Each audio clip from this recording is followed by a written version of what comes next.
Twakuomba uteremshie baraka zako sisi tuliokutanika hapa, na utujalie tuyatende na kufikiria mambo yote atakayofikisha mbele yetu kwa njia ya haki na uaminifu, ili utukufu na sifa zako ziendelezwe, na ili kustawisha amani, ufanisi na heri ya nchi yetu na wale ambao haja zao umezikabidhi mikononi mwetu. Amen.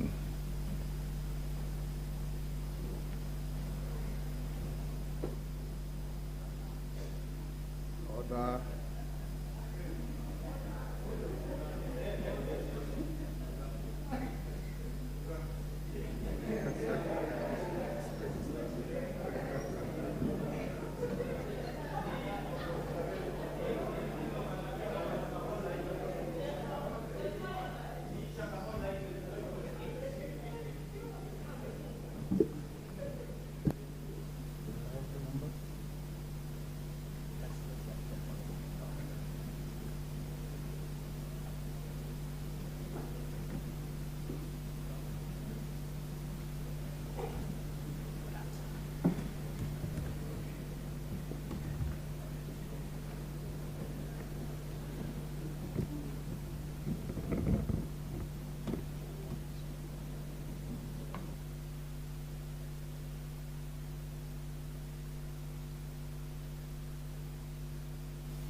Honorable members, we now have quorum to transact business.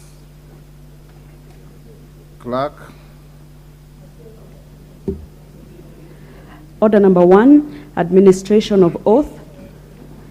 Order number 2, communication from the chair.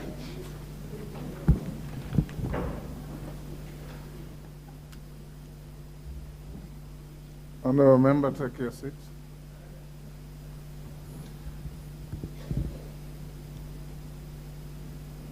Honorable members, I have a short communication, actually two.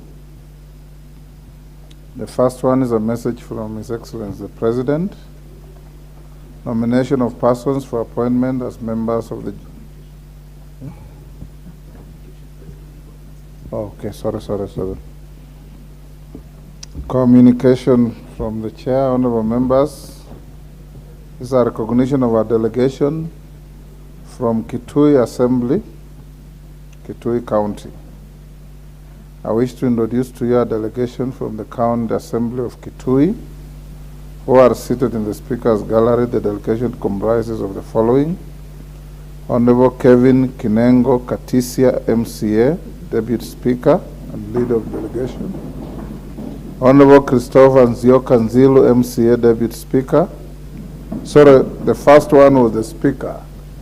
I actually know him. Yes, karibu sana. Honorable Paul Maluki, MCA, Speaker's Panel. Honorable Faustin Mwende Solomon Salu, MCA, Speaker's Panel. Honorable Mudama Musyoki Kieti, MCA, Speaker's Panel. Honorable members, the delegation is accompanied by 6 members of staff of the County Assembly. They are on a visit to Parliament to benchmark on parliamentary processes and operations as part of a training program organized by our CPST. Honorable members, on behalf of the National Assembly and on my own behalf, I welcome the delegation to Parliament and wish them fruitful deliberations. Thank you. Next order. Order number 3, messages. Take your seats, honorable members. The nearest seat.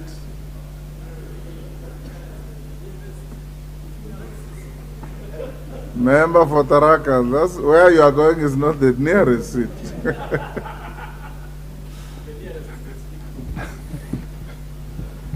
Honorable members, I had started, I have a message from His Excellency the President on nomination of persons for appointment as members of the Judicial Service Commission. Honorable members, pursuant to the provision of Standing Order 42, I wish to convey the following message from His Excellency the President regarding the nomination of persons for appointment as members of the Judicial Service Commission, JSC. In the message, honorable members, His Excellency the President conveys that in exercise of powers conferred on him by Article 171(2)(h) of the Constitution and Section 3 and 5 of the Public Appointments Parliamentary Approvals Act 2011, he has nominated Ms. Caroline Nzilani Kingoku Ajoga and Honorable Isaac Kiprono RUTO as members of the Judicial Service Commission, JSC. Honorable members, Article 171(2) of the Constitution requires that the Judicial Service Commission comprises of, among others, one woman and one man to represent the public, not being lawyers, appointed by the President with the approval of the National Assembly. Honorable members, His Excellency the President now seeks the approval of the nominees by this House. Standing Order 45 provides that upon receipt of nomination of a nomination for appointment, such nomination shall stand committed to the relevant departmental committee for consideration. In this regard, I hereby refer the message from His Excellency the President, the certificate of presidential nomination, together with the curriculum vitae and other testimonials of the nominees to the Departmental Committee on Justice and Legal Affairs for consideration. Honorable members, whereas Section 15 of the JSC Act 2011 requires the National Assembly to consider the nominees and either approve or reject them within 7 days, Section 8 of the Public Appointments Parliamentary Approval Act 2011 requires the National Assembly to undertake the exercise within 28 days. In this regard, the committee is expected to immediately commence the approval process, notify the nominees and the general public of the time and place for holding the approval hearings, and thereafter table its report to enable the House to consider the matter within the statutory timelines. I thank you.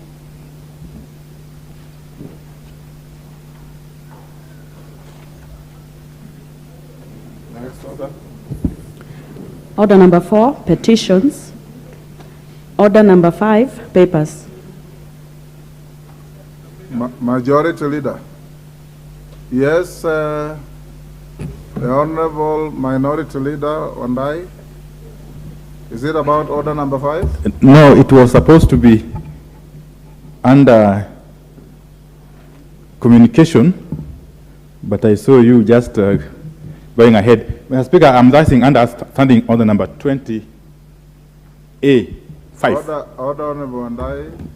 I don't know if we are following the same order. Communication is only limited to be from the chair. Yes, I had an issue, Mr. Speaker, if you just indulge me for 2 minutes, 1 minute. Mr. Speaker, on the 6th of April, I did write to you on behalf of the Minority Coalition, informing you of the decision of the coalition to remove the Honorable Sabina Chege. Order, Honorable Ondai. I'll give you space to prosecute that after we have gone through the orders that are listed. Order, you take your seat.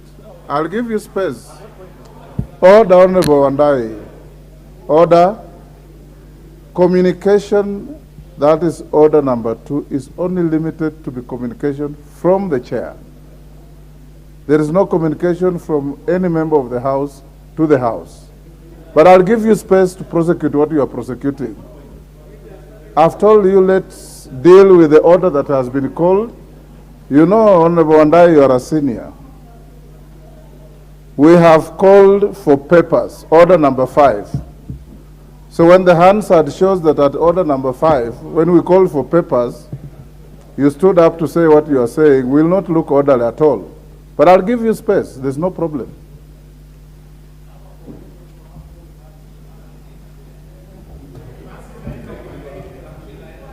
Thank you, Honorable Speaker.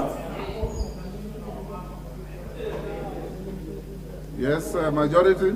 Honorable Speaker, I beg to lay the following papers on the table of the House today, Wednesday, 3rd May 2023, afternoon sitting.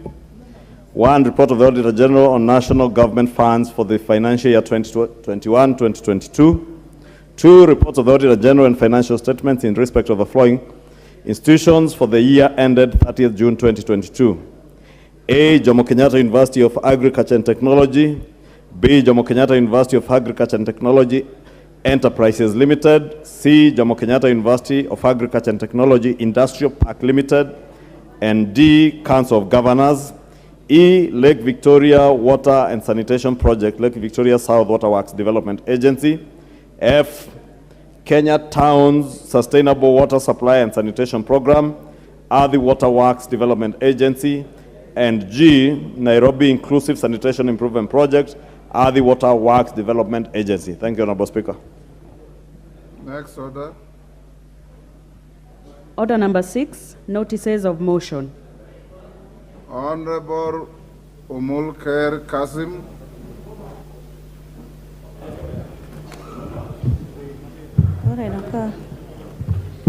Thank you, Mr. Speaker. Honorable Speaker, I beg to give notice of the following motion, that aware that Article 42 of the Constitution accords every person the right to a clean and healthy environment, and that Article 69(1)(d) of the Constitution also mandates the state to encourage public participation in the management, protection, and conservation of environment, concerned that prevailing climate change and global warming has adversely affected our ecosystems and biodiversity, causing unprecedented droughts, food insecurity, and famine, thus affecting livelihoods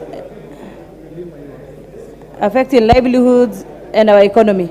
Further concerned that there is a general lack of awareness or insensitivity among our citizens regarding the place of environmental conservation in preserving our biodiversity, noting that there is need to inculcate a culture of environmental conservation practices to restore and maintain balanced natural ecosystems and ensure protection of biodiversity, including reducing the effects of pollution and conserving natural resources for our future generations. This House resolves that the government, through the Ministry of Environment... Order, honorable members, order.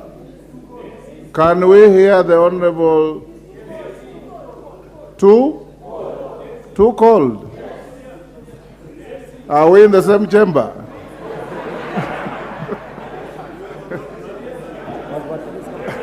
Okay, the sergeant will work on that. Okay. Sergeant, members are complaining. You should lower the air condition. Yes.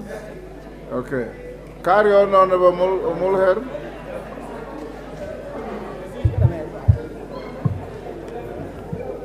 This House resolves that the government, through the Ministry of Environment, Climate Change and Forestry, develops and implements a policy on integrating a curriculum for environmental conservation in primary and secondary schools in the country.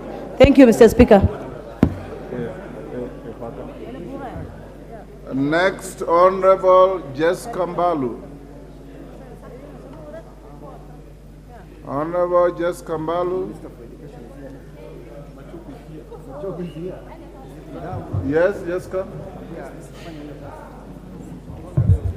Thank you, Mr. Speaker. I beg to give notice of the following motion, and that is on the establishment of strategic grain storage reserves and silos in close proximity to smallholder farmers. That are aware that agriculture is a backbone of Kenya's economy, contributing to approximately 33% of the GDP and employing more than 40% of the total population and 70% of the rural population. Noting that the sector's performance has been declining as a result of the adverse effects of climate change, resulting in droughts, famine, and food security. Further, noting that smallholder farming is predominantly rain-fed cereal grain farming, and farmers experience boom harvest every time there is adequate rains. Concerned that such farmers majority lack proper post-harvest grain handling and modern storage facilities, and resort to selling their harvest almost immediately after harvesting at low prices when market is flooded, to reduce risk of suffering losses through spoilage. Mr. Speaker, concerned of the fact that the current state of affairs exacerbates poverty in rural areas, and there is need for instituting measures that boost local production to augment our grain reserves as stipulated under the National Food and Nutrition Security Policy, which would also lead to reduction of grains imports in the country.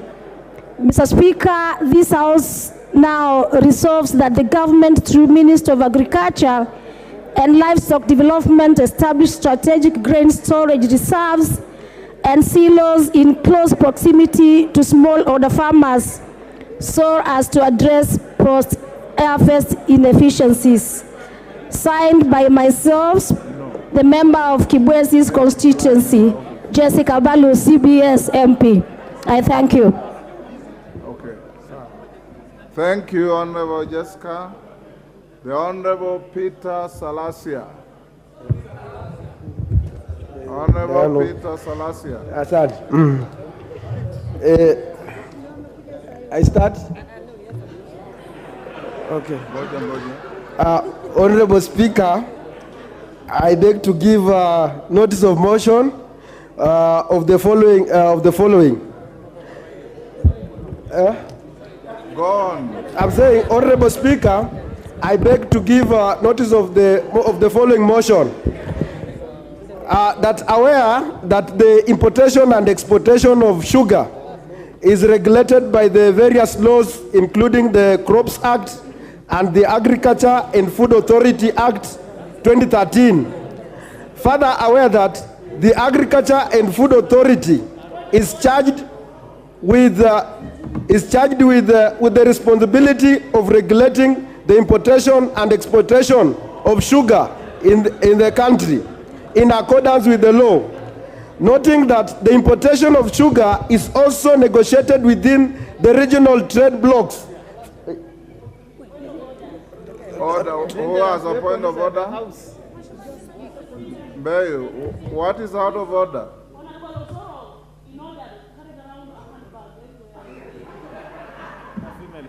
A female handbag, Mr. Speaker. The Speaker. He's been down on his chair, now he's running up and down with the handbag. Mr. Speaker, we don't know what he's carrying in the House. Thank you. The Speaker never saw that. Carry on, Osoro.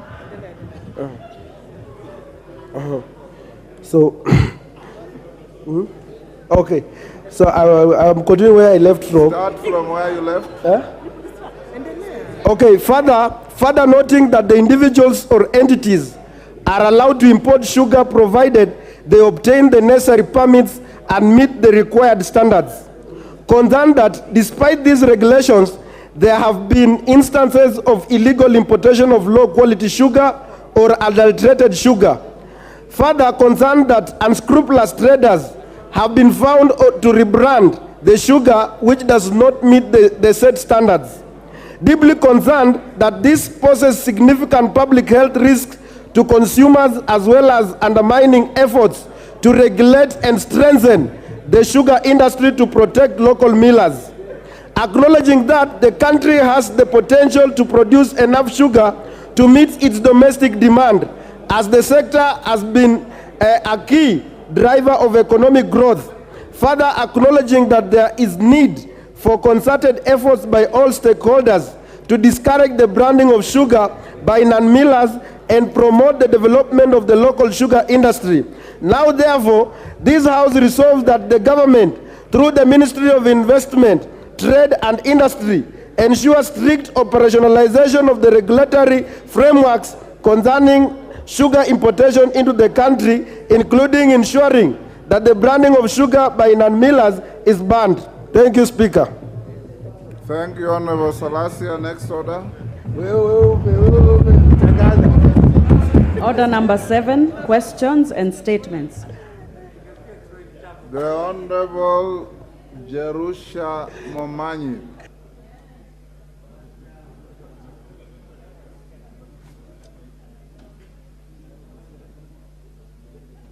All the honorable members, I have given the floor to the Honorable Women Rep for Nyamira. Thank you, Mr. She has a Speaker. personal statement to make. Thank you, Mr. Speaker. I rise to make a personal statement. Mr. Speaker, I rise to make a personal statement. I am a women representative from Nyamira County, and I'm making a statement on the loss of my mother. I am deeply saddened. Members, can we hear Mama Jerusha in silence? I am deeply saddened by the loss of my beloved mother, Mama Agnes Moranya Chwaya. She was a great business and a devout Christian who lived according to her faith. A staunch member of the SDA Church, Mama Agnes was an inspiration to many, and her legacy will continue to live on. Mr. Speaker, as her daughter, I am proud to have had an incredible mother. She was a hard-working mother who never gave up, even in the face of adversity. Though her small business of selling milk, Mama Agnes was able to provide for her family and ensure that all 11 of her children received education. Her determination and resilience have been an inspiration to me and many. Mr. Speaker, Mama Agnes was not just a mother to her children, but a mother to the entire community. She was always ready to help those in need and was a champion of women's empowerment. Mama Agnes influenced the community, particularly the Husi women, to venture into business. Her feat that was unheard of in her life. Her dream was for me to be in a position of leadership, to influence change in society. And I am proud to say that her dream has come to pass. I currently serve as the women representative of Nyamira County, a position that allows me to continue the legacy that my mother wished to and prayed for. To all of our relatives and friends, particularly those from Nyaganta, where my mother lives and comes from, I would like to extend my sincere apologies to all relatives of Mama Agnes, and also I would like to send my condolences to all those who are going to be buried on Friday in our county as my mother is going to be buried. We celebrate her life and the many memories that she shared with us.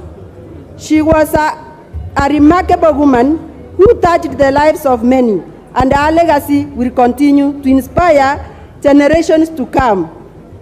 Let Mama Agnes, who is my beloved mother, rest in eternal peace.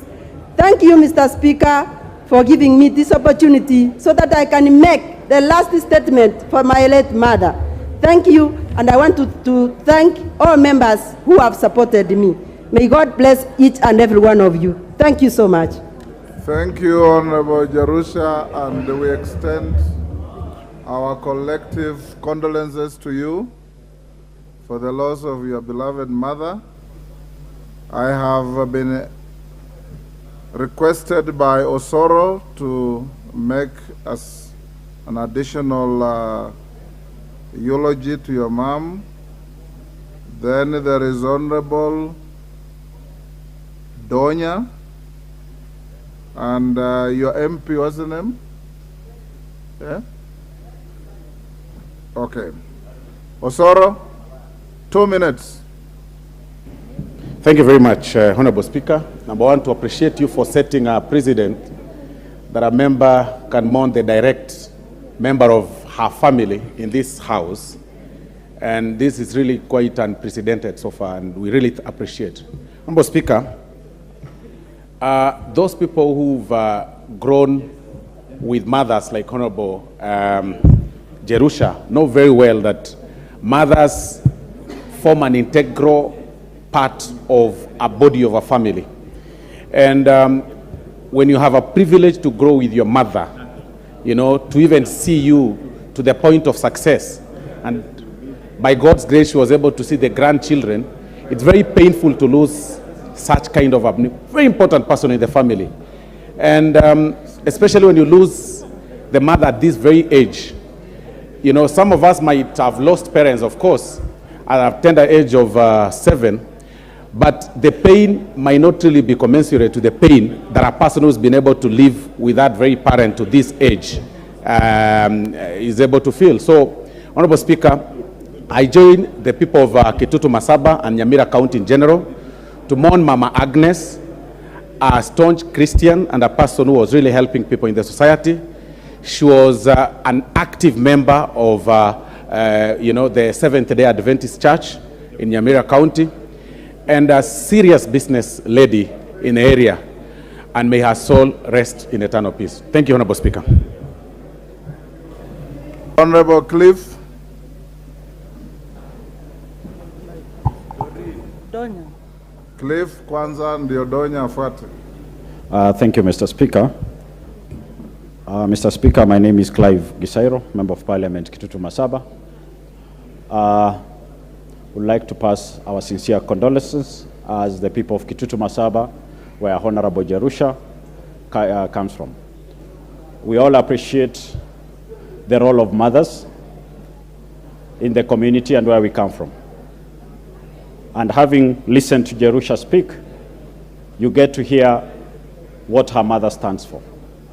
We, as the people of Kitutu Masaba, would like to say that we've lost a pillar to our constituency and Nyamira County at large. Would like to stand by the family, wish them strength, and know that we are there with you during these tough times. We also would like to thank members of this House who've stood by Honorable Jerusha through the many platforms. We've been coordinating different levels of support, and you've really stood by us. We thank this House, and we wish that we keep continuing with that spirit of unity, standing by each one of us when we have challenges. Mr. Speaker, we'd like also to thank you for allowing the honorable member to mourn the loss of a mother on this floor. That sets a good precedence, and it allows people to feel at home while in this House. Thank you, and may our good mother rest in peace. Donya. Thank you, Mr. Speaker. Mama Jerusha Momanyi, we are with you at these hard times when we are celebrating the life of Mama Agnes Mora Nyachwaya of Gachuba Ward. Mr. Speaker, no one like a mother. I was a presenter at our local station, Eges before I joined politics. When we visited Mama Agnes, she was very passionate about the girl child. I used to advocate for teenage. I was against FGM, Mr. Speaker, which Mama Agnes, being an Adventist, really supported. She raised 6 girls. And Mama Agnes told me, Donya, when you become a mother, make sure you guide your girls through having good morals, even having a wedding, not come to stay. Mama Agnes advocated for weddings. You get married at a proper age when you are a virgin. Yes, a virgin. That is what Mama Agnes advocated. You see, if she was fighting FGM, definitely she was promoting safe marriage, where you are clean, you have not gone through early sex. So Mama Agnes was fighting teen pregnancy. That's why Donya standing here obeyed to that law of being a virgin. I got married when I was a virgin, Mr. Speaker. Through the advice of Mama Agnes, who is Mama Jerusha's mother. In Kisii County, I fight for teen pregnancy. I fight for FGM, courtesy of Mama. Fight against. I'm a mother of 2 girls. You can be assured my girls will be virgins when they'll be getting married, courtesy of Mama Agnes. Live long Mama Agnes from Kitutu Masaba, where our Solicitor General, Shadrach Mose, comes from. You can see it is the area of leaders. Thank you very much, Mr. Speaker. Rest in peace, Mama Agnes from Gachuba. Thank you. Thank you very much. Honorable members, order. Honorable Opio and I. Order, honorable members. Yes, the Honorable Speaker. Honorable and I, this is the correct time that you should have stood. Thank you, I'm well guided. Prosecute your matter. I was telling the Honorable Chungwa that I've been out of this house for some time. I've been engaged in other national duties outside. Mr. Speaker, I was rising on a point of order number 20A5. But simply put, without really prevaricating, Mr. Speaker, I did write to you on the 6th of April, communicating the decision of the minority coalition, the removal of Honorable Sabina Chege as the deputy minority whip.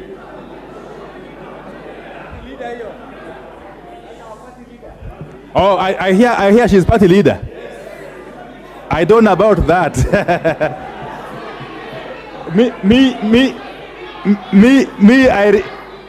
I know that the leader of the Jubilee Party, which is a constituent party of AZIMIO, is none other than His Excellency Uhuru Kenyatta.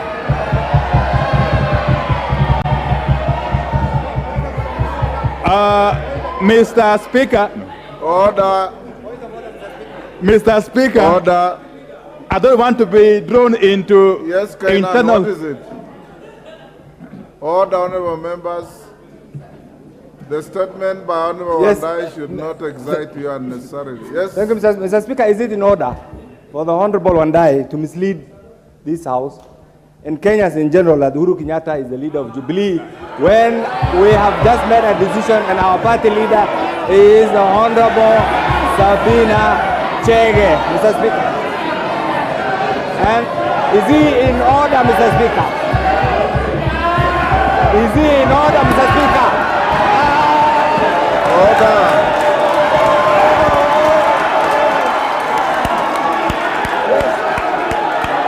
Yes. Leader. Order.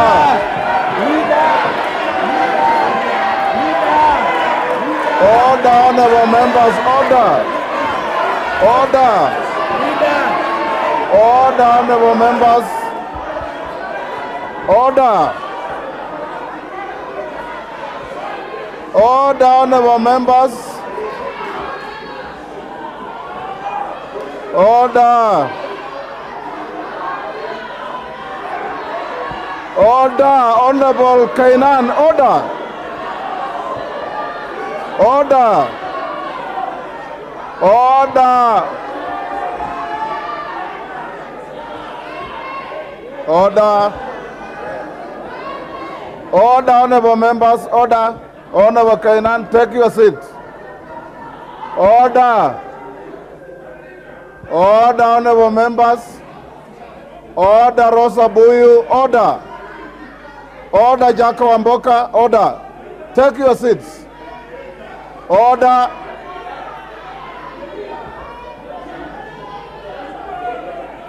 Order. Order. Order, honorable members. Order. Order. Honorable Member Mbeyu. Honorable Mbeyu. Any more misconduct and you'll get the distinction of being the first for me to send out. I don't want you to have that distinction, but you are inviting it. Order, Honorable Rosa Buyu. It is enough for you to speak from where you are. is totally out of order to picket along the aisle to go and menace another member. Order, Honorable Rosabuyu. Order. Honorable members, order. The floor is with the Honorable Opiyo Wandayi. He will be heard uninterrupted, and anybody who engages in misconduct, you will be inviting your exclusion from the chamber. Honorable Wandayi. The Honorable Speaker, thank you very much. I want to be very, very brief. That under the Standing Order 20A5, immediately I did write to you communicating our decision to remove the Honorable Sabina Chege as the Deputy Minority Whip. We expected you to communicate the same to the House. Mr. Speaker, on the 11th of April, when we expected that communication to come from you, you did the unexpected and opened up debate over the matter. Mr. Speaker, I protested against that decision, but of course, as the Speaker, I had to go by what you decided. After the debate, which in our view was totally uncalled for, I rose to ask you to give us a firm undertaking as to when you will make the communication. Mr. Speaker, you will recall that you declined to do so. And again, I respect it. Mr. Speaker, I want to bring to the attention of this House, and indeed the whole country, that under Article 4, Sub-Article 2 of the Constitution of Kenya 2010, that Kenyans fought for and some died for, Kenya is a democratic multi-party state governed by the principles and values under Chapter 10 of the Constitution. One of the cardinal principles of this House, one of the cardinal duties of this House is to protect multipartyism. Mr. Speaker, this House cannot be complete without the minority side. This House, under the Constitution, can only be complete with the majority and the minority sides. And therefore, the minority coalition deserves respect. We deserve respect from everybody else. It is not the duty of the majority coalition, nor is it the duty of the Speaker to decide for us who is our whip or deputy whip. And that message must go home clear and loud, Mr. Speaker. Mr. Speaker, it is now a month. It's now a month since I did write to you. Since I did write to you, it's now a month. And therefore, that delay definitely means that our side is incapacitated. We cannot manage our affairs properly because we are having a serious vacancy in our leadership. I want to implore you, Mr. Speaker, that it is also your duty to ensure that this House runs smoothly and that this House, there is order at all times. It is also our duty as leaders of the House, from both sides, that this House runs in a manner that upholds its integrity and credibility. But in the manner we are moving, Mr. Speaker, if we cannot get a mere communication on a decision by ourselves to remove one of our own from a position to which we placed her, then there's no need for this House to continue transacting business. There's no need. There's no need. Are you done? Then we can as well pack up and go home, all of us. Okay. Yeah. You're finished. Order. And you know, Mr. Speaker, you'll be heard in silence. I am not the kind of person that can easily be intimidated. You know that. Have you finished? I can never be intimidated by any person. Never. Order. Never. Honor and I finish up. Never. Thank it you. can never happen. And therefore, I want to say this, that Mr. Speaker, kindly read give the communication now about. Thank you. You're done. Order, order, honorable members, order. Honorable members, order. Thank you, Honorable Minority Leader, for your very spirited statement. I agree with the facts, as you have said. You wrote to me, that is true. I brought the matter to the floor, that is true. I allowed a debate, that is true. I promised a ruling, that is true. That I didn't give a date for the ruling, that is also true.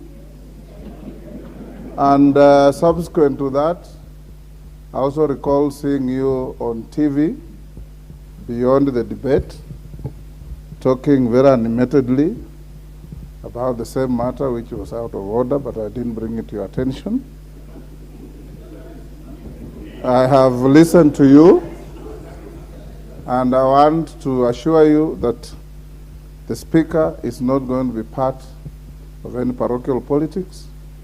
The Speaker is not going to be part of the management of any affairs of any party or any coalition, but the Speaker is also enjoined in the oath he took to protect and defend the Constitution, and will do so without any fear or favor or prejudice.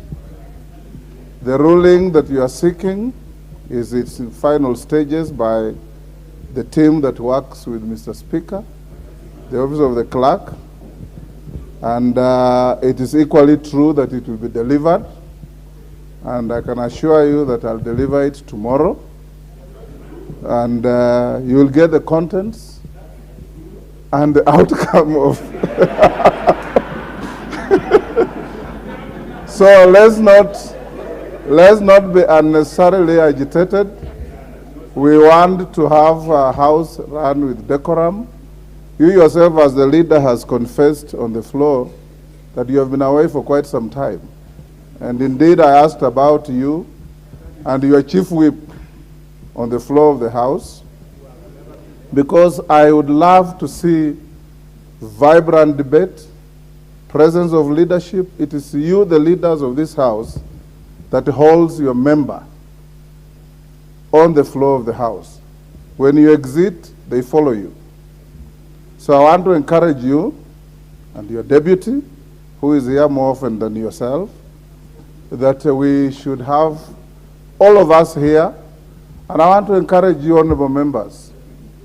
There is a walkway out there. We have good gardens in the Parliament. We can pick it out there. Please give this House the dignity, the decorum that you carry for the people of Kenya. Because nobody out there will be impressed by you as an elected member. When you stand up and throw your arms in the air and shout at the top of your voice, you demean the very stage of this House. Honorable, and I have tremendous respect for you, and nobody will intimidate you in my presence. Yes, so don't cry about intimidations. Honorable Ichungwa, your counterpart, is not in the business of intimidating people, and I will not allow him to do so either. So it is so ordered. Order. If Wamboka, you have been a victim of Ichungwa's intimidation, you come and tell me, I'll protect you.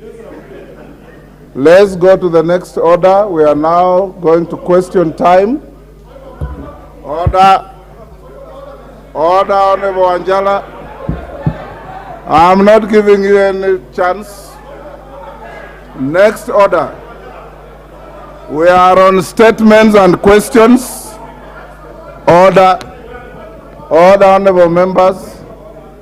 If you read your standing orders, we say question time starts not later than 3 p.m. We are now at 3:17. The Minister for Education is here. There are your colleagues who have filed questions on behalf of the people they represent and the country. We shall now welcome the Honorable Ezekiel Machogu, the Minister for Education, and I call upon the member for Embakasi West, the Honorable Mwenje, to ask the first question. Honorable Mwenje. Honorable Mwenje.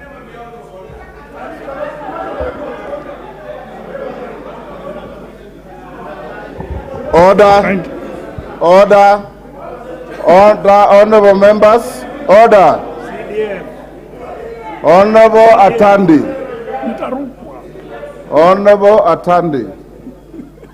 It is grossly out of order to throw the jibes that I've had you throw at the chair, and you'll go down in history as the first member to be ordered to be excluded from the proceedings of the House, and I'll order you to leave this afternoon.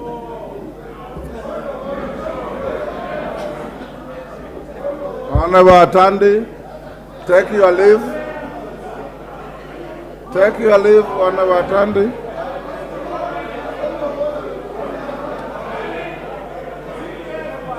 Honorable Atandi, take your leave.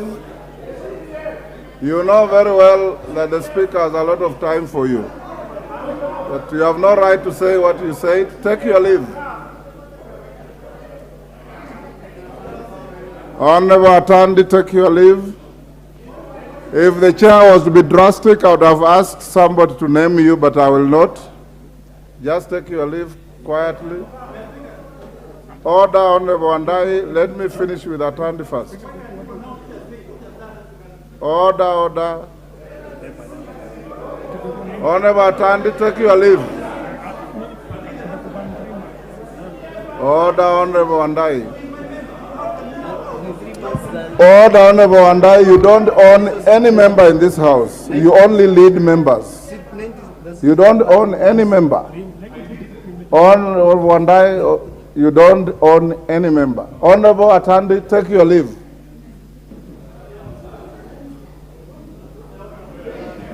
Honorable Atandi, you know the consequences of disobeying that order. Take your leave. Order, Honorable Wamboka. Wanda Atandi, take your leave.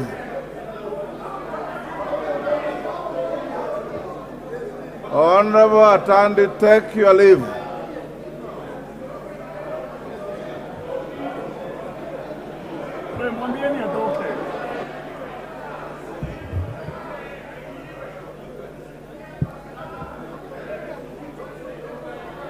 Honorable Atandi, you know the consequences of disobeying the chair. Take your leave.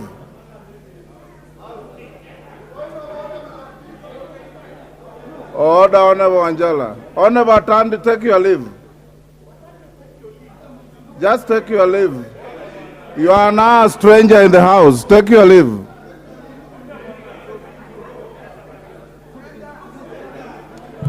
Honorable Atandi. Order, Honorable members. Order, Honorable Mbui. Honorable Mbui, take your seat. Honorable Atandi, take your leave. Be the gentleman that I know.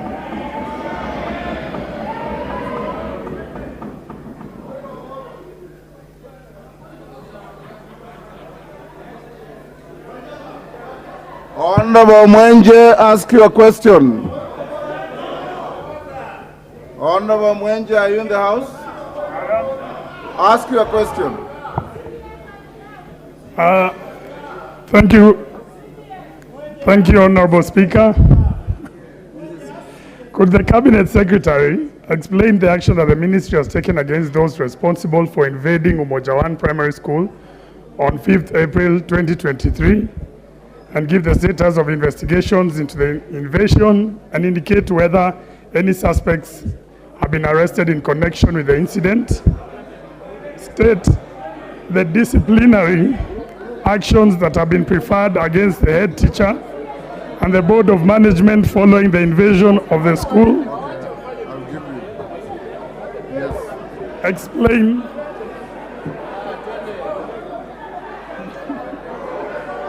Mwenje, go on. Explain why the school has allowed private enterprises to operate within the school compound, and why a shipping container bearing National Youth Service NYS label is located in the school, yet managed by private individuals. Indicate why the head teacher and board of management have employed armed youths to protect private enterprises operating illegally within the school compound.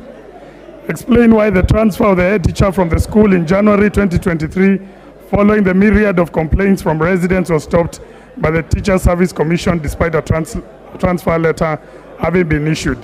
Honorable Speaker, I wish to also note that I'm here to get responses on this issue. Thank you, Honorable Speaker. Order. Order, honorable members. Those members who want to leave the chamber, please do so quietly. That Honorable Mwenje has asked a very important question for his constituents. He also happens to be on your side. So give him an opportunity to prosecute his question in silence. Those who want to leave, nobody can chain you in the chamber. Please do so quietly. We will transact business with or without your presence.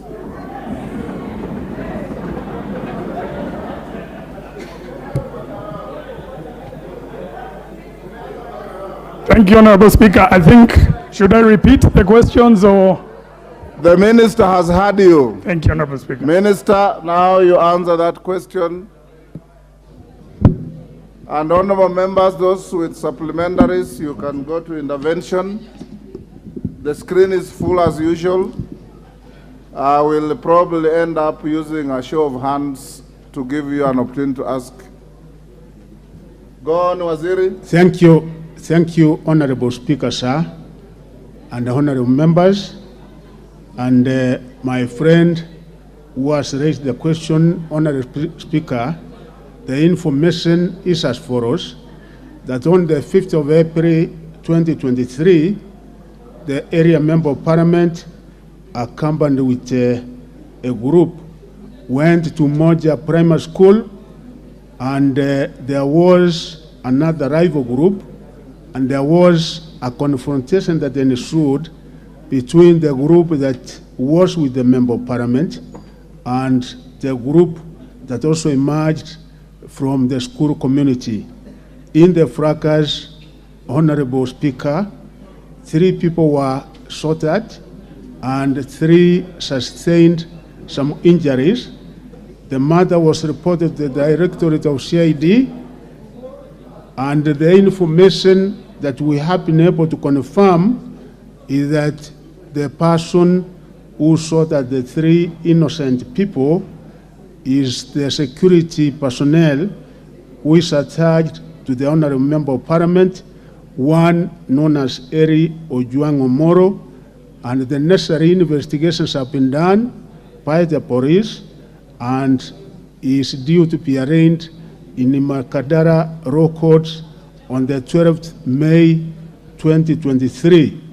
So that was what happened, that the Honorable Member of Parliament went to the school, and the members, the parents and others, there were 2 groups, and that is how the fracas came about. The second set of the question, Honorable Speaker, sir, is the disciplinary action that has been preferred against the head teacher and the board of management following the invasion of the school.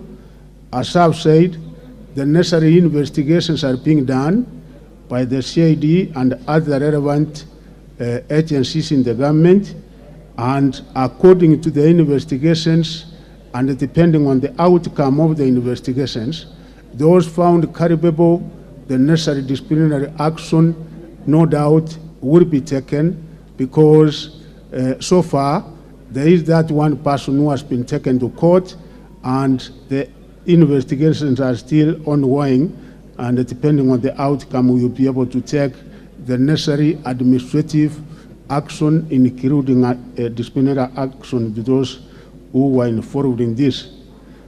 The third set of the question Honorable Speaker, is that the government policy is very clear that indeed nobody is supposed to operate private business within the school premises, and we did establish that before November 2022, there were a number of businesses that were being transacted within the school compound, which was against the government policy, and following the complaints, and more so from the Member of Parliament, the necessary remedial action has been taken on this, and all the businesses that were being conducted in the school have now been closed down.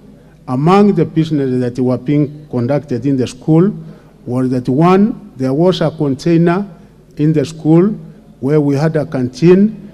We also have a swimming pool in the school, which was done using CDF funds by the former Member of Parliament, and we also did establish that indeed members of the public have been accessing the swimming pool, and we are also taking action to ensure that what the school administration, the Board of Management allowed was not proper, particularly members of the public accessing the school during school days, and since then we have said members of the public should not be able to access the school during school days, and also been able to establish, Honorable Speaker, sir, the amounts that were corrected from that, because the school Board of Management was being paid. We have also sent auditors and quality assurance officers to establish the specific amounts that were corrected from those particular businesses that were being transacted in the school, so that we can be able to make sure that whatever monies that were corrected, how they were expended, and if they were not expended properly, then those culprits will be able to be taken necessary disciplinary action thereafter. The head teacher, Honorable Speaker, I admit that indeed there was a transfer for this particular teacher and Mr. Onyango to a school known as Mahiga Primary School, which is within Kasarani. But again, the Teacher Service Commission, after receiving information that the transfer was being investigated by people who would not give proper information, decided to cancel the transfer, and am in touch with the Teacher Service Commission, such that once we establish and conclude the investigations that are ongoing, then we will be able to take further action on the head teacher and anybody who will be involved in this particular act. Thank you, Honorable Speaker, sir. Honorable Mwenje.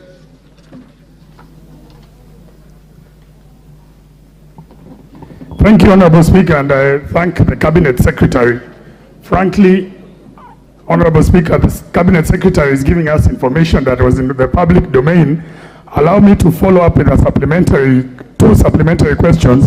Is that could the Cabinet Secretary provide the identity of the person responsible for allowing the armed youths who invaded the school?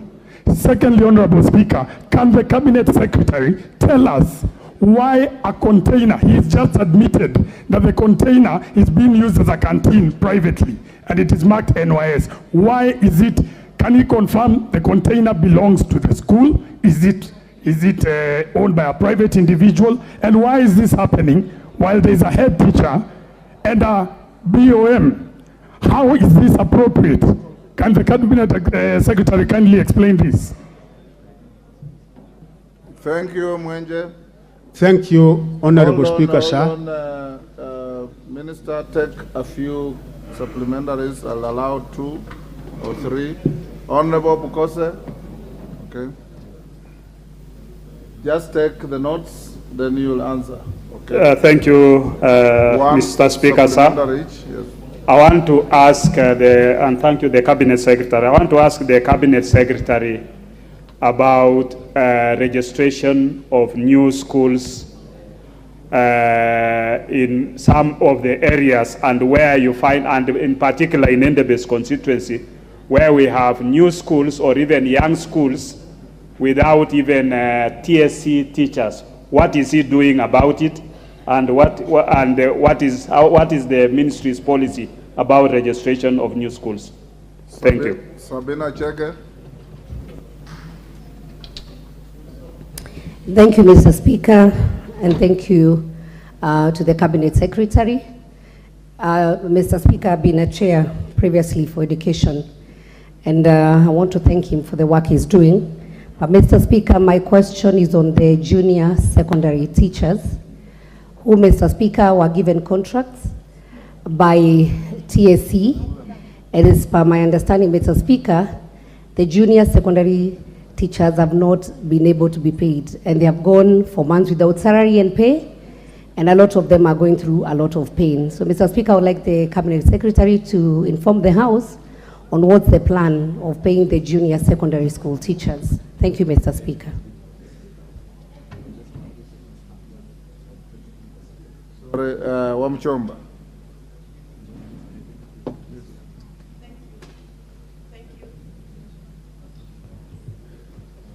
Thank you, Mr. Speaker. And thank you to our Cabinet Secretary in the House. Mine is to direct a question to the Cabinet Secretary on matters drug and substance abuse in school, noting that the presidency, through the Deputy President, has initiated a campaign to rid off drugs from our schools and from our communities.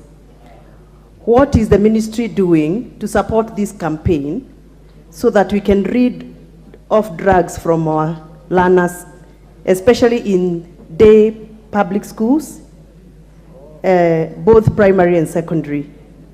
Do we have a policy that can direct or can guide us on how to harmonize the activities that are done inside the schools and outside the schools so that we can succeed together? Thank you, Mr. Speaker. Member for Bahati. Today is the day of the ladies.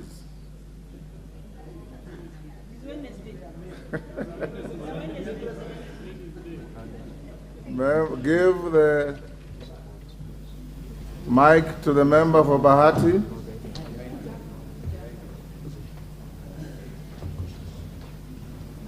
Thank you, Mr. Speaker. My question is directed to the Cabinet Secretary, and mine is to request that you tell us how far are you to complete equipping all the TVETs that the government has put money into, because those institutions need to be used, and unfortunately they are not in use because we lack equipment. Thank you.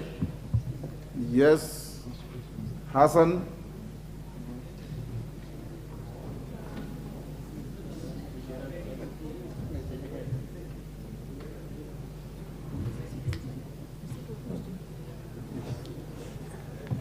Thank you, Mr. Speaker. I'd like to ask a follow-up question to the Cabinet Secretary for Education. And mine is relating to the schools in Nairobi.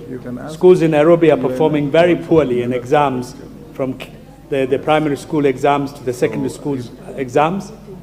And the state of some of these schools, despite the fact that we have invested very heavily in infrastructure through the CDF funds, have teachers who have overstayed, teachers who have gone native, some of them who do private activities rather than focusing on the schools. And some of these schools are run by cartels that do illegal businesses, as you have had from the Embakasi West Member of Parliament. So my question is, what action are you taking as the Cabinet Secretary to address this particular problem, this chronic problem, and reform and bring changes into the schools in our community in Nairobi, so that Nairobi's performance can be as equal to other regions? Because at the moment we are doing we are much lower in performance than many, many other regions that are seriously underdeveloped. And this is the capital city of the Republic of Kenya. So what action are you taking to change things around and making sure that, in fact, these teachers are removed, the schools are reformed, and you address this issue of underperformance or poor performance in our schools? Thank you. Honorable Kibet? And you call Kibet? No, the member behind you. Kipkelion. Hillary, sorry, Hillary. Thank you, Mr. Speaker. The biggest challenge we have in the running of our schools is the lack of teachers, poor staffing, Mr. Speaker. And most of the time, parents pay teachers through BOM. And the Teacher Service Commission had come with a plan of introducing interns to teach in these schools. But the problem is when vacancies arise, the same interns are recruited and taken to schools away from the schools they are teaching, yet they have a shortage. What is the ministry doing to make sure that when vacancies arise, these interns are given the stations they teach as their first priority? Thank you, Mr. Speaker. Thank you, Honorable. Which way? Now I've given you. Yes, the Honorable Member here. Member Richard Yegon. Thank you very much, Mr. Speaker. I would like to ask a question, the Cabinet Secretary. Could the Cabinet Secretary explain why primary school students and officials from Bomet County who participated in the Rift Valley Regional Athletics Games competition held at Narok County from the 16th to the 19th of April 2023 were not facilitated in good time, prompting unknown individuals to coerce members of the public and to fundraise through social media. Members of parliament from the 5 sub-counties each being asked to contribute 40,000 shillings, and the governor to raise 100,000. You are making a speech. Ask a question. This is a question. I've just asked that question. Yes. And then, number 2, explain how students and the officials from other 13 other 13 counties in the Rift Valley region. Honorable, you are actually out of order. I gave you room to ask a supplementary question.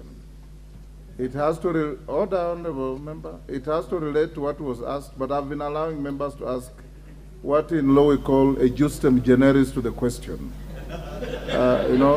Related to the question. But now you are reading a statement or something. That is not a supplementary question. If you have a question that is totally different from this, you ask for permission, and the chair will give you room to ask. The minister is here for a long haul. But procedurally, a supplementary question is an extempore question, where you just stand up and ask in relation to a question asked or related to a question asked.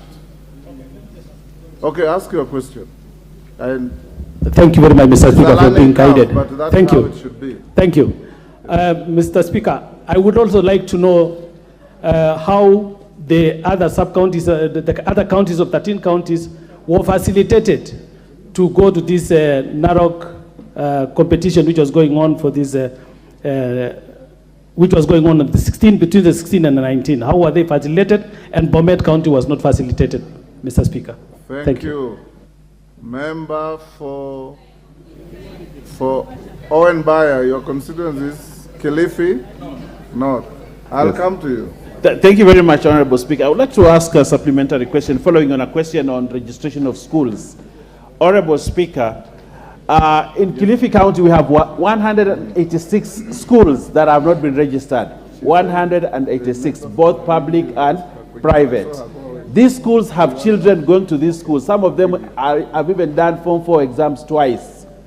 Others have done KCPE twice, 3 times. They have not been registered. The schools are suffering and the children and the parents have to keep on paying fees, and yet government can support. Honorable Speaker, what can you do to help the people of Kilifi County in the registration of schools? I thank you. Women Rep Isiolo.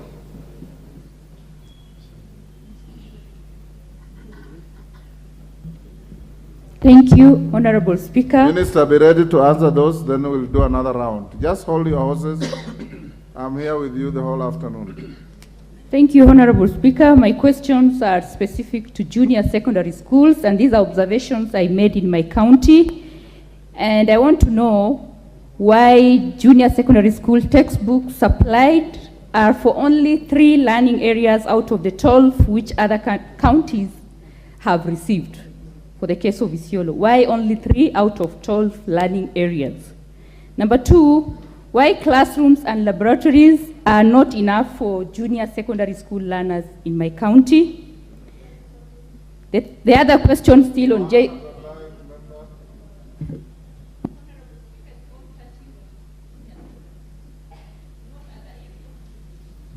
her the mic. Ask the last one. Why teachers posted to those schools are not enough? Every school has got just 1 teacher, and that's not sufficient. And finally, guidelines for registration is not available, and also guidelines for lunch is not available for junior secondary schools. That is for Isiolo County. Kindly. Thank you. Thank you.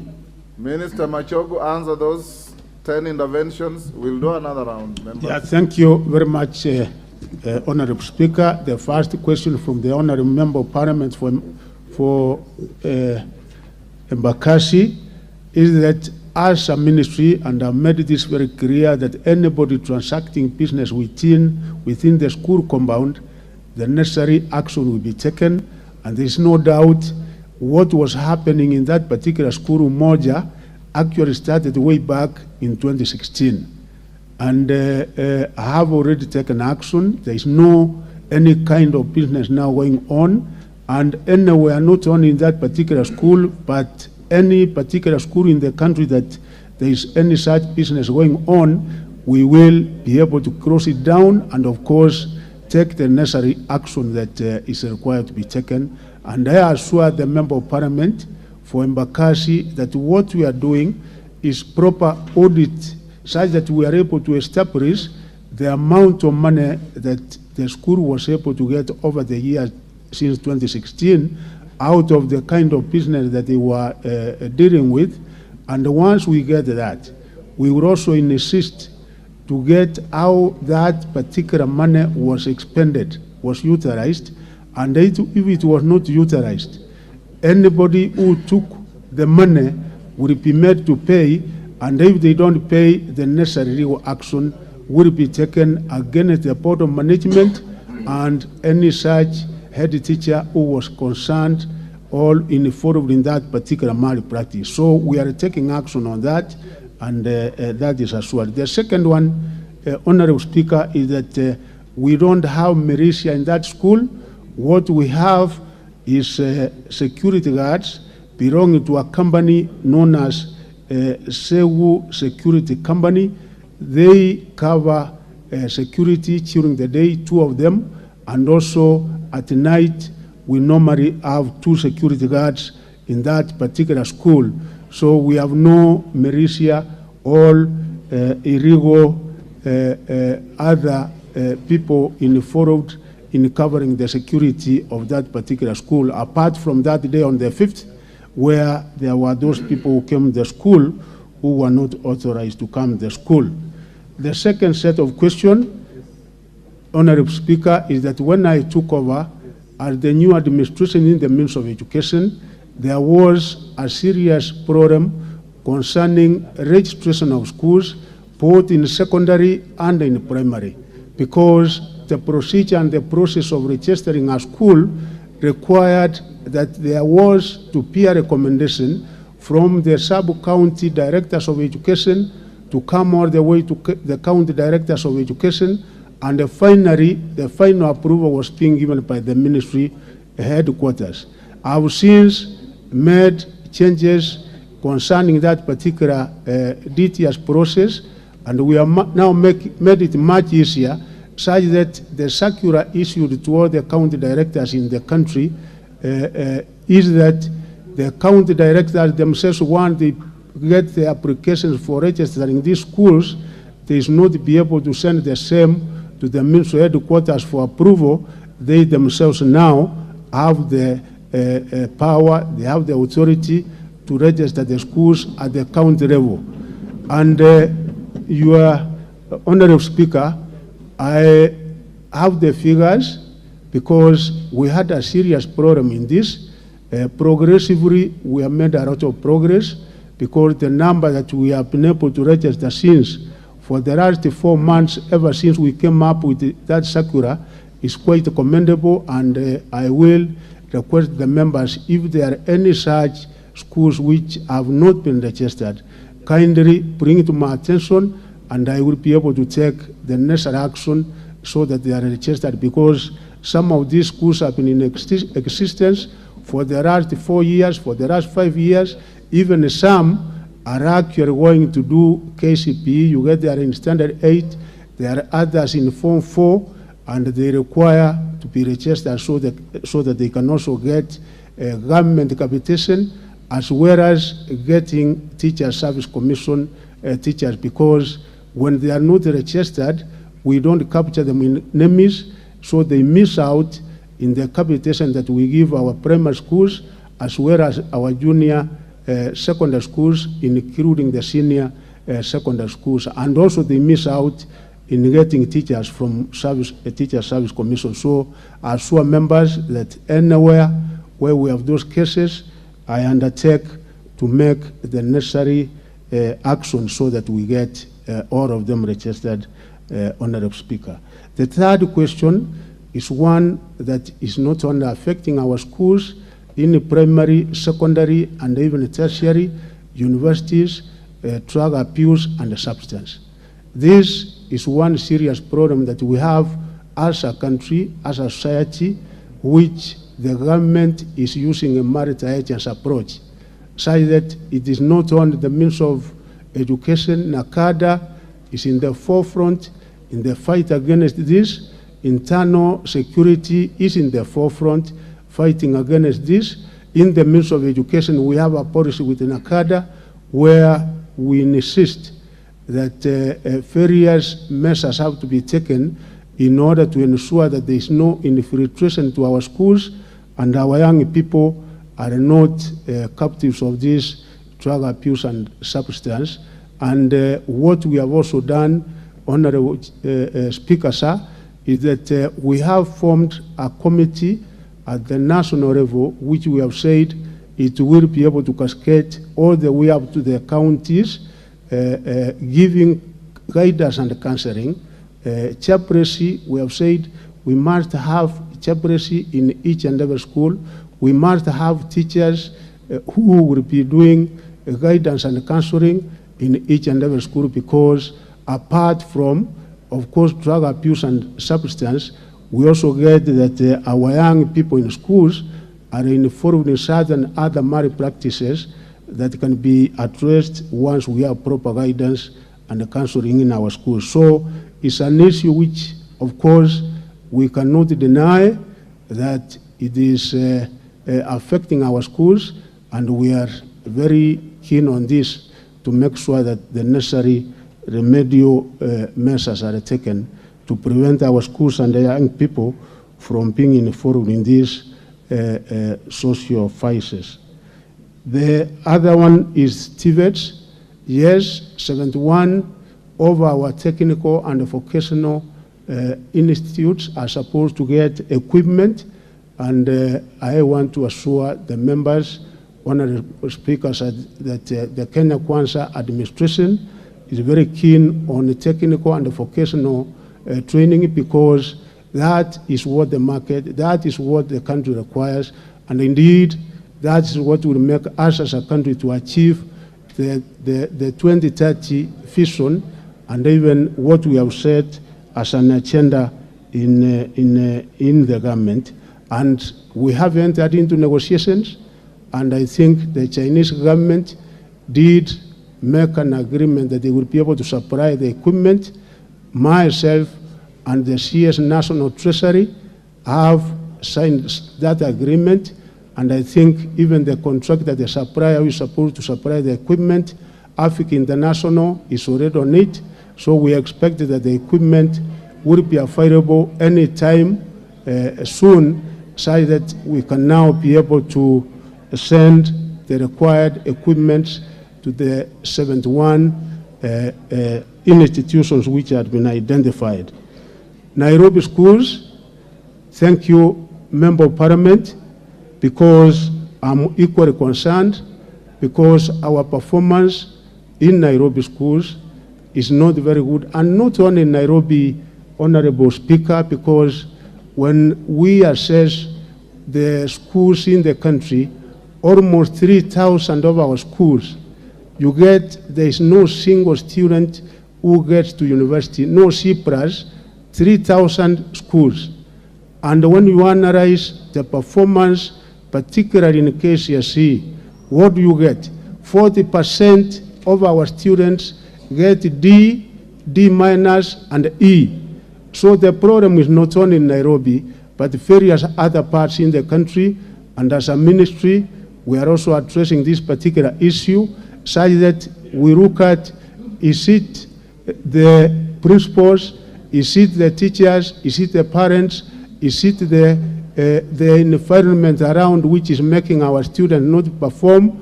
And we are having meetings, conferences. We will also have one in Nairobi, Honorable Member, where you will also be able to attend, because the meetings we are going to have will be able to inform the local leaders.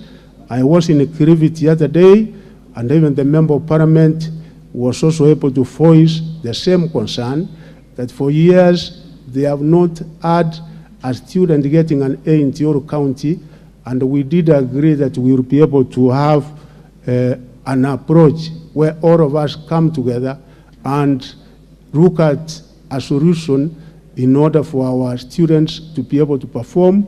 And I'm sure that what will really concern the honorable members is, like last year, 354,000 students, not only from Nairobi, but all over the country, got D, D-, and E, which was 40% of those who did KCSE.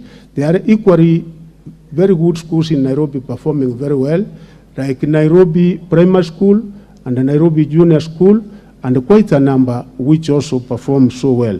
So we will be able to partner with the area Member of Parliament and the other local leaders, so that we are able to get a solution in this particular program of performance in our schools. I also undertake to investigate, because yes, where you find program principal has been in our school for 10, 15 years, even if he was a good performer, it reaches a point where probably he cannot be able to offer anything new in that particular school. And of course, it comes to a stage where we say we transfer them after a time, and we will be able to investigate on that, so that we take the necessary action. Honorable Speaker, members know that shortage of teachers is of course a problem that we are faced with, not only in one area but in the entire country. And the Kenya Kwanza administration, immediately it came to power, we were able to employ 30,000 teachers to address this particular problem. Of course, they are still far from adequate. As we move on, we will also be increasing these numbers progressively, of course, taking into consideration that we also look at the economy, because as we employ them, they have to be paid.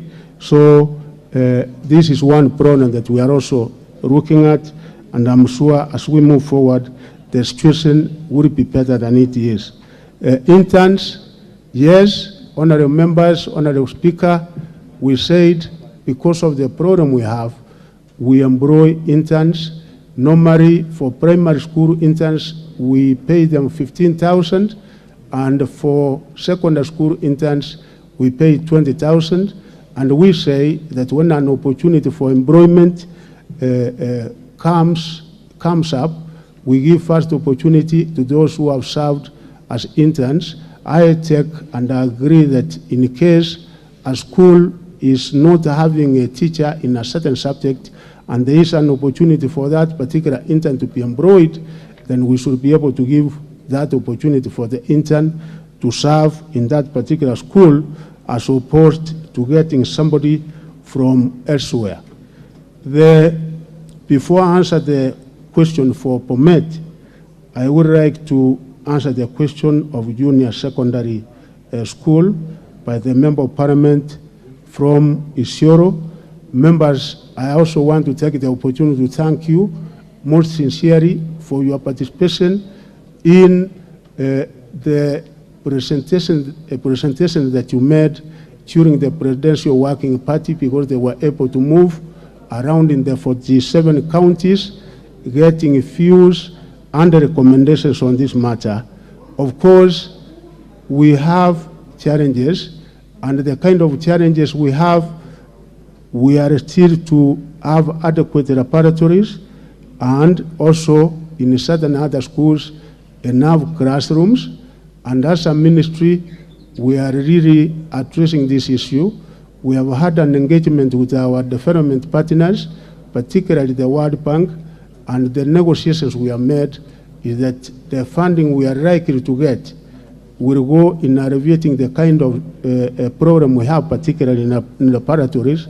And we thank you also because partnering with you, we know that it is only a question of time and we will be able to have the required infrastructural development required in our schools.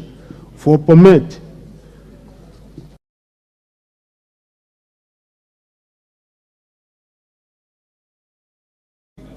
explain us for us.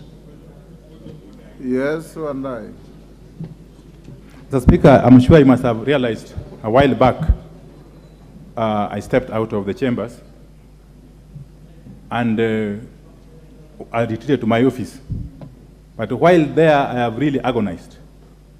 First, it is the first time, I think, since I joined this parliament in 2013, that a member, in this case a member of my coalition, has been sent out without... Order, Honorable Wandai.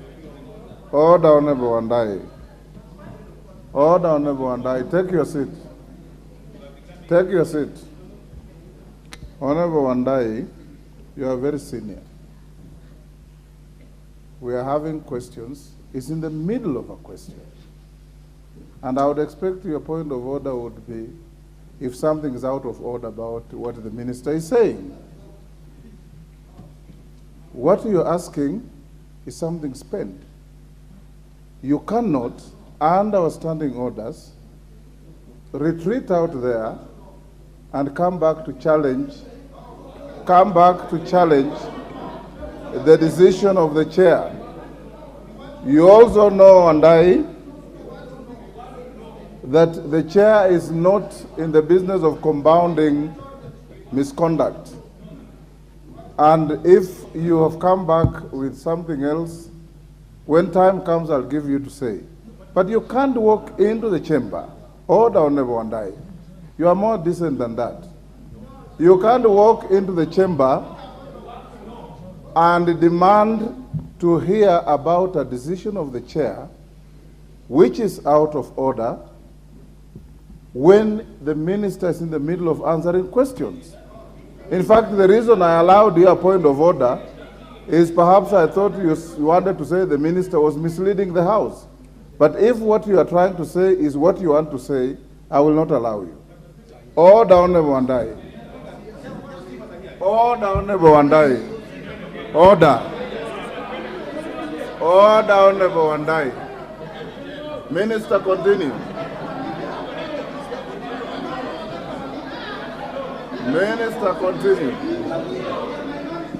Mr. Speaker, I want to answer the question from the Member of Parliament for Pomet, and I want, Mr. Speaker, this year the Ministry released a calendar for the resumption of curricular activities for basic education in institutions, after we had suspended the same for the past 3 years because of COVID-19 pandemic.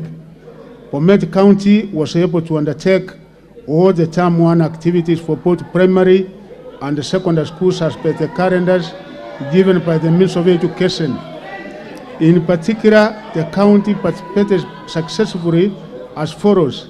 All the 5 sub-counties within the county had their competitions and successfully presented their teams for competition at the county level.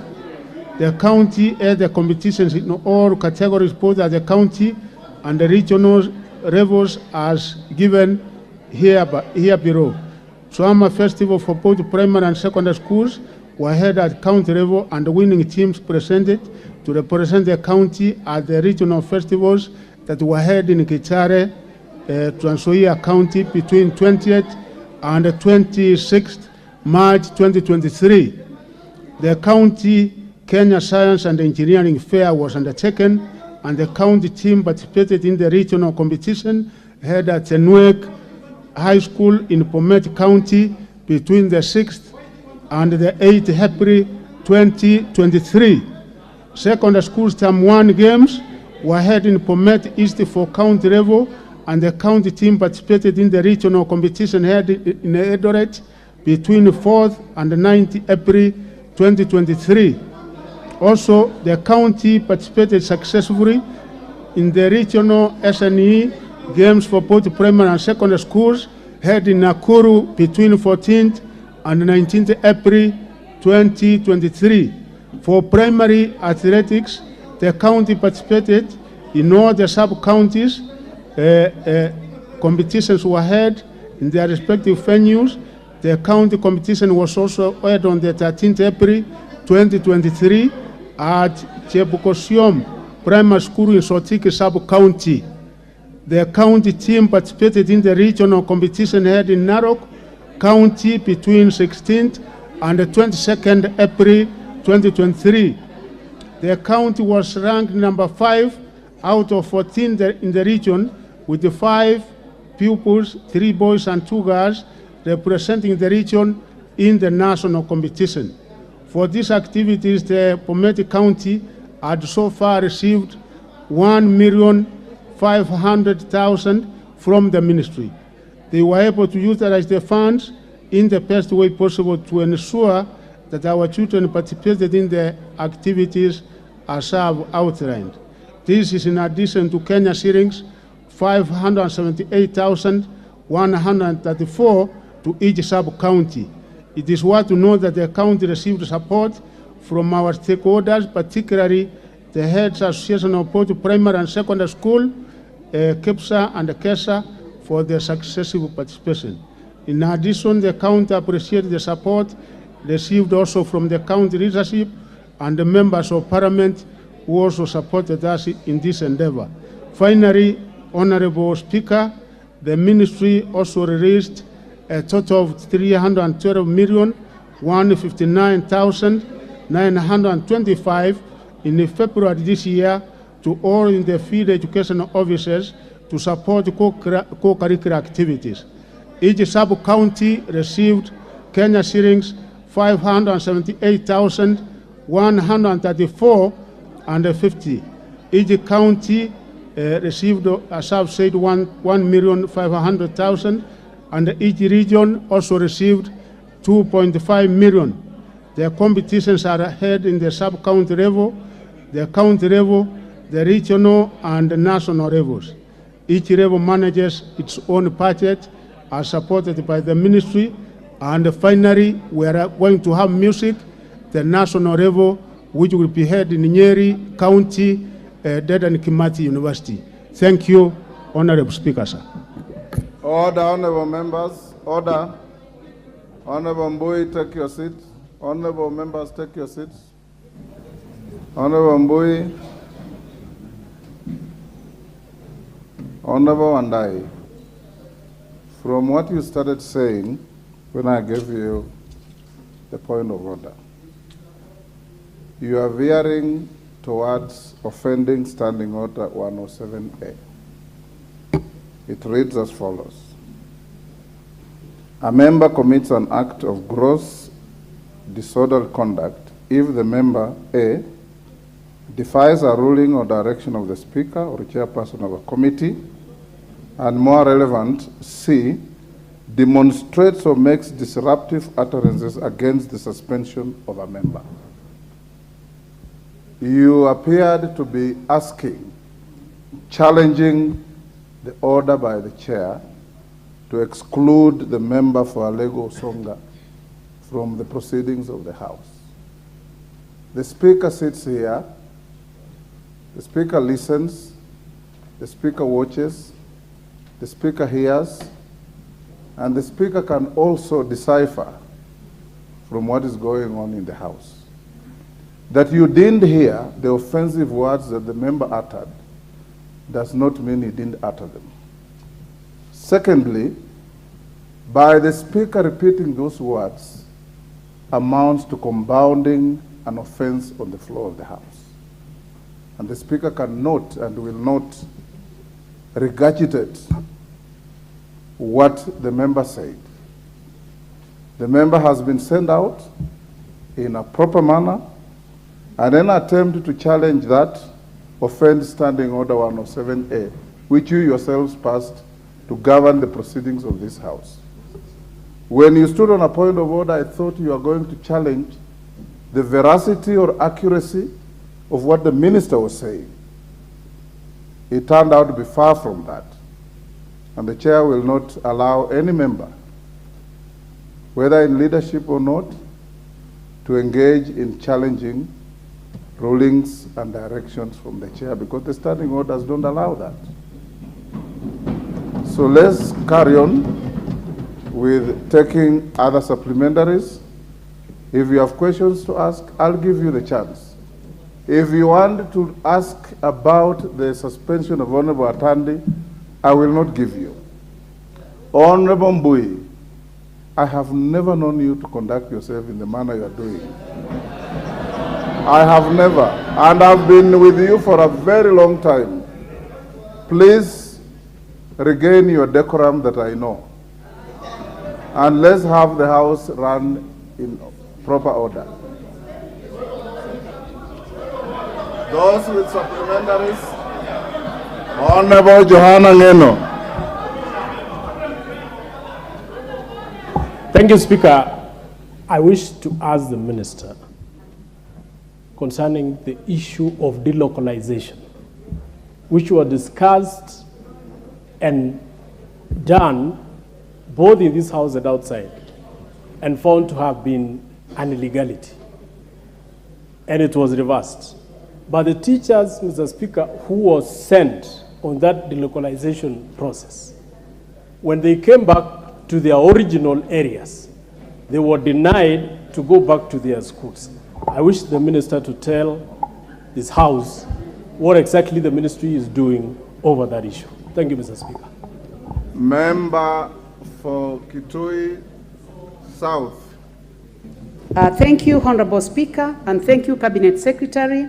I would like to ask the Cabinet Secretary whether he is aware that many junior secondary schools in Kitui were rejected by the Ministry of Education, and what action can he take to ensure that children who are walking for many kilometers to and from school can be assisted? Can the Cabinet Secretary order that these junior secondary schools are accepted so that the distances to schools can be shortened? Thank you, Mr. Speaker. Didimas Barasa.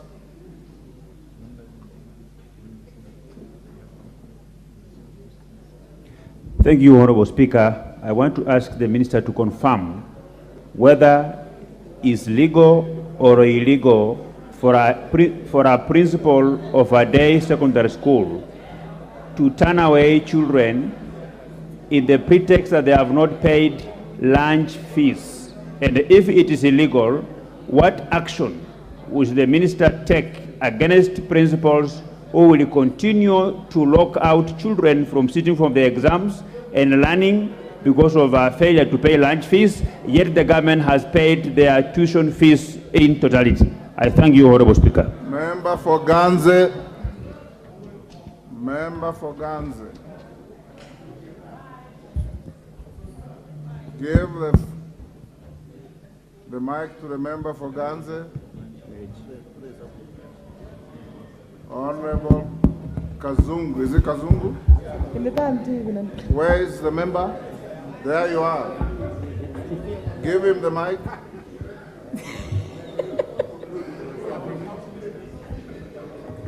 Member for Ganze. Thank you, Mr. Speaker, and also thank you, the Minister, for coming here to answer our questions. I have an issue, and it's about the school feeding programs. Mr. Speaker, I come from Ganze, where the poverty levels are very high. And one of the factors that contributed to high school enrollment was the availability of school feeding programs in all primary schools. Mr. Speaker, this was a very good program, but at some point it was discontinued. And as a result, many students have dropped out of school to go and do manual jobs to fend for themselves and their families. So my question to the CS is, why was this school feeding program stopped? And if there are any plans by the government to revive it? Thank you, Mr. Speaker. Malulu Injendi. Yeah, thank you, Mr. Speaker. My question is this.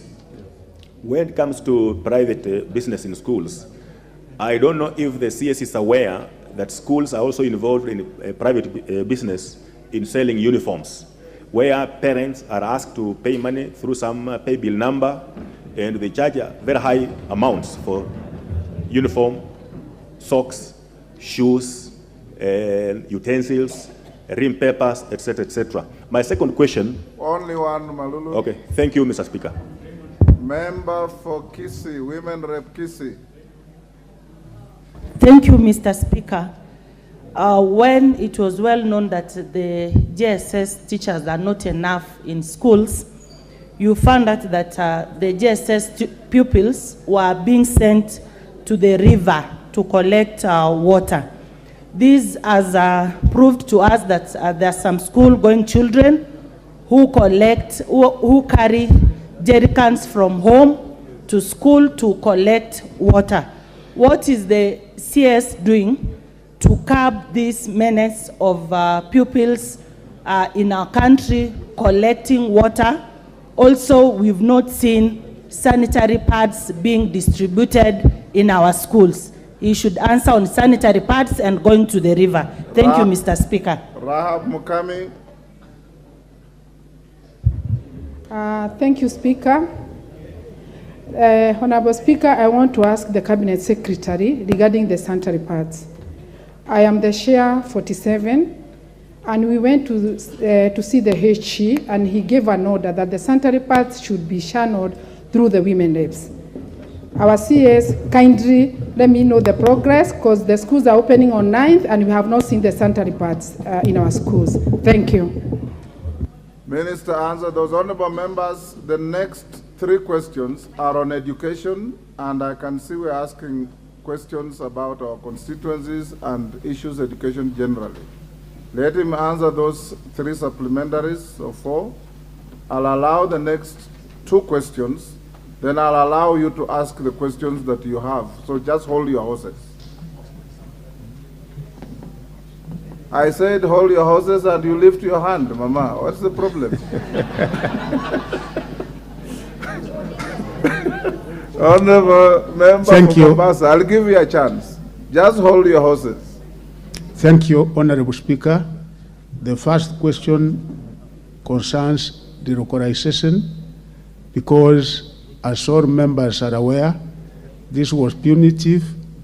It is something that actually led to the breakdown of families, and we did a reversal to this and said teachers who want to go back to their home counties can be able to go back to their home counties, and we have transferred back to their counties where they had originated from quite a number of teachers.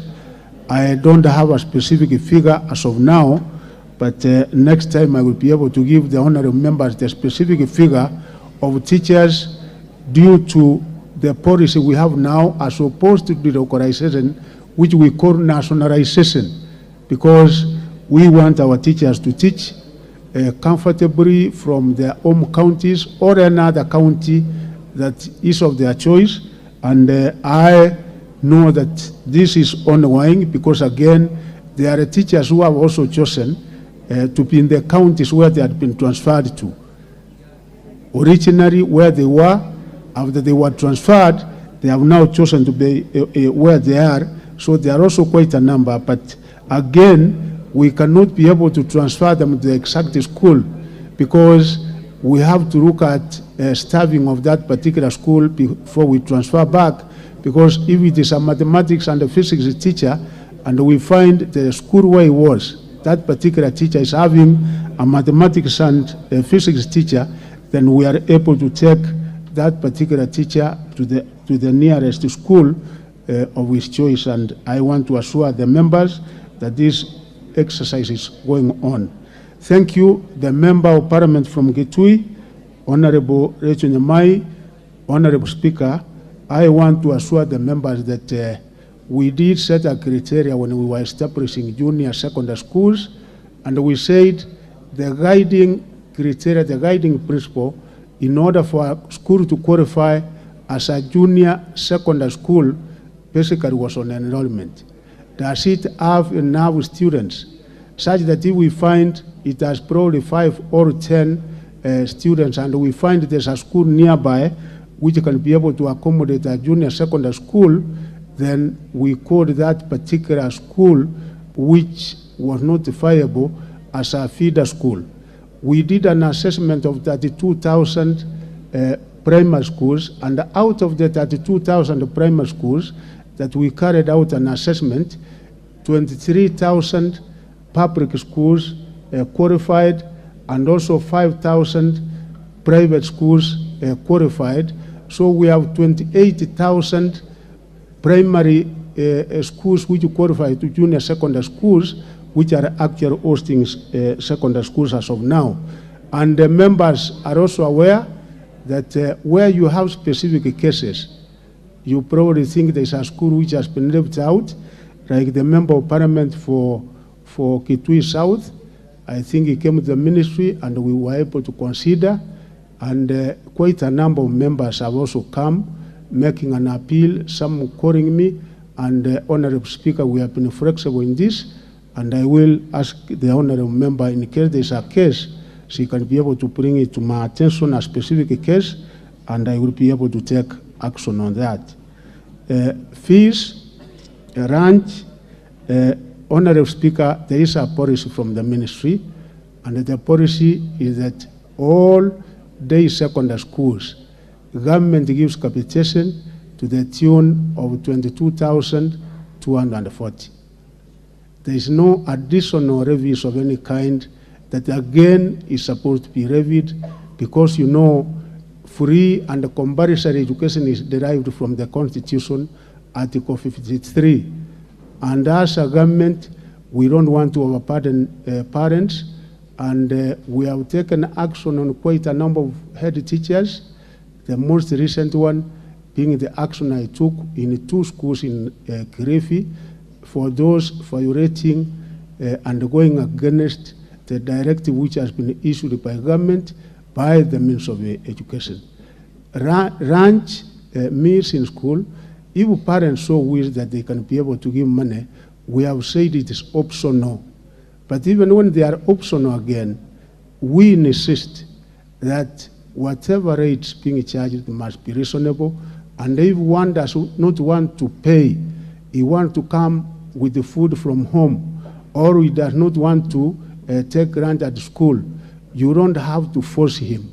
So that is why we say this has to remain optional, but even where they charge a fee, it has to be reasonable. In equally, uniform, we did say, even those who were advancing to junior secondary school, that the primary school uniform that was being used will still continue being used until such a time that the parents will be able to purchase the new set of uniform.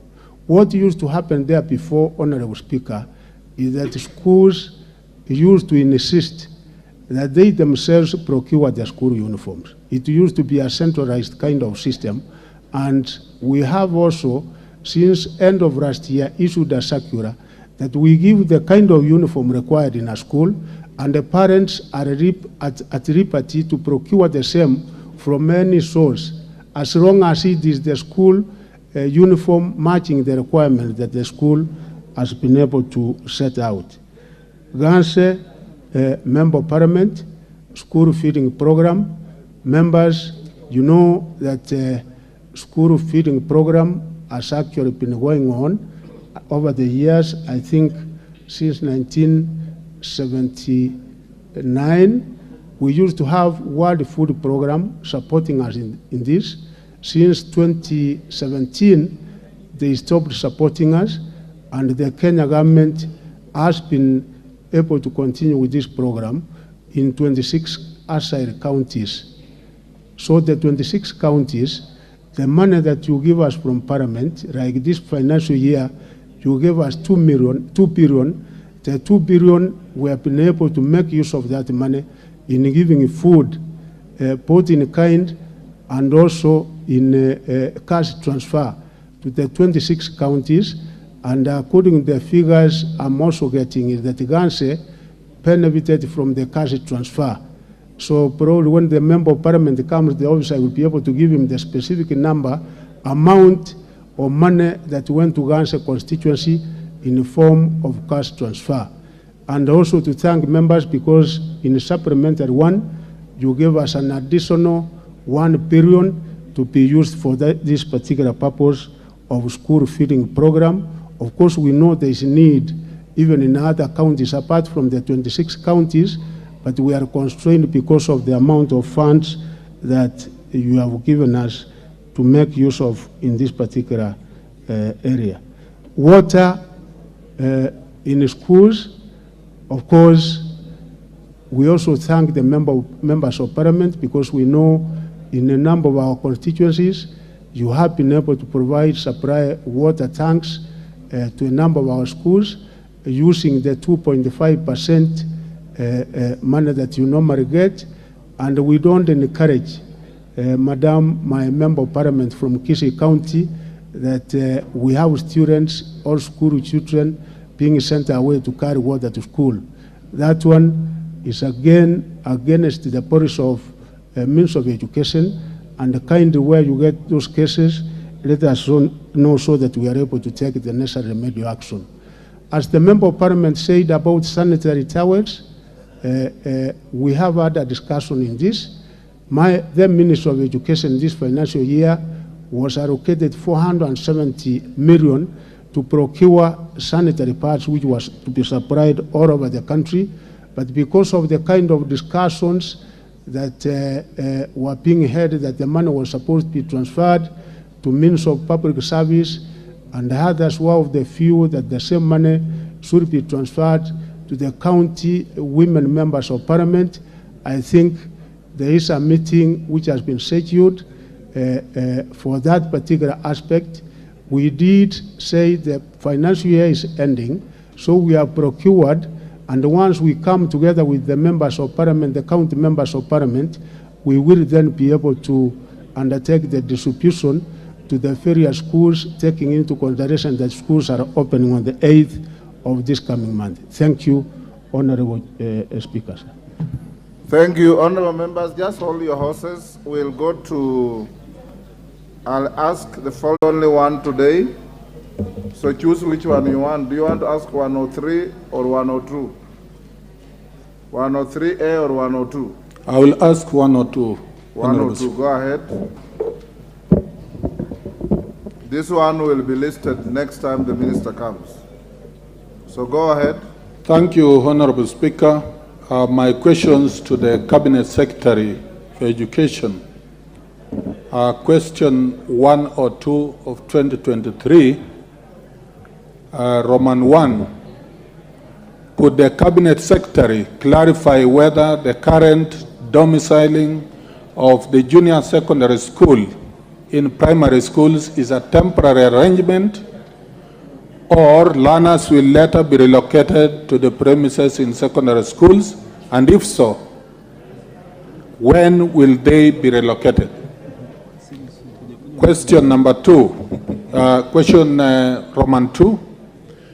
Could the Cabinet Secretary provide information on the amount of public funds that were channeled towards the construction of classrooms in secondary schools, earmarked for junior secondary schools, countrywide, and indicate the fate of those facilities, given that the junior secondary schools are now domiciled in primary schools? Honorable Speaker, that was the first question. And that is the first and last.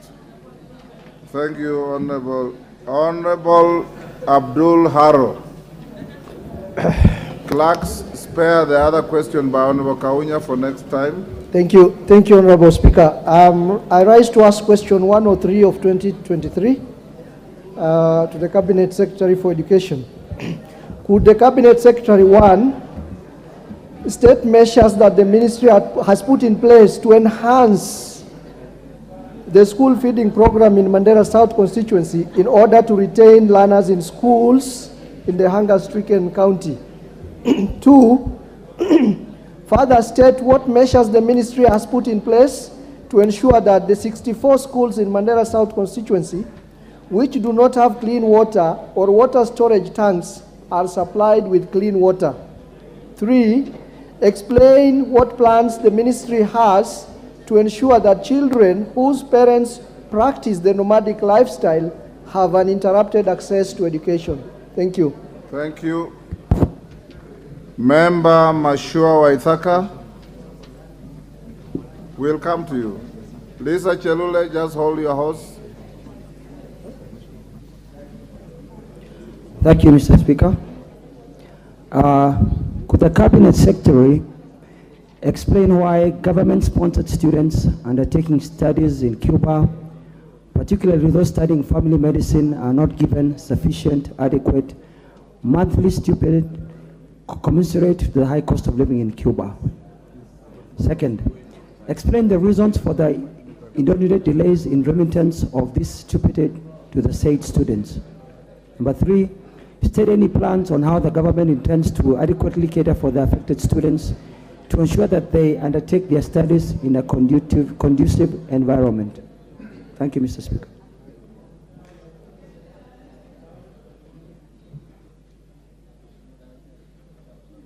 Hold on.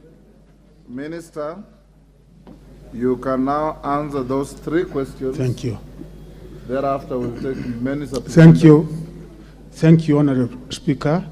The first question from the Member of Parliament, Honorable Kaunya, is that the decision to domicile junior secondary school in primary schools is not a temporary arrangement, Mr. Speaker.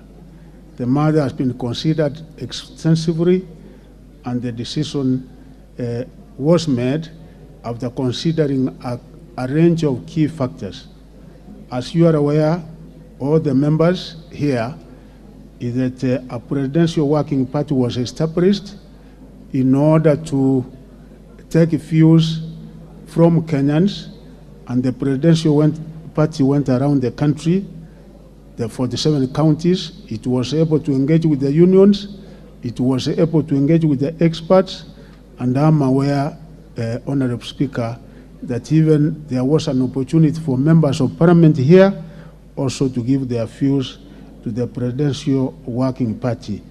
And during these stakeholder engagements and the public participation, as it is clearly enshrined in our Constitution, Article 118, this was the outcome, Honorable Speaker, out of the report and the feedback that we got from Kenyans.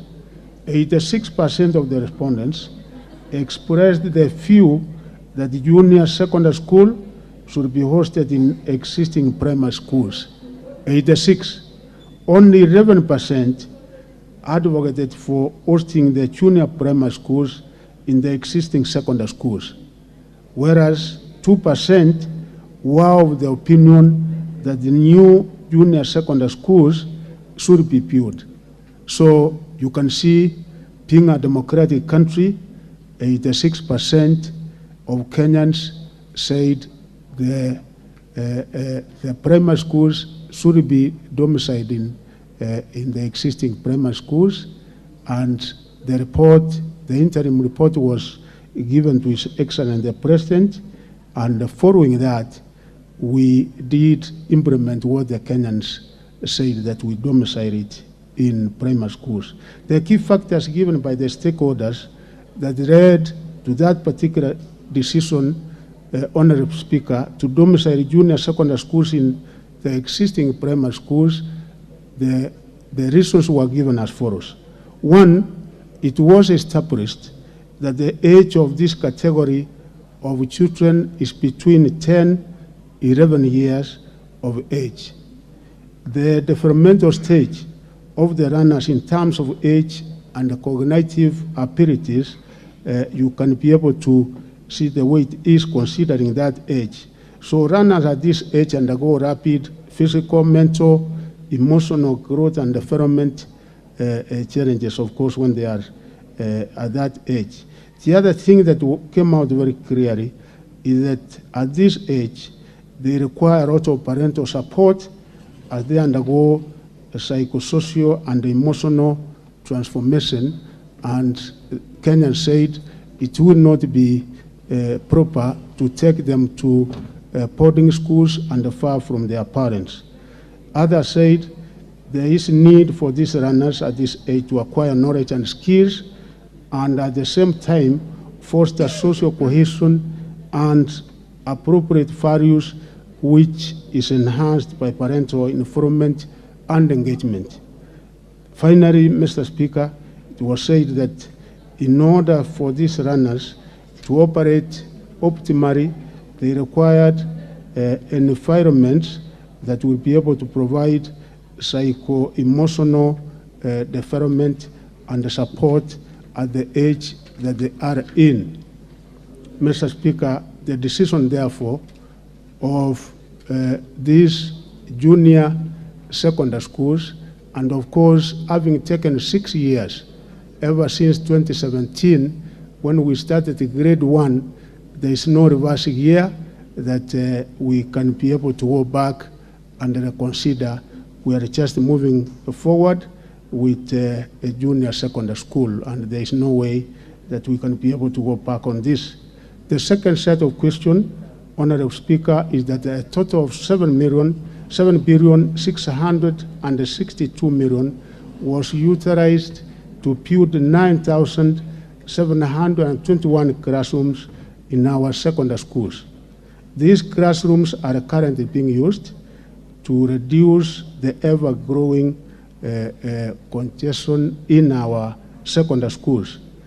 This was informed by a task force that was formed around 2020, Mr. Speaker, which was given the responsibility and the mandate to look at enhancing access, relevancy, transition, equity, and quality for effective curriculum reforms, implementation which was chaired by Professor Fatuma Chege.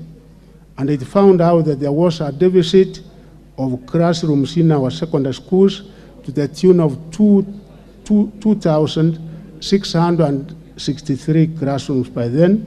As by then, the enrollment in our secondary schools as per December 2020 was 3,405,596 students.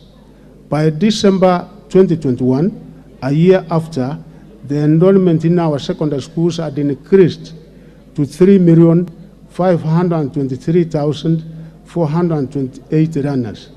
By December 2022, this enrollment had grown to a figure of 3,526,197 runners. Presently, the enrollment, Honorable Speaker, stands at 3,690,376. This therefore means that there has been an increase since 2020 of 287,780 runners. These, together with the pre-existing deficit, translates to a requirement of 9,028 additional classrooms.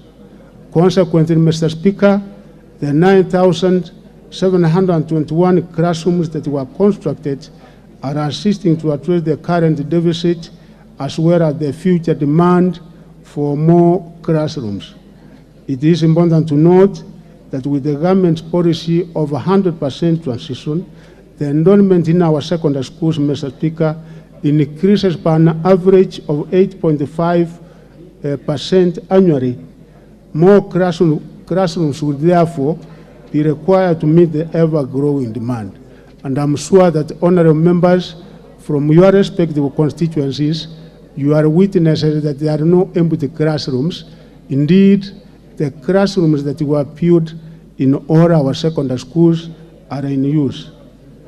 The other question from the Member of Parliament from Mandera South is that you are, Mr. Speaker, sir, the school feeding program started way back in the year 1979 when the government was giving school milk program, and this particular program then was being supported by the World Food Program. The World Food Program continued supporting us until 2017 when they stopped giving any funding to the Kenya government in this particular program. Currently, the Ministry of Education, through the National Council for Nomadic Education, NACONEC, undertook the program and has been giving food to particularly our 26 ASIRE counties.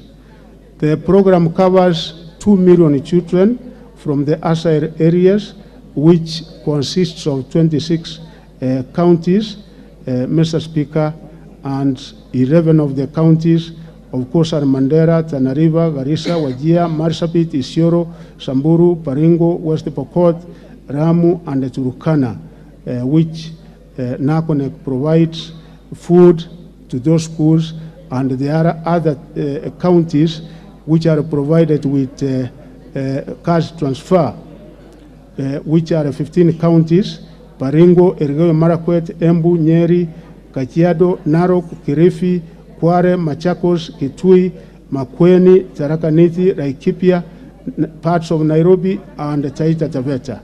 A total of 336,281,000 has been spent under the program for the just concluded term.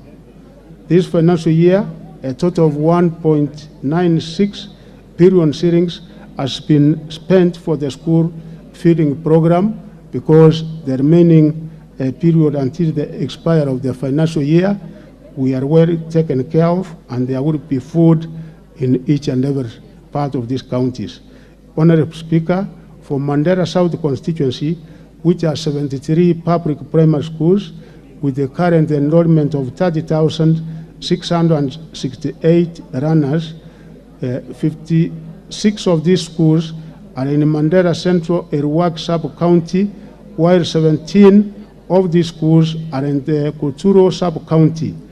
In the just concluded term, NACONEC gave food in kind distribution to all our public primary schools in Mandera South constituency, and the runners are provided 2 meals per day, one being porridge during break time, and also during lunch we provide rice and beans during lunch time. In Kuturo sub-county, Honorable Speaker, the 17 schools which were covered under this program, worth 1,435 bags of rice and 200 bags of beans were provided for the 17 schools. 92 20-liter jerrycans of oil was also provided, with 38 bags of salt, which were also supplied.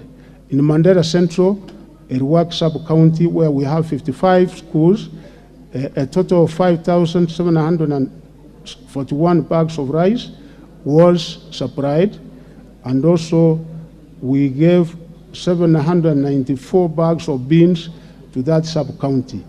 150 bags of salt was also supplied. Honorable Speaker, we also supplied cooking oil, and we did supply 1,120 cartons of ready-to-drink porridge to this sub-county.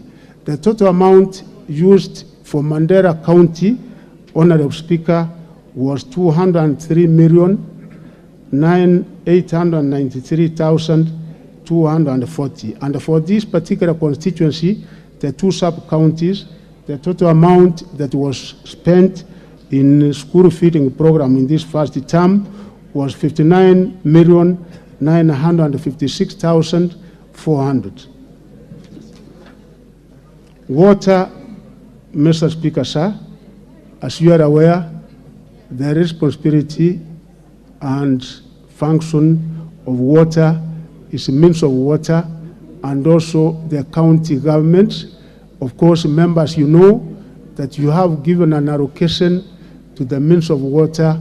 This particular quarter, I think over 200 million, which is for the purpose of drilling boreholes in schools. That money is managed by the means of water. The only thing that we can be able to do as a means of education is to make a recommendation to means of water to consider drilling a borehole in any given school. But in Mandera South, the public schools in Mandera, most of them are located in town centers where we share boreholes with the local communities.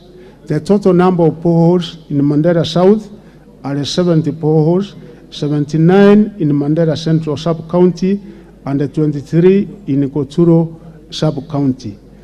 And of course, I have said that we are also partnering with the means of water, and where there is need. Minister, try and paraphrase the answer. Yes, thank you. Because we want to be done with you in the next 30 minutes so that we allow your colleague who is waiting. And I have got many supplementaries queuing. So finish up that and go to... Thank you. So that question, sir, we have the 70 boreholes, and as of now, they are the ones supplying and providing water to our primary and secondary schools in the two sub-counties. And what we are doing to ensure that our students remain in school, and considering the nomadic lifestyle in this particular area, one, Honorable Speaker, is that we have provided food, and the food we provide to the primary school, the purpose of it is to make sure that we retain our children in school, and that has worked out very well. The second other thing we have done in this sub-county and the neighboring sub-counties plus the outside areas is that we have low-cost boarding schools.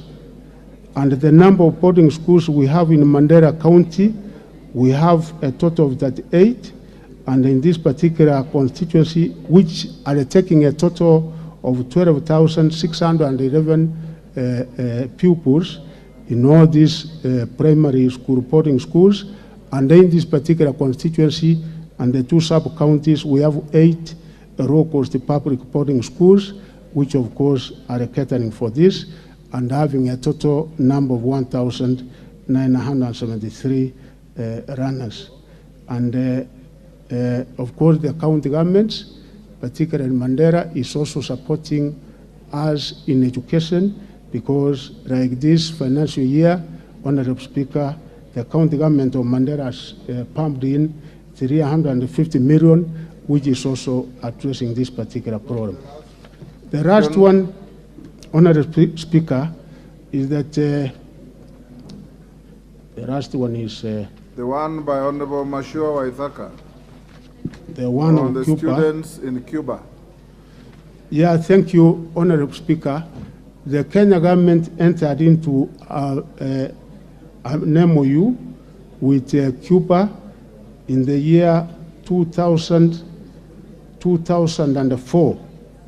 And the agreement entered upon was that Cuba will be providing bursaries, scholarships, partial scholarships.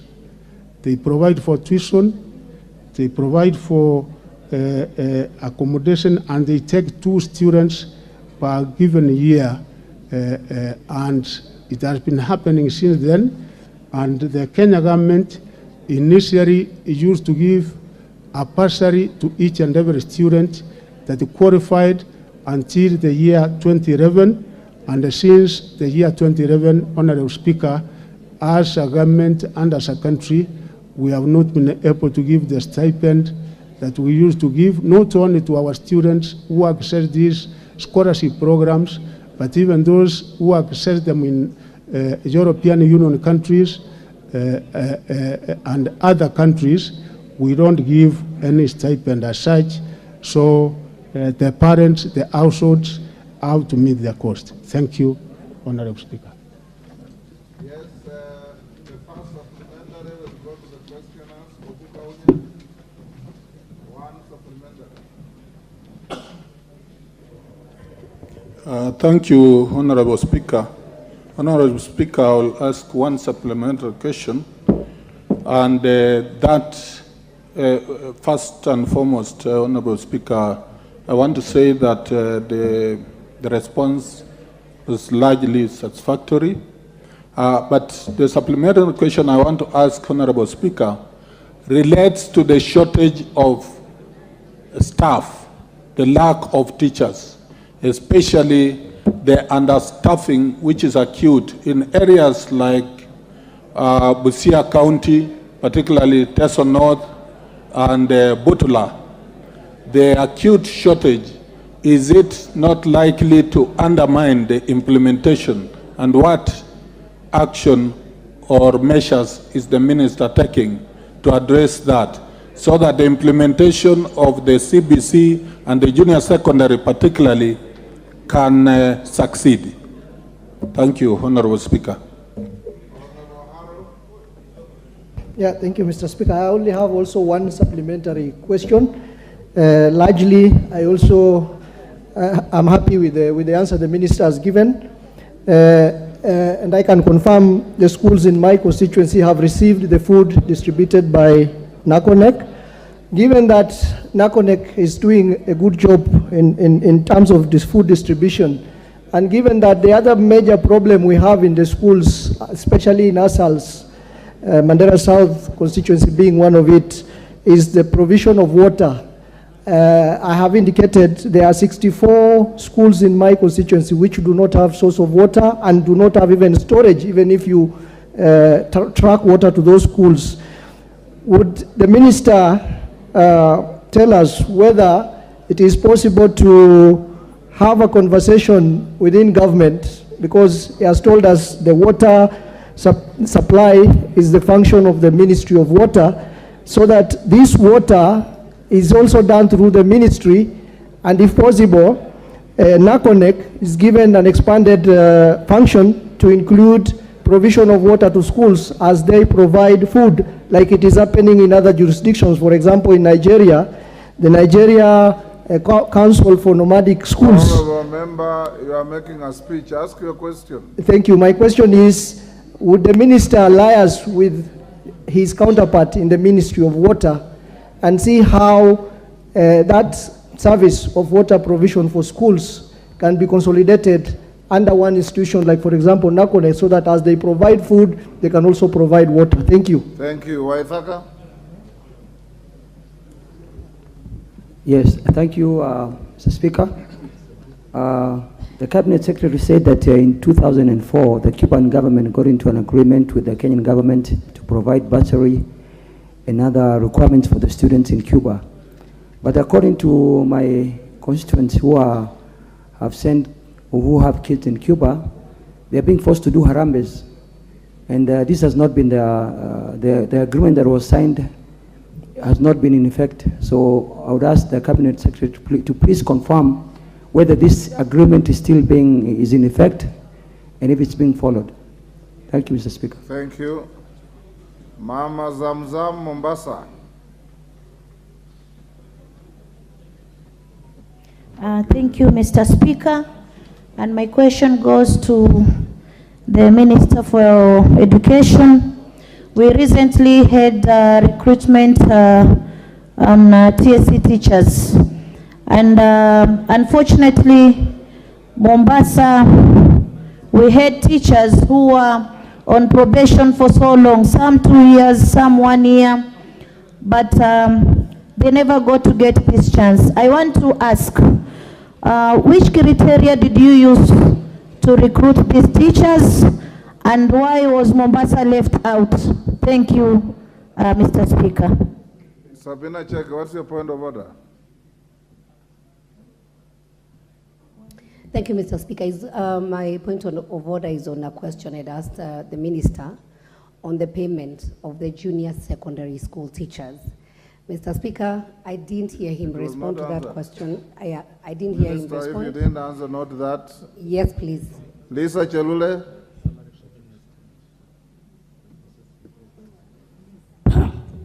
Asante sana Bwana Spika kunipatia nafasi pia nielekeze swali langu kwa waziri wa elimu. Swali langu ni kwa wale wanafunzi ambao wamefanya mitihani ya secondary.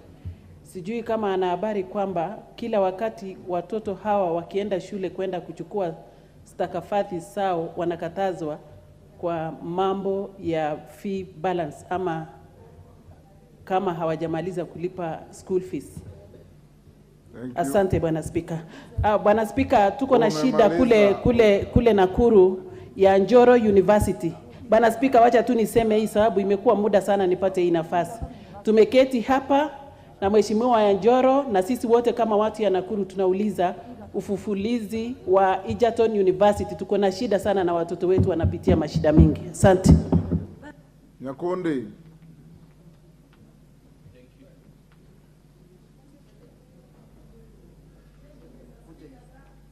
Honorable Nyakundi, is that your other name? The last time I checked, you are called Charity Kadambi. I called out Nyakundi. Thank you, Mr. Speaker, for this opportunity. First of all, let me commend the Cabinet Secretary for Education for the good job that he's doing. My question goes to the Cabinet Secretary. As members of Parliament, under CDF, we try to build classes to decongest schools. But what is the ministry doing to decongest schools? Like in my constituency, I have a school called Gesangora Primary, which in every class has 100 to 120 students. Thank you, Mr. Speaker.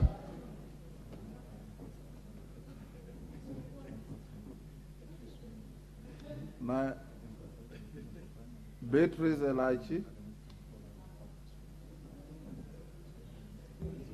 Thank you, Mr. Speaker. My question goes to the Minister, as I appreciate the work he's doing, to just tell us whether it is possible to inform us on how the ratios of kids are done through the national government, so that when we are also supplementing with either bursary or even just doing the buildings of the schools, we are able to know so that we don't also misuse resources in double allocation, and maybe the ministry has already done. Cameron.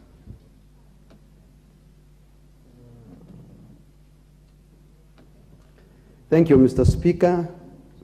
I want to ask the Minister of Education to explain the reopening and the rebuilding status of Ngelecha, Rukus, Ramacha, Partalok, Murata, and Lara Moru primary schools, which was directed by His Excellency the President last year, as well as rehabilitation of Mukutane, Kapindasum, Arapal, Kashela, Tuyotich, and Chevinyin, Embasso Secondary, due to the challenges that were undergoing, that was destroyed by the bandits. Are you sure Thank you. He has gotten those names, the way you are reading?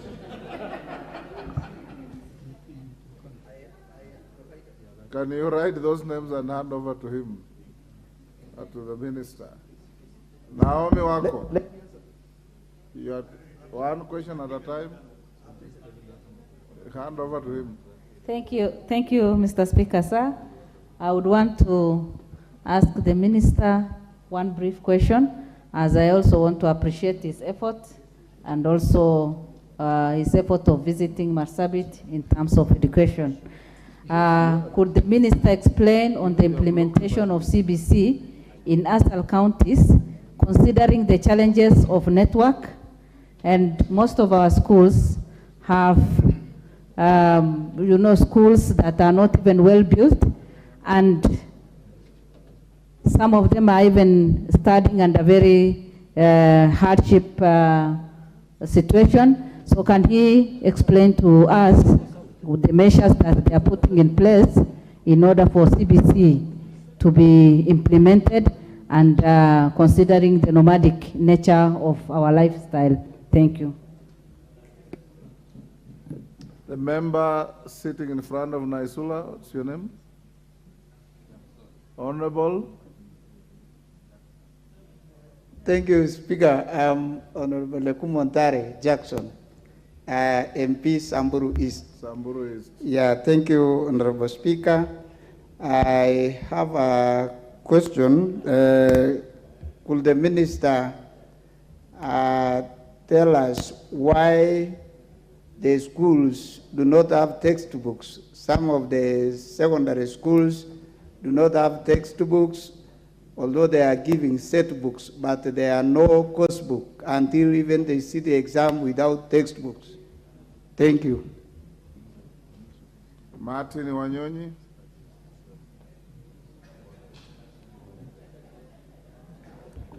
Thank you, Mr. Speaker. Mr. Speaker, my question relates to a circular that was issued by SRC as far as teachers with disabilities are concerned, as far as their reading allowance and their reading allowance is concerned, Chair. Honorable Speaker. Honorable Speaker, my question is, that particular circular is still in place, and TSC is not paying or implementing this particular circular, and yet this particular money or allowance is helping teachers with disability, especially those who are visually impaired, for their own mobility, and those who are physically disabled to be able to effectively perform their own functions. That is reading allowance and guide allowance, Honorable Speaker. Thank you. Mwashako.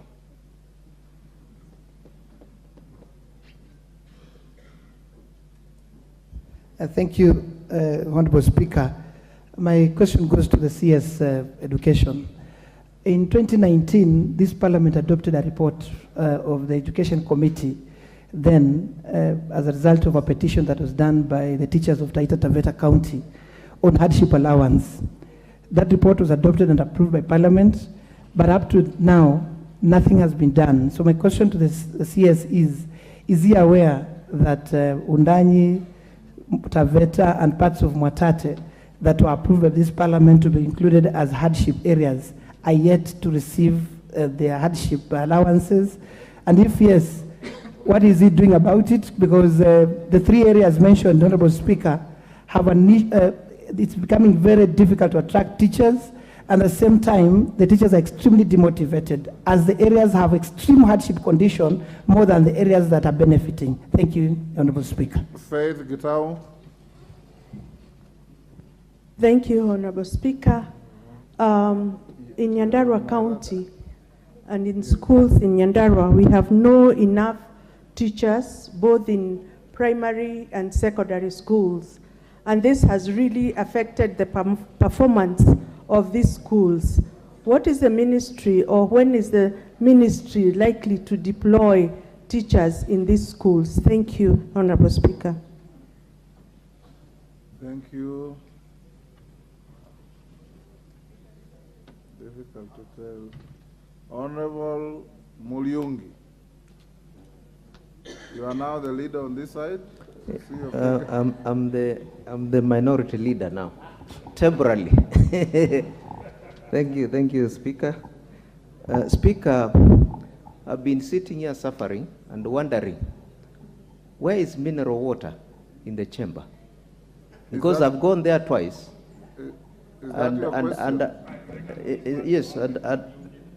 Yes, please. I'm suffering. Yes. Sergeant, it's okay, you've made your point, Sergeant. Can you avail water to Honorable Mulyungi and any other member who needs water? You have the member for Kitui Rural. Since your colleague from Kitui has taken time to ask for water instead of a question. Yeah, you know, we come from dry areas, so I think the storage in the body has expired. Thank you, Mr. Speaker, Honorable Speaker. My question goes to the Cabinet Secretary, Minister of Education. Is the Cabinet Secretary aware of school infrastructural fund managed by the ministry? And if so, what is the criteria used to share the fund among schools across the country? Thank Lastly, you. Only one question at a time. Munene? We have so much interest, members. Just ask your pointed question. Yes. Give the microphone to member for Chuka. You have it. Thank you, Mr. Speaker.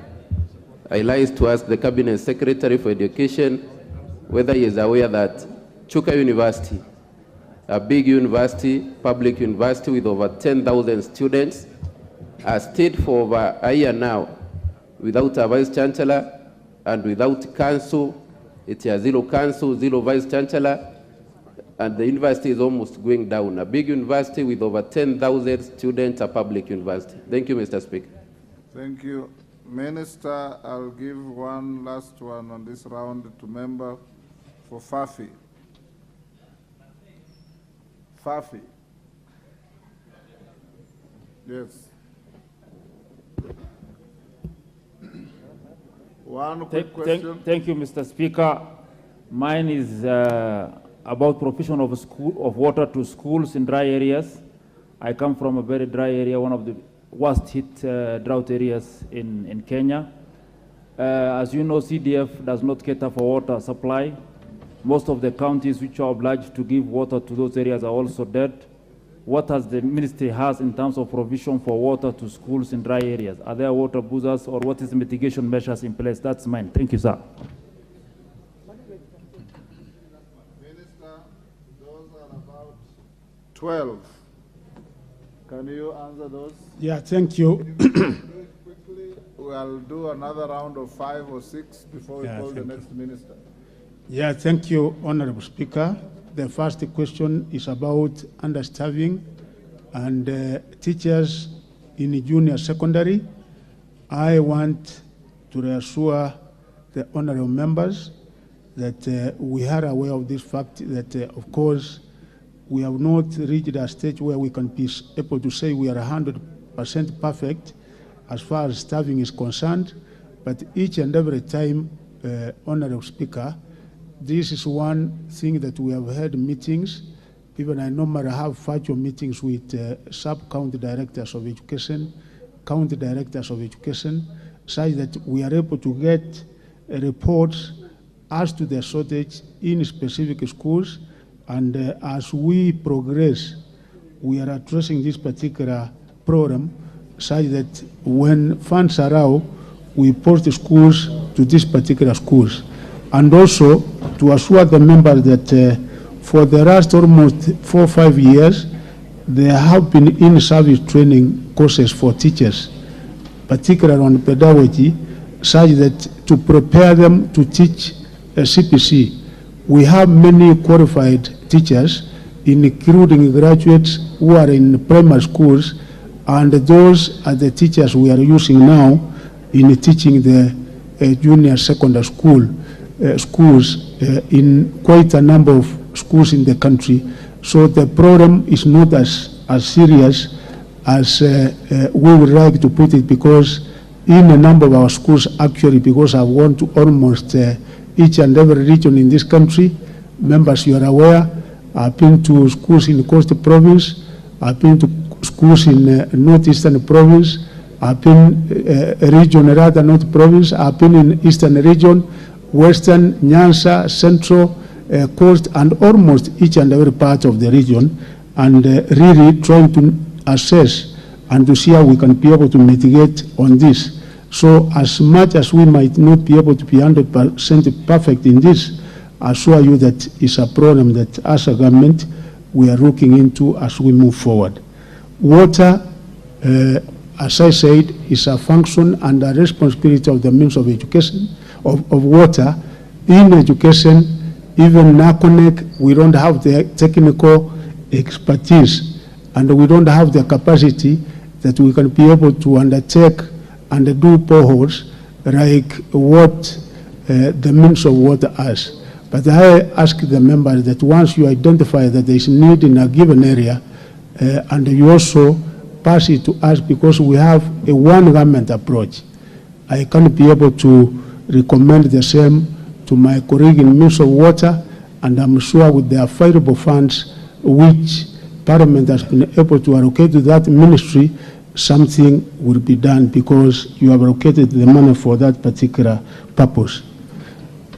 Mheshimiwa Honorable Sabina Chege, sorry I had not answered that question, and I want to apologize to our teachers, the ones that we had not been able to pay because, of course, we were capturing information, because after posting them, we must get information from the principals that they have reported and the specific date that they report, so that we are able to prepare payment.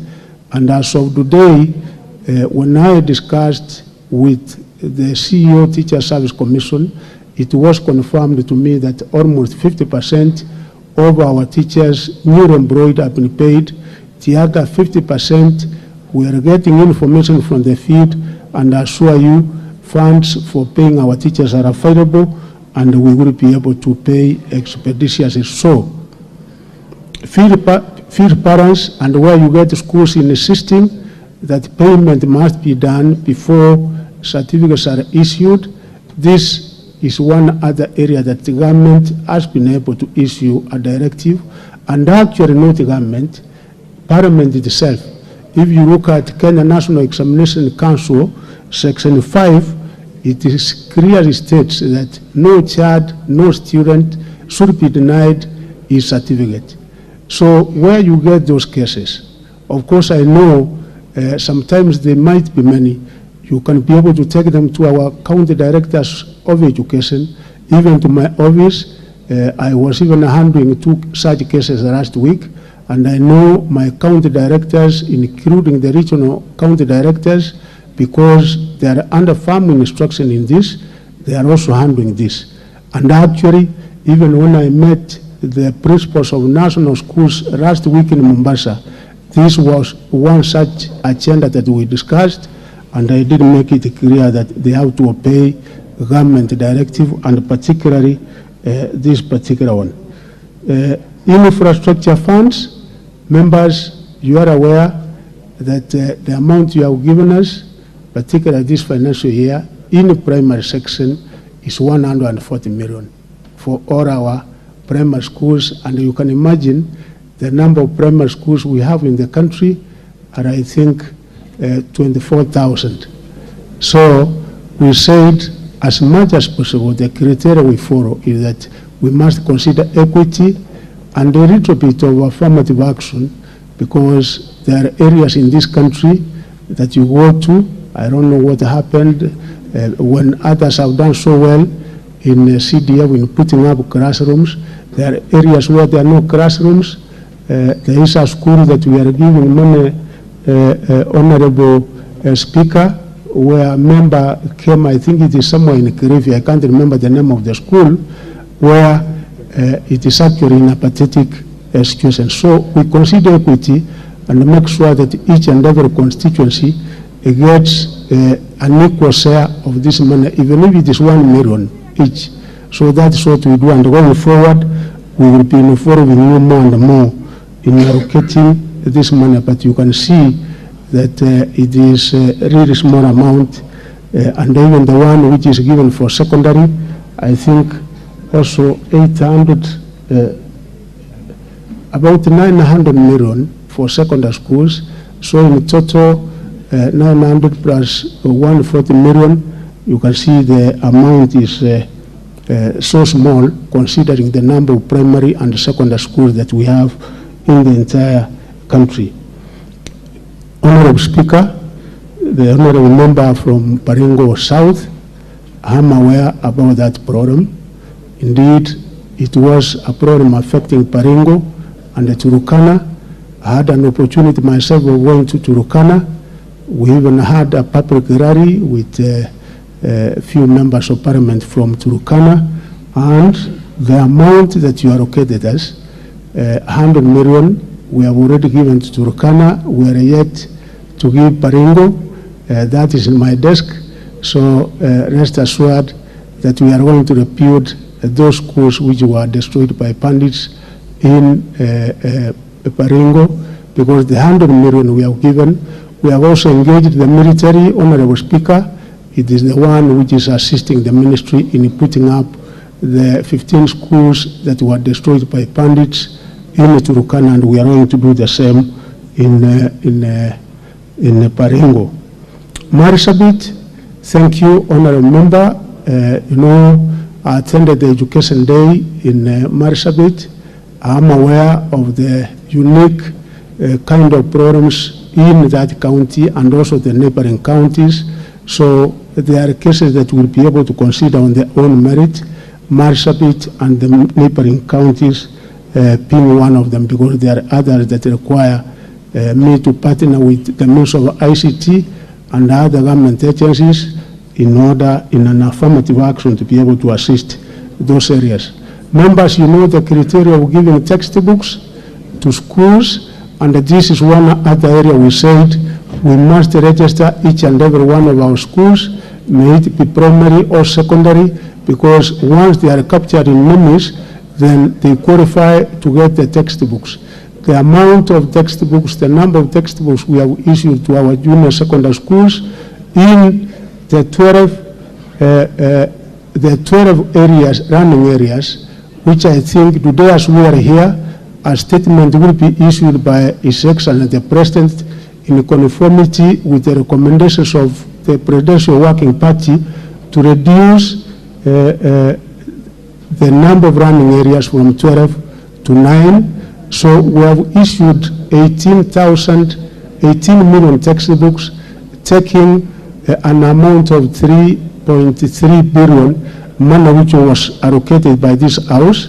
And I'm sure that, honorable member, in case we have not issued to your constituency or any particular school, please come to my office so that we can be able to specifically look at that particular issue. For secondary schools, the criteria is that we issue textbooks, and according to our estimation, a textbook is supposed to last for 4 years. So it is only after 4 years that again there is another allocation of the same textbooks to a given school. Honorable Speaker, concerning SRC and the TSC, particularly concerning the disabled, I request the honorable member to come to the office so that I can be able to call the Teacher Service Commission, and we will be able to deal with that specific problem that he was able to raise. Hardship areas, honorable Speaker, I've gone to many parts again. I went to an area known as Indarawa in Nyandarua, a neighboring constituency. Teachers are getting hardship, the same climatic conditions, the same geographical conditions, but one side is getting and the other is not. And I think we got that request. I went to Nyatike in Migori County, the same request. Taveta, I assure you that we are also putting together all those areas that require to be considered for hardship, and then we'll be able to follow the normal process of making them to access hardship allowance. Teachers in Nyandarua, as in many other parts of the country, I think progressively we will be addressing this particular problem so that we make sure that teachers are available in our schools as we move on. Your Honorable Speaker, Egerton University, and I'm happy to report this House, Honorable Speaker, that today, as we are here, one such problem that we have encountered as a country is on higher education, because the criteria that we used to use was known as DUC, differentiated unit cost, where the government of Kenya was supposed to support each and every program at a cost of 80%. But for the last 5 years, members, you are aware that the amount you allocate to our universities has not been able to cater for the 80% as required and as given in that particular policy. So like this financial year, the total amount that we have been able to give to our public universities is 48.1%. So today, as we are here, His Excellency the President of the Republic of Kenya, again, considering the recommendations that we have been able to get from the Presidential Working Party, is unveiling a new funding model to our public universities, which will guarantee sustainability of our universities, which will also give accessibility to our universities, as well as ensuring that the children of those who come from the poor families are actually well taken care of, considering the kind of funding model that we have come up with, which I think, as we are here, is being announced by His Excellency the President of the Republic of Kenya. Each Egerton University, your Honorable Speaker, gets a capitation of 185,000 Kenya shillings per month. The salaries alone take 221 million each and every month. So you can see now each and every month they are working on a deficit. Of course, apart from working on the funding model, we are also working on matters governance, on matters management, because again, the other problem ailing our universities also deals with matters governance, matters to do with management, which we are trying to do our best in ensuring that particularly the university councils we appoint this time around, we undertake a qualitative process so that we are able to get men and women who can be able to manage our universities in a better way. So each at an university, we hope that with the new funding model that is being unveiled today by His Excellency the President, we should be able to come out of the kind of problem we have, not only in Egerton, but even in our universities. Even the Act, 2012 Act, Honorable Speaker, where there was a loophole, I think as a ministry, we have made a recommendation to this House, because you can also, you also know that since 2017, part of the funding also goes to our private universities, and we have sent some kind of amendment, which I hope you will be able to make as a House. Chuka University, I want to assure the member that we are appointing the council, Honorable Speaker.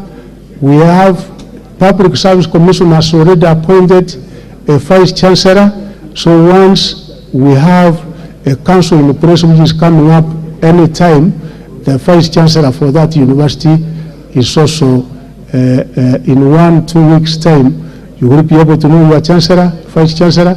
You will also be able to know your council members. Finally, Honorable Speaker, good news for this country is that we are starting a national open university. All the process have been undertaken by a Commission for University Education, and as given in Section 24 of the University Act, because that is given as a specialized university, we will request the honorable members to give approval, because when you look at the neighboring countries, Tanzania, South Africa, almost each and every country has an open university which has quite a lot of advantages concerning the cost and access to education. So we will request that you also approve that. Thank you, Honorable Speaker. Thank you, honorable members. Thank you, Minister. Honorable members, I'm inclined to stop here on this education. I know you have many questions. What I will do is, you are going on recess tomorrow. I'll direct the clerk to invite this minister the first sitting after recess so that he can be asked more questions. I know many members have come to me here, Ngeleche, you have come, Raso, Wambilianga, all of you. And each one of you has a legitimate right to ask a question. Allow me to make the following short communication. To acknowledge students from Kenyatta University School of Law seated at the Speaker's Gallery. They are Kimani Njenga, Lauren Atieno, Mother Jepkemei, Florence Atieno, Joseph Baraza, Maureen Kamuhia, Pauline Dirangu, and Emily Ogonyo. The delegation has visited Parliament as part of its participation in the ongoing 4th International Parliamentary Conference on the Freedom of Religion and Belief, which is taking place at the Nairobi Serena Hotel, where the National Assembly is being represented by the Deputy Speaker, Honorable Gladys Bose-Sholei, MGH MP, and Honorable Beatrice Elachi MP. On my behalf and on your behalf as a House, I wish to welcome the delegation and wish them a fruitful undertaking. Thank you. You may take your seat. Honorable members, a further communication before we call in the next minister. Over the past few years, the Parliamentary Service Commission has endeavored to provide a favorable working environment for members of Parliament, including availing to them professional teams of staff. Coupled with this, members are able to engage other support staff, including personal assistants. In this regard, honorable members, in light of the fact that the support staff engaged by members ought to be conversant with the procedures and operations of the National Assembly, the Office of the Clerk has organized a 2-day induction workshop for personal assistance of all members of the National Assembly. The workshop, under the theme Becoming an Effective Parliamentary Assistant, is scheduled to take place in 2 days formats, composed of 3 groups, one from 8th to 11th, the second from 11th to 14th, and the third from 14th to 17th of May 2023, at a venue to be communicated by the Clerk's Office in due course. The key objective of the workshop is to offer an opportunity for the personal assistants to be appraised of the workings of the National Assembly, including their day-to-day interactions with various directorates and departments. Honorable members are therefore called upon to nominate their personal assistants to attend the induction workshop by submitting the name of one personal assistant by filling a form or a nomination register at the main reception of the main Parliament buildings by Friday, 5th May 2023. Honorable members, additional information regarding the workshop will be communicated through the Bunge bulk SMS system. Thank you. Honorable Machogu, you can see very clearly that your ministry attracts tremendous attention and interest from members of the House. Literally each and every member here has wished to ask a question. We are only limited by time because we have your colleague from Energy waiting. To members who have not gotten the opportunity, the chair says sorry to you, but we will summon the Honorable Machogu to appear before this House the first Wednesday after recess. We resume on the 6th, which is Tuesday, so I direct that the Honorable Machogu comes back on the 7th, which is not too far away, honorable members, and I'll ask the clerk to avail me the list of all of you who have asked questions today, so that I put you in the cooler to give room for those who have had no opportunity to ask questions on that particular day, so that we give everybody a fair chance, isn't it? Lastly, Honorable Machoglu, thank you for honoring the invite. Thank you for answering questions clearly. But you have much more to answer when you come next time. You can see members have got questions from every single part of the country, some related, some unrelated, but all towards the education of our children, the welfare of our teachers, the facilities available in schools, and the equity of distributing those facilities. I thank you. You are released with your team, and you may now bring in the Minister for Energy.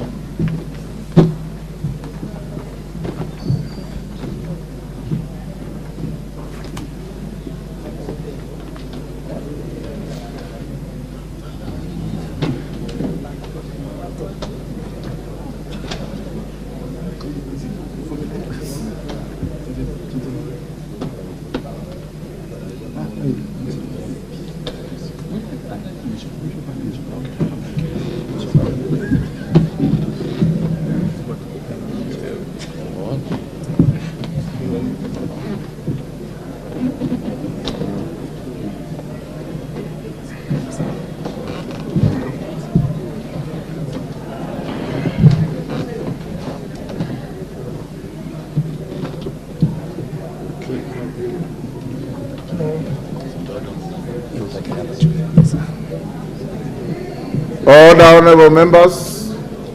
We now have the Minister for Energy and Petroleum, the Honorable Davis Chirchir. You are welcome to Parliament. The first question will be from the member for Malindi, Amina Muyanzi, MP. I have not seen her the whole afternoon. Did she also walk out? Honorable Amina Muyanzi. Honorable Amina Muyanzi, question dropped. You can only ask on her behalf, Honorable Shakil, if there is a written request from the member herself to the Speaker. Question dropped. Next, question 095. Member for Mandera South, Abdul Haro. Thank you, Honorable Speaker. Honorable Haro, can I request you to sit back? You have had more than your fair share this afternoon. Let me give the next, I'll come back to you a little later, so that in case we run out of time, you'll have had several bites at the cherry this afternoon. The Honorable Member for Kibwezi. Minister, just note the question from Member for Mandera South. It will come slightly later. Honorable Member for Kibwezi East, Jess Kambalu. Honorable Jess Kambalu, she's just been here.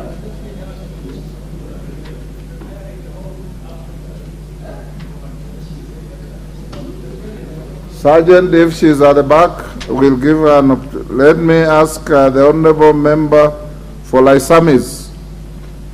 Honorable Lekuton, I've not seen him today. Is he in the chamber? Oh, Joseph, you may ask your question. Thank you, Mr. Speaker. Mr. Speaker, I'd like to ask question 098 of 2023. Could the Cabinet Secretary, one, indicate when Loyangalani, Kargi, Mount Kulal, and South Hall towns will benefit from the electricity connectivity, considering that they are not yet connected to national grid? Roman number 2, Mr. Speaker, sir, the Minister to explain what plans the Ministry has to ensure that the said towns are connected to sufficient and uninterrupted power supply, considering that the said towns are rapidly growing with many educational and health facilities among other public utilities that require power supply. I thank you, Mr. Speaker.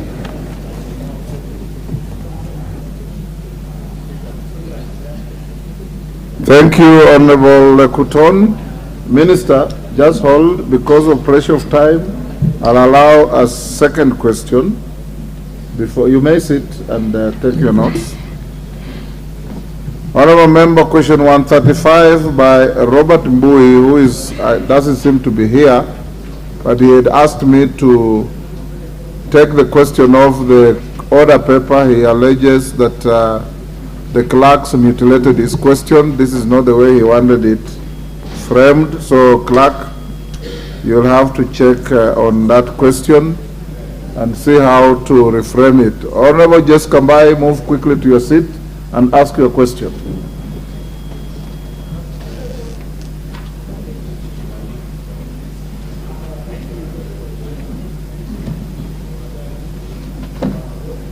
Honorable Jess Kambalu, question 097 of 2023.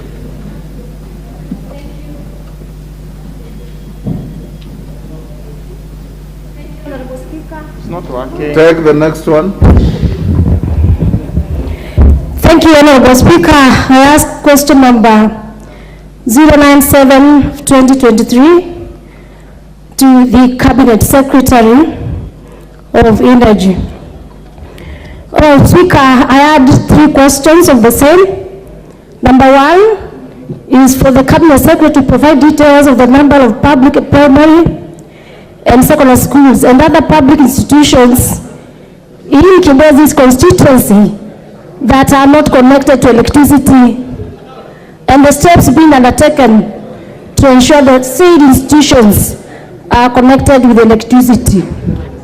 Speaker, question 2 of the same was to outline measures that the ministry has put in place to either service or replace the dysfunctional and obsolete solar PV systems that are installed to provide uninterrupted power supply to various public institutions in the country, and particularly in Kibwezi's constituency, especially primary schools where power is critical to supporting the digital learning program.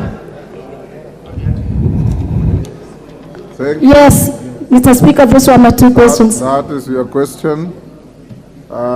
Minister, let me also take the Honourable Member for Mandera South now. Honourable Harrow.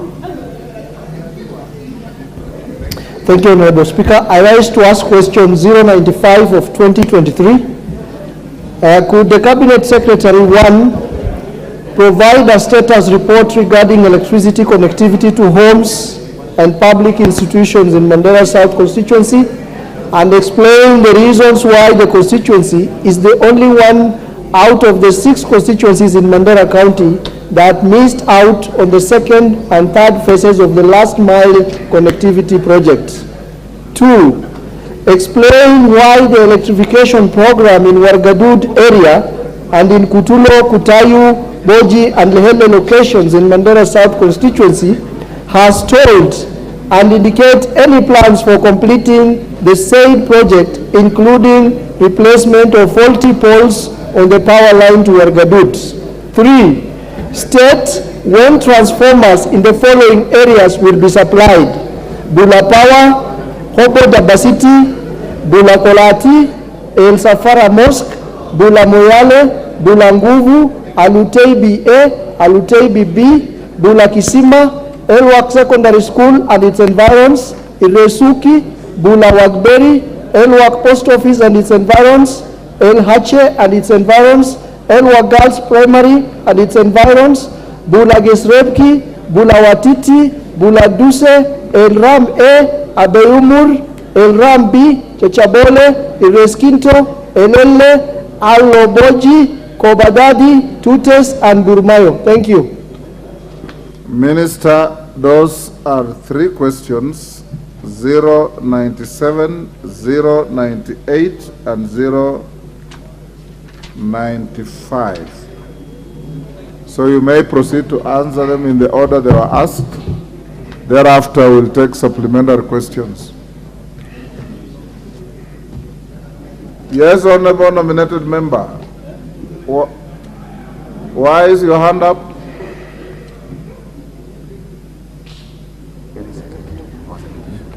Give the Honourable Member the mic.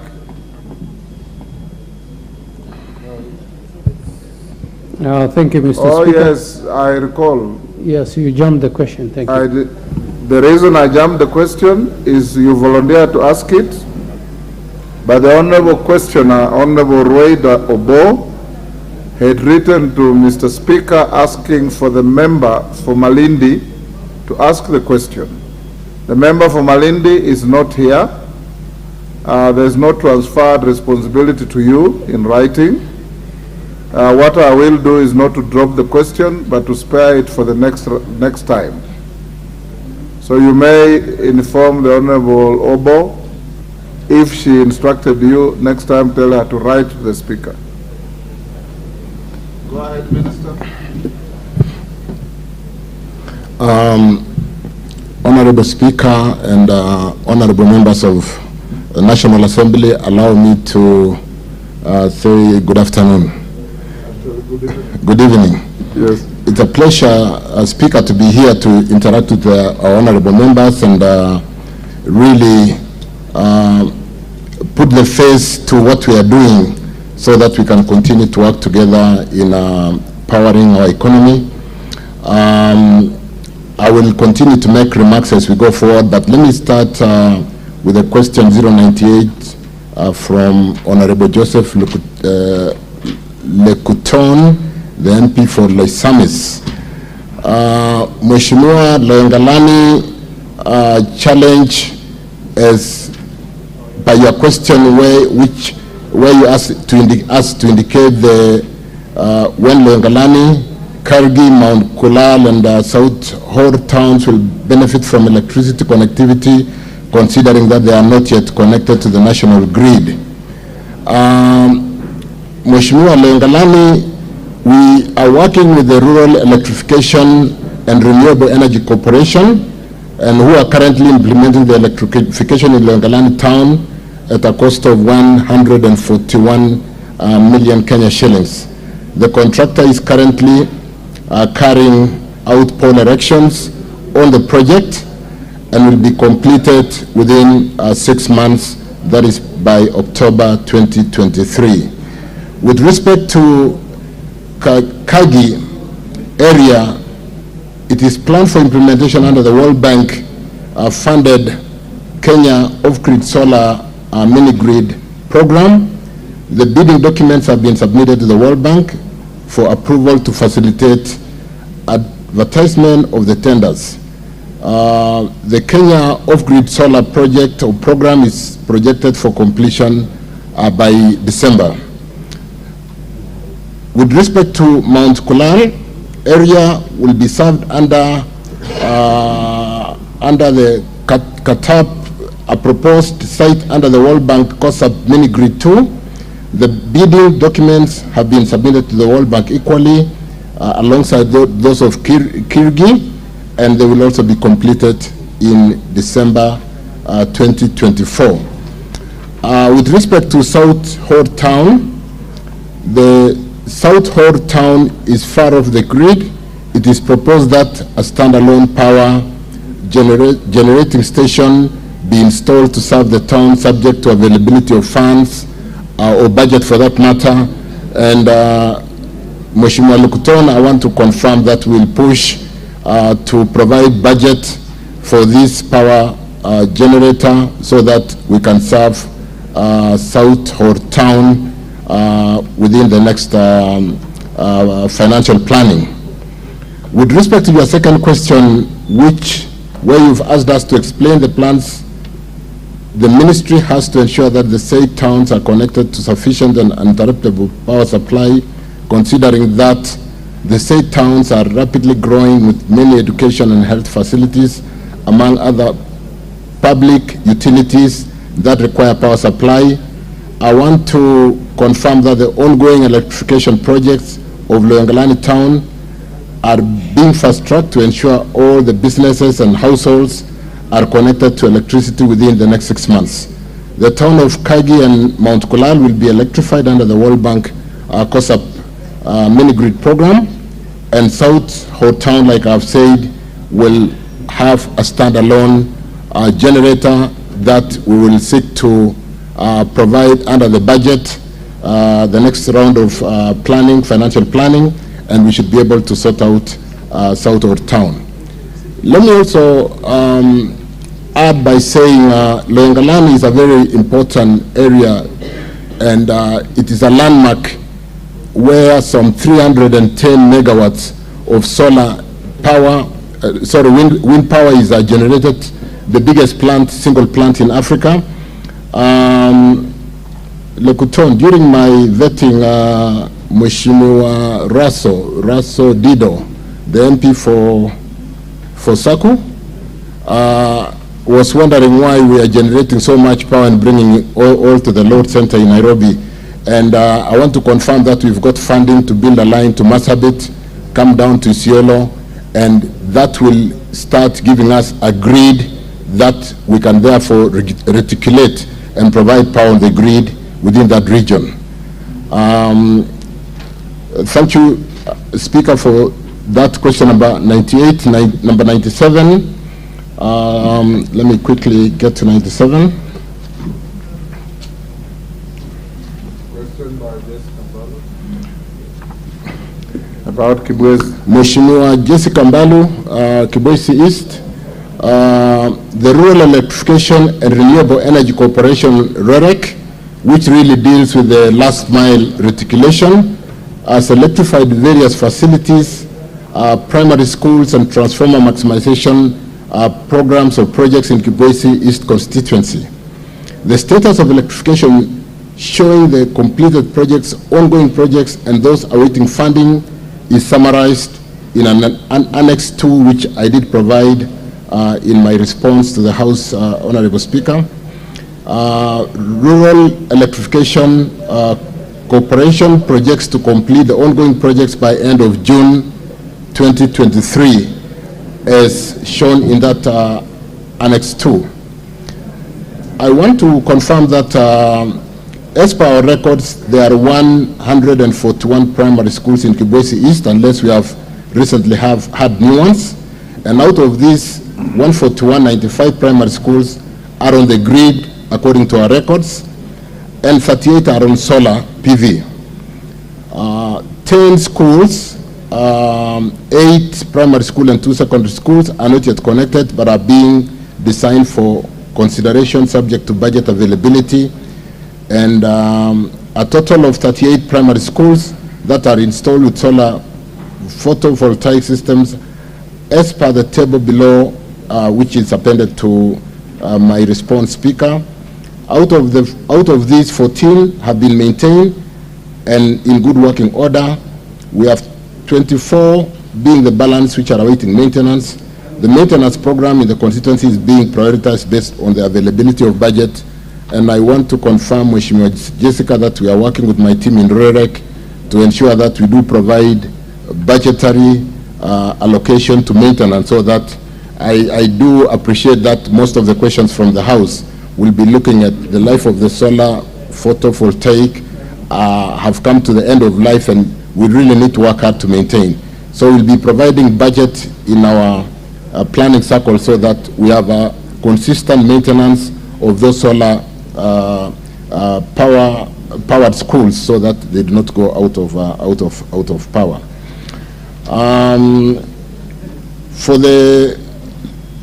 Let me also confirm that in Kibwezi East, like I've mentioned, some of the projects in design and survey, and we will be completing, and I want to confirm, and I'll be making a general statement, Mr. Speaker, because it cuts across most of the members of the House, that really REREC has done a great job.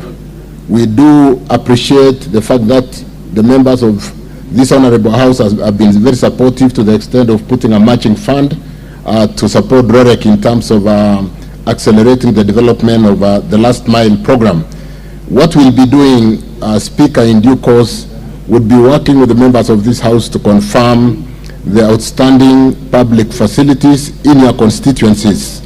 I have had a meeting with the Energy Committee chaired by Honorable Victor Munyaka, and what we are doing is working on schedules of all public institutions for every member of parliament, from the first constituency to the last constituency, to basically audit those institutions that to date have not been reticulated with power, and so that we work together to provide adequate budget, and so that in this financial year and the next financial year we should be able to finish all our public institutions in terms of providing power.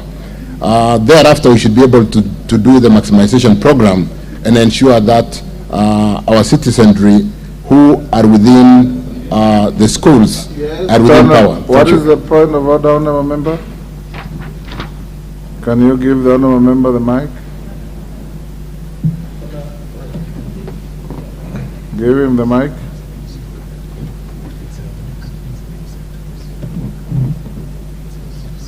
You can't trace him. There you are, member. Mr. Speaker, the Cabinet Secretary has referred to the Chair of the Energy Committee as Honorable Victor Munyaka.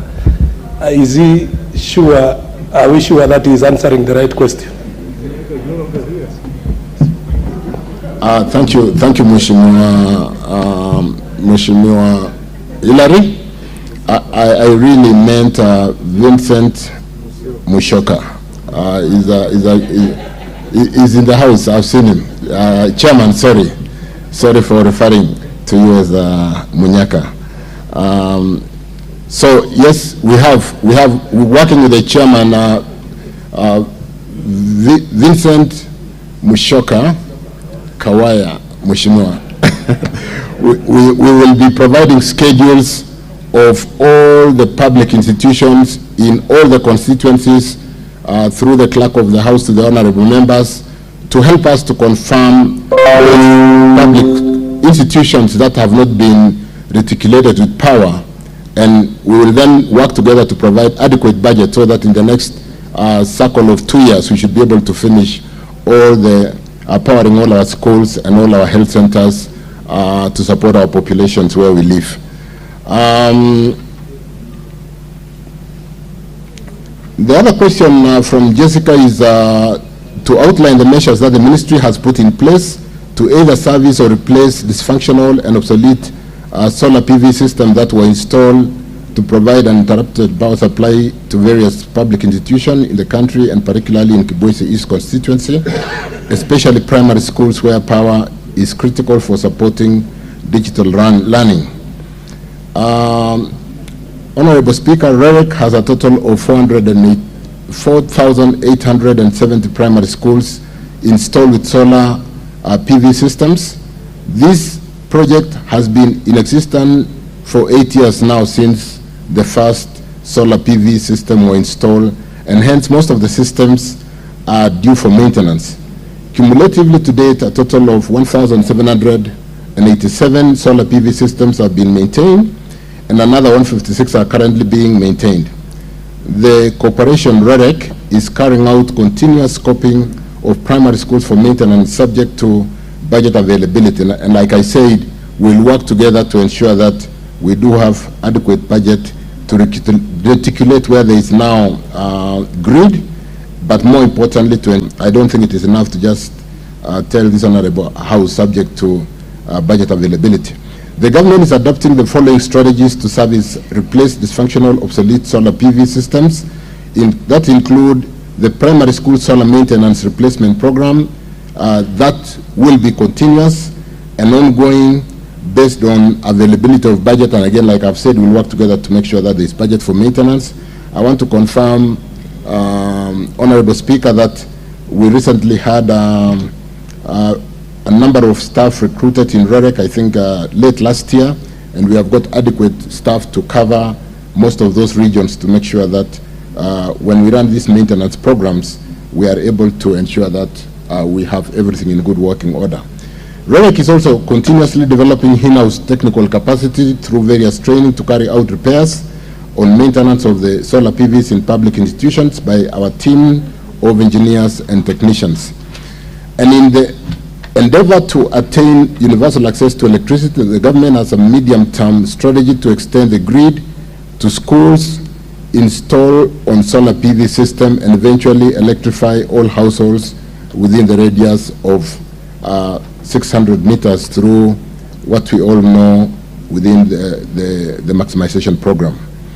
Continuous sensitization advocacy of the school management to replace failed, burnt, or light enhanced security to discourage vandalism of the solar PVs. They are also sometimes targets for theft, and we really need to secure them. So we'll work on those programs together to ensure that our solar PVs, Jessica, Mheshimiwa, are in good working order in Kibwezi East. Thank you. Let me then look at... yes, Honorable Jessica. You will have an opportunity to ask a supplementary after this. Supplementary, because I have a copy of the answer from the CS. Honorable Speaker, I just wanted to appreciate, before he moves to my other colleague on the question, I want to appreciate the CS for the answers he's given to my question. Honorable Jessica, I will not allow you that shortcut. Take your seat. Take your seat. I'll give you a supplementary. You can appreciate the minister when I give you the supplementary. Go on to the next. I had given him 3 questions, Jessica. I wanted him to answer all of them, which he has done. Lekutons, yours, and Harrow's. When he finishes, I'll come back to you. Thank you, Honorable Speaker. Question 95 by the Member of Parliament for Mandera South constituency, Honorable Abdul Harrow. Could the Cabinet Secretary provide a status report regarding electricity connectivity to homes and public institutions in Mandera South constituency and explain the reasons why the constituency is the only one out of 6 constituencies in Mandera that missed out on the second and third phase of the last mile connectivity project?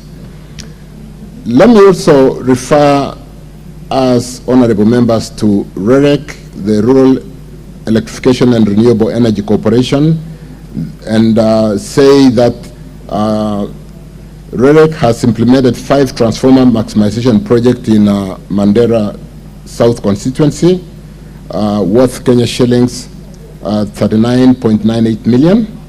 Another 5 public facilities projects have also been financed to a tune of Kenya shillings 154.35 million over the same period. In addition, a total of 61 public primary schools have been electrified with 6 projects on grid and 55 projects installed with solar photovoltaic system. The detailed status and names of the various projects implemented or being implemented is attached in Annex 1 in my response. The list indicates the areas in Mandera South that have been connected to electricity in Mandera South under GOK funded last mile projects and our partner Africa Development Bank phase 1 last mile project. And I don't know whether I should really go through the schedule, but the schedule, Honorable Speaker, is appended. Last mile New Bula Slaughter 88, last mile Hamdadu, Mandera North 124, and so on and so forth. I've got the full list there of the areas requested by Mheshimiwa on what we are doing. The constituency did not benefit from last mile phase 2 and 3 since it was earmarked for implementation of Kenya Off-Grid Solar Access Project, which has been completed. Outlined below are the projects to be implemented under that COSAP as mentioned: Ilele, Ekolicha, El Ram, Finicharo, Nyatalio, Kalangelesa, and so on and so forth. And I want to confirm that we have gone to tendering Mheshimiwa for connection of the following public facilities and has already commenced. Under COSAP public facilities in Mandera South, we have Bomayo Dispensary, Chachabole Dispensary, Garcesala Dispensary, Alango Dispensary, El Kolicha Dispensary, El Ram, Falama, all dispensaries, Kual Sadamu, and El Gasu Mixed Day Secondary School. On the other question regarding Wargadu, where Mheshimiwa, you asked us to explain why electrification in Wargadu area in Katulo, Katuyu, Boji, and Lehele location in Mandera South constituency have stalled, and you've asked us to indicate plans for completing the said projects, including replacement of faulty poles on the power line in Wargadud. The repair of the Wargadud line has been approved and contractor identified to carry out the works, which involves replacement of the rotten poles, vandalized wooden poles with replacement with concrete poles, and wiring of 10 classrooms. These works will be completed, Mheshimiwa, within 6 months by October 2023. In Kotulo, the area is earmarked for connection under the World Bank Kenya Off-Grid Solar Program, mini-grid. The bidding documents have also been submitted to the World Bank for approval to facilitate advertisement for pre-qualification of the contractors.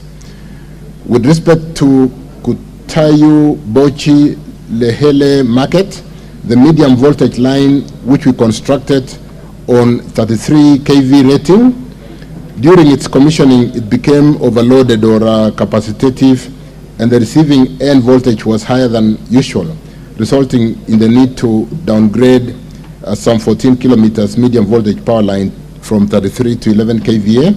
The project has been awarded to a contractor and will be completed within 6 months.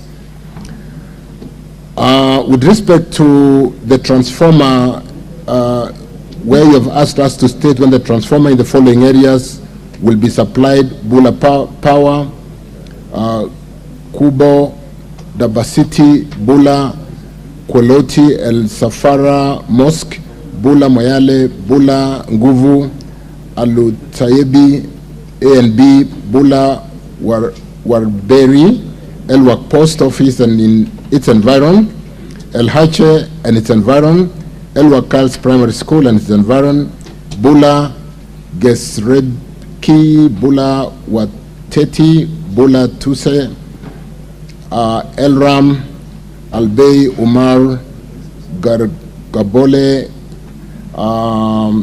REREC has identified 28 projects in Mandera South constituency, which will be implemented once the budget is available.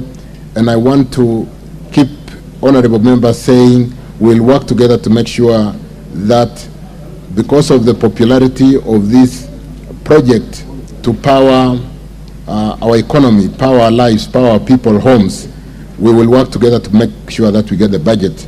The projects inquired and their status are summarized in the table below, and I've shown the projects that the design has been completed and we are waiting for budget availability. We should be able to finish Bula Power.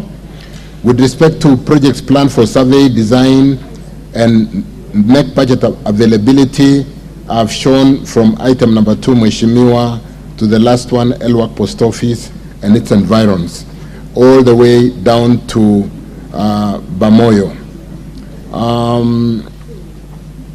I think, Honorable Speaker, those are the 3 questions that I have done my best to basically cover. I've got the written responses with the details, and like I said, we'll work together to make sure that where budget is not available, we work to ensure that we can finish this project that started seriously in 2013 at 2,300,000 connections, and today we are at about 8.5 million. Thank you, Mheshimiwa. Thank you, Cabinet Secretary. We'll now take Cabinet Secretary supplementary questions. We have the Member of Parliament for Bura as the first supplementary question.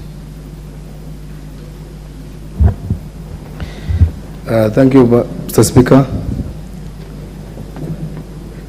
Bura town, which is the headquarters of my constituency, has been experiencing power outages for the longest time.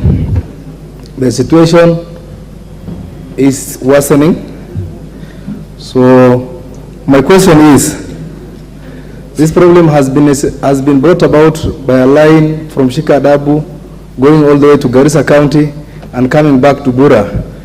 My question is, could the Cabinet Secretary state plans by the ministry to undertake connecting direct line from an area within my constituency called Shikadabu to Bura town, because we believe the longevity of the line is what is causing the problem. Two, could the Cabinet Secretary also ensure plans by the ministry to create a substation within Bura town to solve the problem of power outages? Thank you, Mr. Speaker. Thank you. Honorable Jesse Kambalu.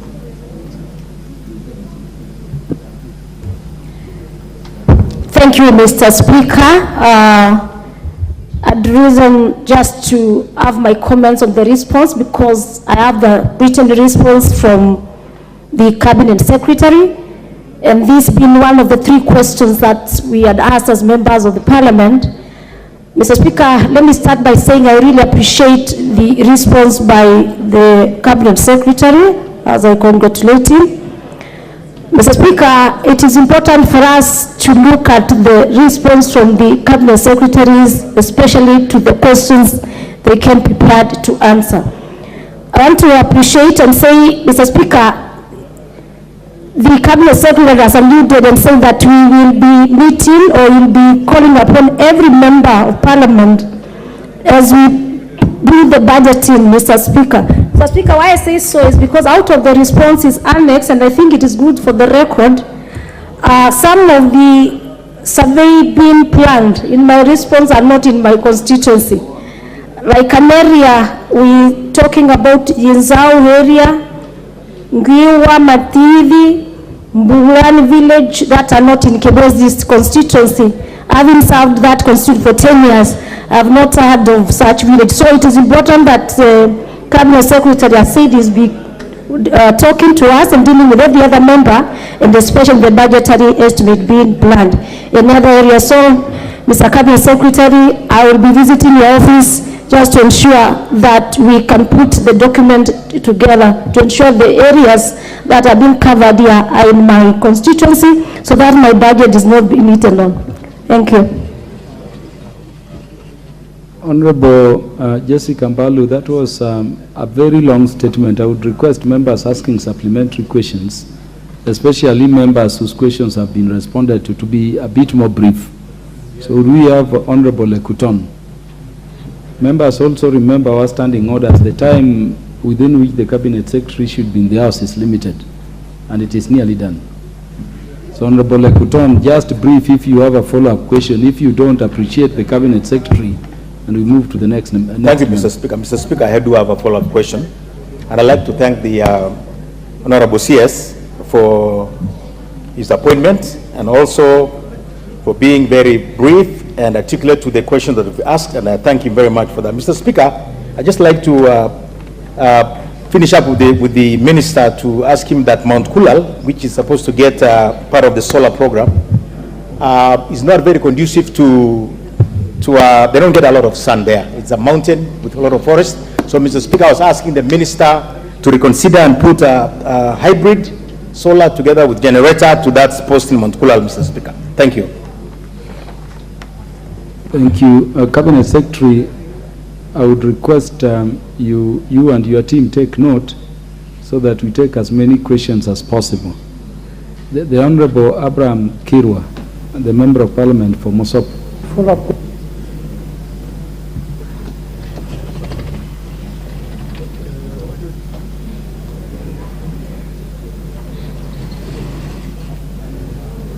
I need a mic. Okay, let me use this one. Thank you again, Mr. Speaker, and I want to thank the CS for the opportunity to come to the House. My question, Mr. Speaker, is to the CS, is that my connectivity in Mosop is below 28%. Mr. CS, there are so many, 48 schemes that had already been designed and already total cost estimates that there will be an issue. But I've tried, or we've tried as a constituency, Mr. CS, to reach out to the ministry to see when you'll be able to fund these 48 schemes to allow us at least to move from 48 or 28% to at least maybe 50, 60, 70%. Mosop is one of the darkest constituencies in the whole country. So I wanted to know from the CS when and what are the plans to actually fund some of these 48 projects, schemes that has been already submitted to the ministry, and what plans does the ministry have to make Mosop connectivity go higher. Thank you, Mr. Speaker. Honorable Abdularo. Thank you. Thank you, Honorable Speaker. I must say I am satisfied with the answers given by the Honorable members, Cabinet Secretary. There is a lot of commotion here. I don't know the interest with the energy sector, or is it the interest with the Cabinet Secretary? I can assure you that under the standing orders, I'm going to allow 3 more questions which the Cabinet Secretary will respond to, and then we'll go to the next order. You know what your own standing orders, say. Proceed, Honorable.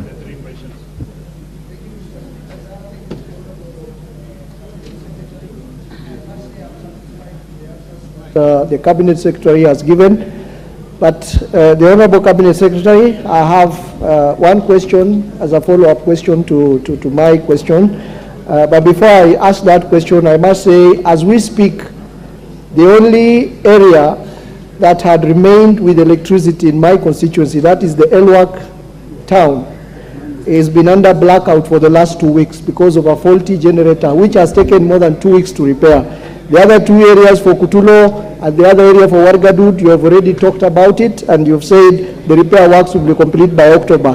That repair work has also been on progress for the last 1 year. It has taken too long, and those 2 areas have been in darkness. Now the 3rd area, all work is in complete darkness. My follow-up question is, you have indicated in your report that the constituency did not benefit from last mile phase 2 and 3, since it was earmarked for the implementation of Kenya Off-Grid Solar Access Project, COSAP, which has been completed.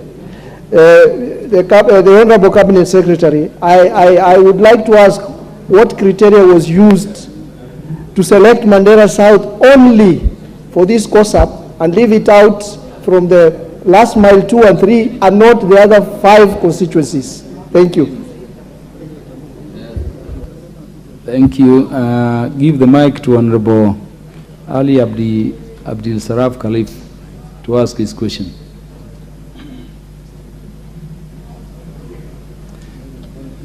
Is it that the electronic system of Parliament is not working, or what is happening?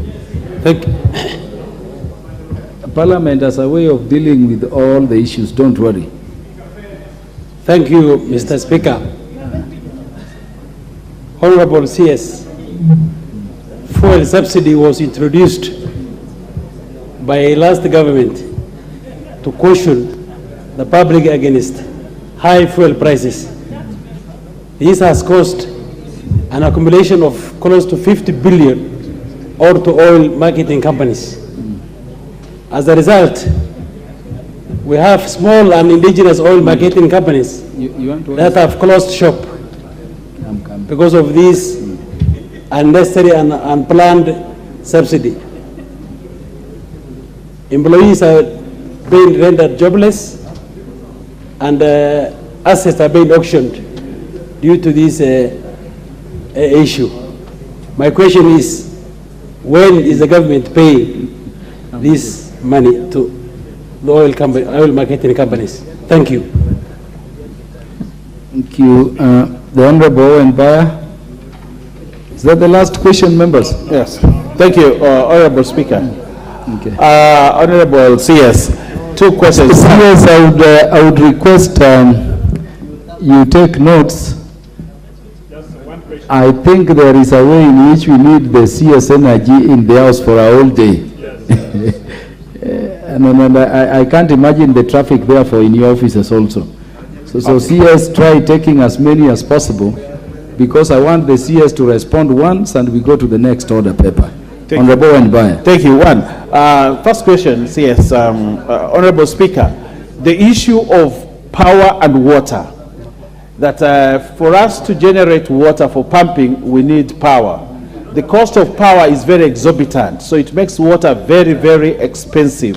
And Kilifi County, the water being pumped from Baricho to Mombasa to Kilifi and to other parts becomes very expensive to pump, because the cost, the tariffs for pumping water are the commercial ones. And yet, we are supposed to have water at very low cost. The water companies in the region cannot pay for the power tariff. So there's always disconnection of power. Hence, we do not have water in our taps. Because what plans do you have to ensure that there's a special tariff for water pumping and water generation, so that we are able to? There's a lot of works that have been done through REREC and last miles, but they're incomplete because there are no transformers and there are no meters. You see a lot of wires hanging because there are no transformers. What plans do you have to ensure that those projects are completed and transformers are there and meters are available? I thank you, Honorable Speaker. Thank you, Honorable Owen Baya. The Honorable Naisula Lesuda. Thank you, Mr. Speaker. If the people of Samburu West don't see me asking this question, I'll be killed today. I just want to ask the Cabinet Secretary whether he is aware that Samburu West constituency is served by a substation which is 230 kilometers away in Lanet, while there is a substation in Rumuruti which is just 100 kilometers away, although the county should have its own substation, which has been incomplete and has not been commissioned. So I just want an update on whether he's aware and when it will be completed and commissioned, so that it can avert the continuous power outage that has continued to be there in Samburu West and Maralal Town, which has brought a lot of devastation to the people. Honorable Farah Malim. Mr. Speaker, from the outset, I want to thank the Minister for having taken a personal initiative in making sure Wajir and the DAP are basically catered for. But what I want to ask him is that, in line with the overall government policy of making sure that certain infrastructures are spread to the north, which has been traditionally in this country from the time of colonialism to the 60 years we have been independent, has been marginalized. And the road sector and other sectors are taking an affirmative action to make sure that those areas are properly served. Can the Minister tell us, Cabinet Secretary tell us, what are the kind of projects, programs, and plans you have for connecting the whole of the North, what used to be called the former NFD? And I'm talking about the former Northeastern Province, Upper Eastern Province, all the way, again, parts of Rift Valley, which include the Samburu and Turkana. Thank you, Mr. Speaker. The Member of Parliament for Kamkunji.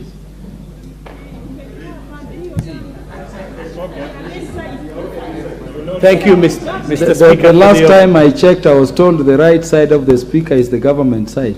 Thank you. Thank you, Mr. Speaker. You'll get a chance. I know the Cabinet Secretary will be gracious enough to take your questions and have them addressed. You will have your chance. Honorable Yusuf. Thank you, Mr. Speaker. My question is about my neighborhood of Kamukunji and specifically Isli, which has grown exponentially, which has grown rapidly in the last few years and has become a major business hub. This neighborhood is shortchanged in terms of electricity supplies, and it does not get sufficient and continuous supplies. This is a neighborhood which has become a city within a city and has been ignored, and to a certain extent has been choked to death by KPLC, which on a daily basis carries out unannounced and deliberate power cuts. These power outages are affecting and paralyzing business activities, causing heavy losses to the local traders. They include disabling and deactivating of transformers that are routinely organized by key KPLC syndicates that operates in Isli, which collects bribes and extorts the traders in the neighborhood. Sometimes these shameless KPLC operatives remove transformers from one street to the other after being paid by local traders. So the question I want to ask is, what measures is the Cabinet Secretary taking to ensure that the business hub is adequately supplied electricity and they continue to get continuous and sufficient energy supplies all the time? And what steps is also the Minister taking to stop the orchestrated and deliberate power cuts? And what action would he take against this KPLC criminal group that is running amok in Isli? Thank you, Mr. Speaker. Honorable members, would you look at what is in Order 8, which is the next order? That's why we are here. We have the approval of an appointment to the Salaries and Remuneration Commission. But we are also noting that most of the members are asking questions not related to the questions which were previously remitted to the Cabinet Secretary. Cabinet Secretary, are you still able to take more so that you respond at once, or we leave it at that? Let me take. Yeah, the Cabinet Secretary confirms he's ready to take a few more. Honorable Nabin Abwera.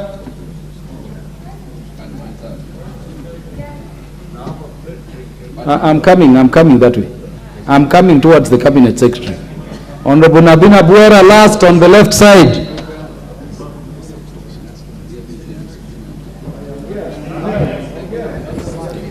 Thank you, Mr. Speaker.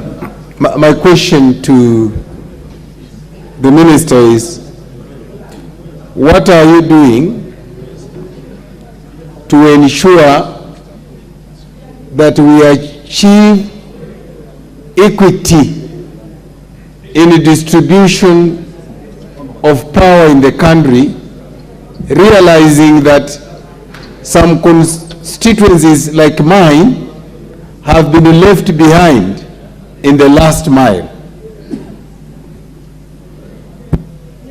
Here, Mr. Speaker. Honorable Etipila, MP for Samburu North. We are definitely done with the left side. We are moving towards the Cabinet Secretary now.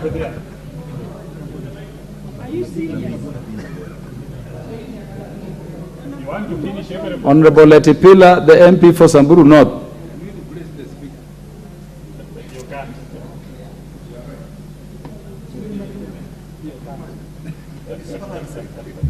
Please. Thank you, Mr. Speaker. Mr. Speaker, the communities of Samburu North who gave their land for the generation of power to the national grid through the Turkana wind power, say power passing across the breadth of the constituency, yet not an inch of Samburu North is connected to the national grid 60 years after independence. Can the Minister tell the House when the towns of South Hor, Baragoi, and other towns along the power line will be connected to the national grid or to other reliable power other than the relic second-hand generators that are beyond repairs, like the one currently in use in Baragoi? Thank you, Mr. Speaker. The Honorable Keitany.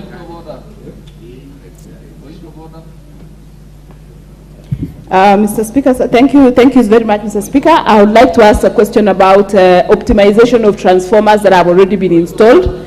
My constituency, Aldai constituency, has about 27% connectivity, but we have many transformers that have connected to schools, but around the 600-meter radius, the schools, the villages or the homes around there have not been connected. So we'd like to know what plans the ministry has in connecting or optimizing the already installed transformers. And secondly, there is power that is very expensive, and many people are feeling that this power is very expensive. Can the hydros that are there, like the Tarkwell hydro, be optimized so that power can come down? Thank you, Mr. Speaker. Honorable Dido Raso. Thank you, Speaker. CS, my question is on Marsabit. Marsabit evacuates almost 310 to the national grid, but it is the only major town in this country that still runs on rickety generators. What effort is the ministry doing so that we are also part of Kenya, that we should be on the national grid? Thank you, Speaker. Honorable Paul Biego, the MP for Chesume. Thank you, Mr. Speaker. My question goes to the CS.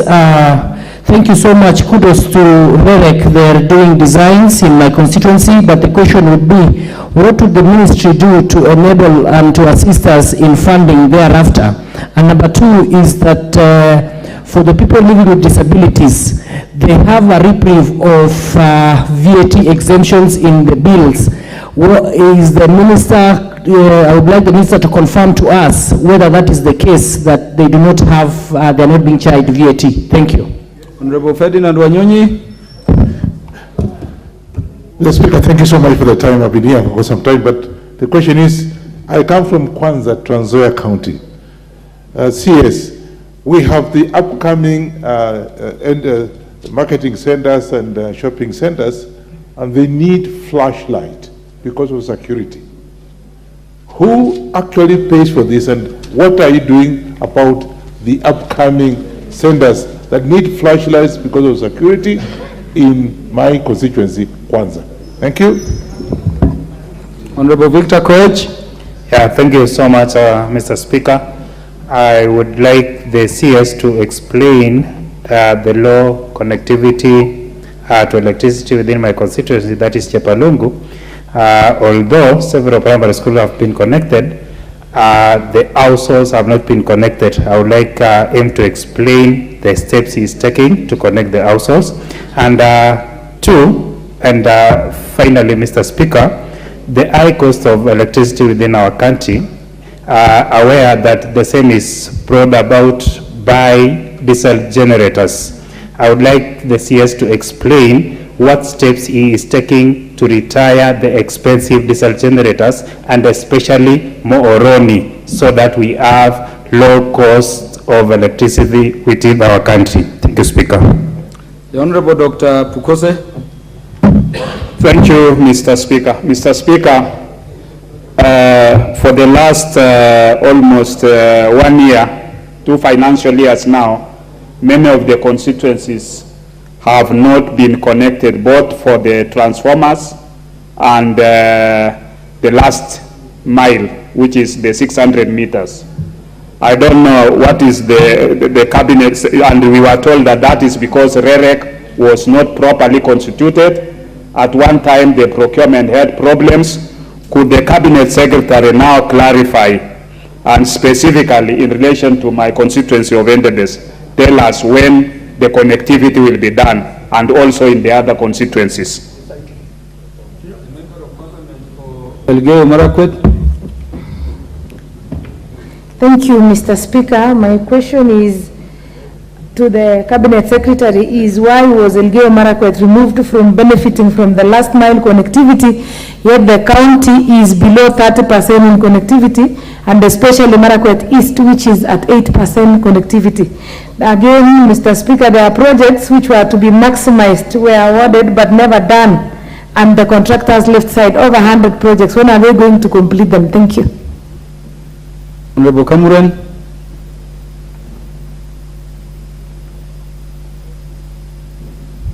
Thank you, Mr. Speaker.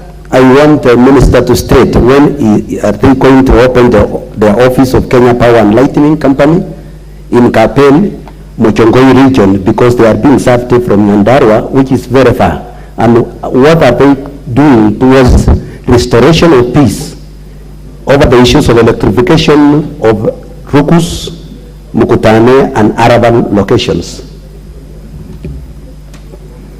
The Member of Parliament focuses. Thank you so much. Quickly, Honorable Speaker, mine is to raise a concern to the Honorable CS. There are many projects which have been designed. Some contractors have moved to the side, but it has not been connected to energy. One in Plateau, where cross arms are missing. They are not in the store. Materials, crucial materials are missing. Now, they have been subjected to several vandalism, one in Kapkoiga, in my constituency, notwithstanding that cases is below 30%. What are we doing? Because we are losing materials already on the site. Thank you. Honorable Ndikiri Mugami.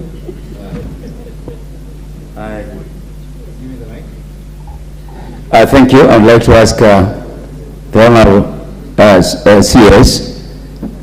Sometimes back, there was an allegation that there are so many transformers which were bought by Kenya Power company, and we were told that investigations are going on, that the government is going to give us the report as to why there are so many transformers which were ordered and they are not in use. Thank you, Mr. Speaker.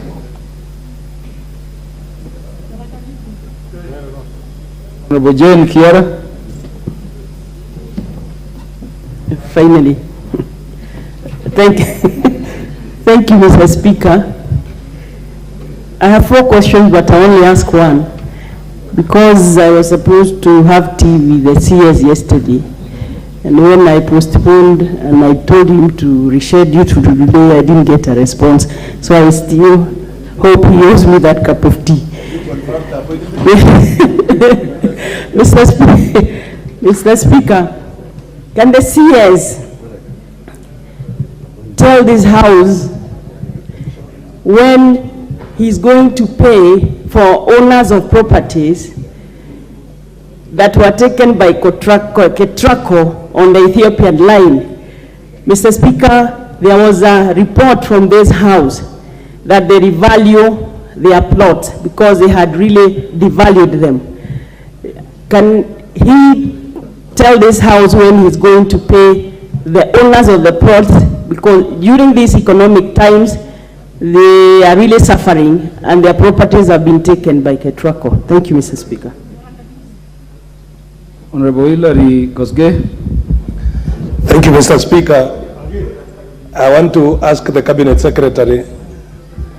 In my constituency, Kipkelian West, there is a team of KPLC employees that have been moving around, removing meters from members of the public.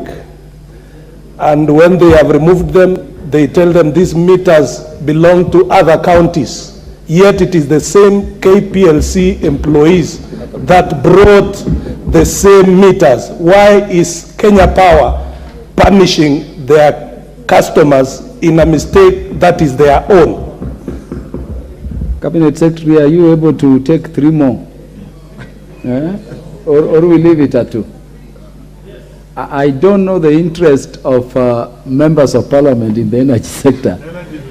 But if I denied them, particularly the ones on this side, I will have difficulties. And Cabinet Secretary, there is also a motion. I want them to stay to pass, not just to debate. So would Cabinet Secretary allow us to take 2 more? Yeah, so that they can be answered. I start with the Member of Parliament for Kericho County. Thank you, Mr. Speaker. I want to thank the Cabinet Secretary for coming here and to answer our questions. And Mr. Speaker, there are projects done by REREC in Kericho County. They have been completed, but they are not energized. Reason being lack of meters by KPLC, which has taken 3 to 5 years. This has caused vandalism of lines, stealing of the wires, and even lack of trust in the government. What plans do the Ministry or the Cabinet Secretary have in connection with this? Otherwise, REREC is actually doing its best. Thank you, Mr. Speaker. Honorable Deko Dalo, the MP who replaced the former majority leader, is it? Yes, yes. Yeah, proceed. Thank you, Mr. Speaker and the Minister. Garissa, I represent Garissa Township. Garissa Township is connected to the national grid. Garissa Township is home to a 54 megawatt power station, solar power station. Unfortunately, we continue experiencing severe shortage of power in this constituency. The only factory in the constituency or in the county is in the verge of being closed because of inadequate power supply to our place, to the constituency. At the same time, people who have paid, or clients who have paid for meters over the years have not been supplied with these meters. I would like the minister to take note of that and advise or tell the people of Garissa constituency what is ailing or what is the problem with the power supply for Garissa, because we are experiencing this problem on daily basis. Thank you, Mr. Speaker. Lastly, Honorable Edith Nyanze, MP for Kitui. Thank you, MP for Kitui West. My question to the CS is on stolen prepaid meters at one of my sub-counties, that is Matinyani sub-county. These prepaid meters were stolen in February, and Kenya Power has not been able to actually tell us what we are supposed to do. So my question is, what security, or what are you doing about security, especially for the meters, for vandalizing of transformers, which is taking place, especially in my constituency? Thank you. Oh, Honorable Ruku, could we agree that this be the last, honorable members? Remember, we are dealing with a motion on appointment of a commissioner, which is timed by law, and over which we have to make a decision. And remember also, when we passed the standing orders allowing the cabinet secretaries to come to the House, we had also, in fact, the substantive speaker directed that the committee chairs can also be picking some of these questions, and even those which are not asked to deal with on the committee's own motion before the committees. So would we agree this be the last consideration? Because the notebook of the cabinet secretary is also full. MP from Bere. Thank you, Mr. Speaker. Mr. Speaker, my community Bere often is watershed areas where our forefathers used to graze and take their cows to, take water, so that we can have dams which are generating power to this country today. One of the rules of natural justice, or the rule of natural justice, Mr. Speaker, is that for Kengen or the ministry to ensure that before the power is connected to the rest of the country, the people of my community Bere, and more so Bere North, to at least have power, Mr. Speaker. And as it is now, over 600 villages in my constituency, Bere North, don't have power from the time this country was created. Mr. Speaker, Kengen, as a regional office in my area, and Mr. Speaker, we are very few people from my constituency, and also people from Bere South, who are employed in these offices. Can the minister tell us how he can readdress the community in getting power as a matter of rule of natural justice, and also getting some jobs in our regional office, Kengen? Thank you, Mr. Speaker. Lastly, Honorable Mulyungi Gideon, former principal secretary, or it was permanent secretary. Both. Thank you. Thank you. Thank you, Mr. Speaker. You know, I sometimes wonder why the government side is so busy asking their own government so many questions. Ask your question. So, Mr. Speaker, Mr. Speaker, sir, Mwingi Town is a big town. It's the second largest town in Kitui County. And there are pockets around Mwingi Town which do not have last mile connectivity. Can the CS tell us what plans he has to connect those And there are so many schools, primary schools and secondary schools, which are yet to be connected to the grid. Thank you. Honorable Zamzam Zimba, because the Cabinet Secretary is going to take only 5 minutes to respond to all questions. Asante sana Bwana Spika. Swali langu linaenda kwa waziri hivi. Tumepata kuwa katika hospitali ya rufaa ya Mombasa waliweza kuzimia stima hospitali, ikaleta maafa hasa kwa watoto wale ambao walikuwa ndani ya incubators na wale wagonjwa ambao walikuwa ndani ya ICU. Na wakati ambapo walikuwa wanaelewa kuwa serikali ilikuwa bado haijapeleka mgao ndani ya counties, walikuwa bado wanahangaika. Mimi nataka kuuliza mbinu gani ambayo unaweka kama waziri kuonyesha kuwa waweze ukasimama pamoja na wagonjwa hospitali katika kusambaza stima na kuhakikisha kuwa ikiwa kuna deni basi liweze kupelekwa kwa utaratibu, siweze kuletwa maafa. Asante sana. Honorable Eric Muchangi, last.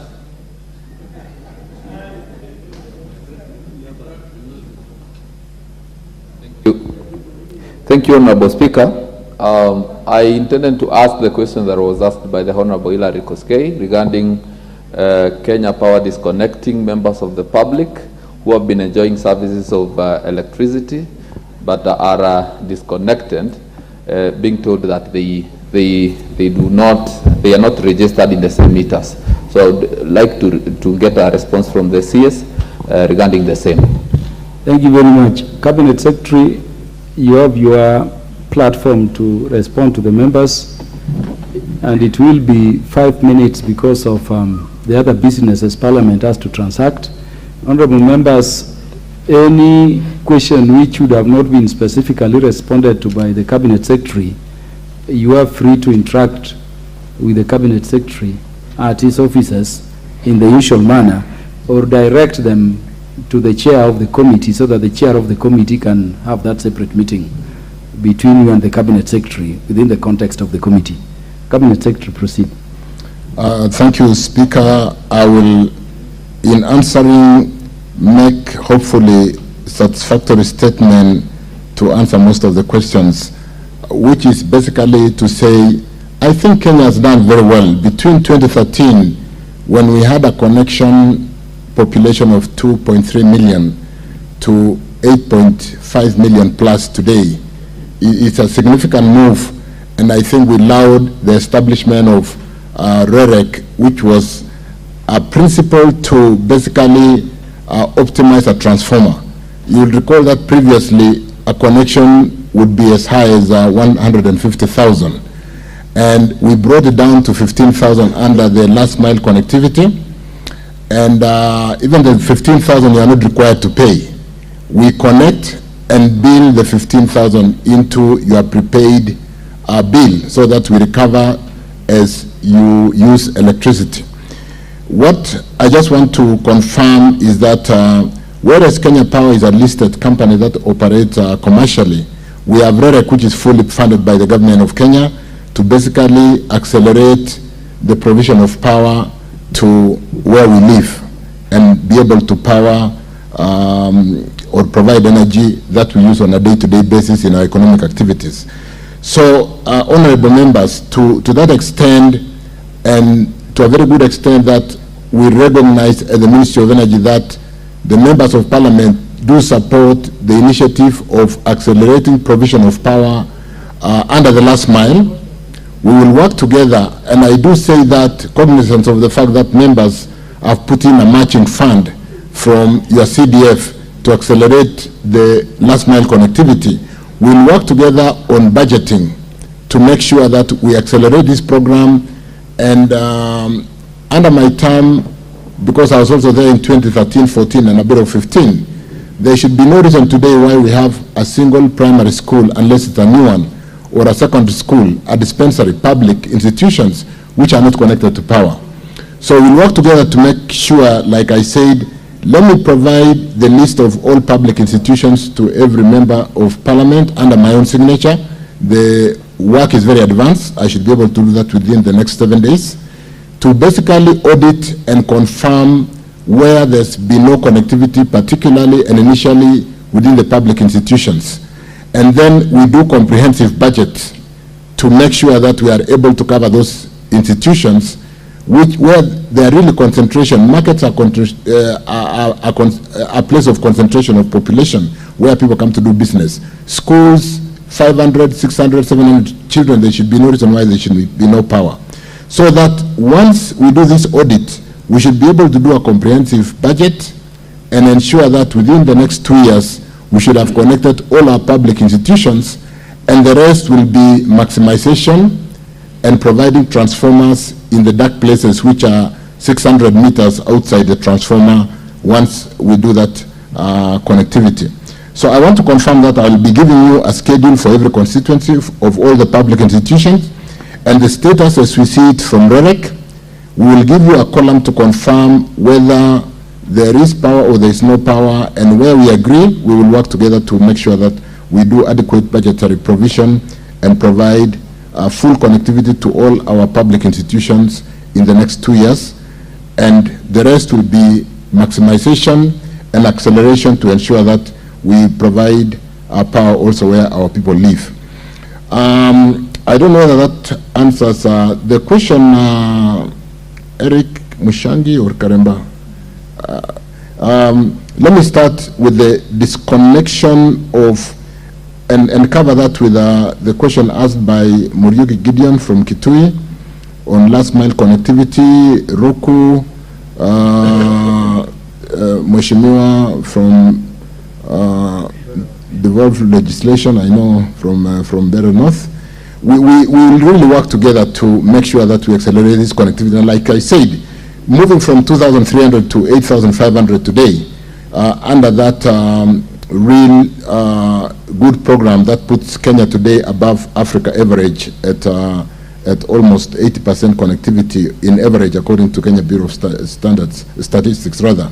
We should be able to work together within the 2 years and make sure that we accelerate connectivity to the public institutions, and more particularly maximization programs through budget provisioning. We all know that REREC is 100% funded by government, and to the extent that we are not charging customers to get to the grid, except charging them through the monthly payments, we should be able to accelerate connections together through budget provision.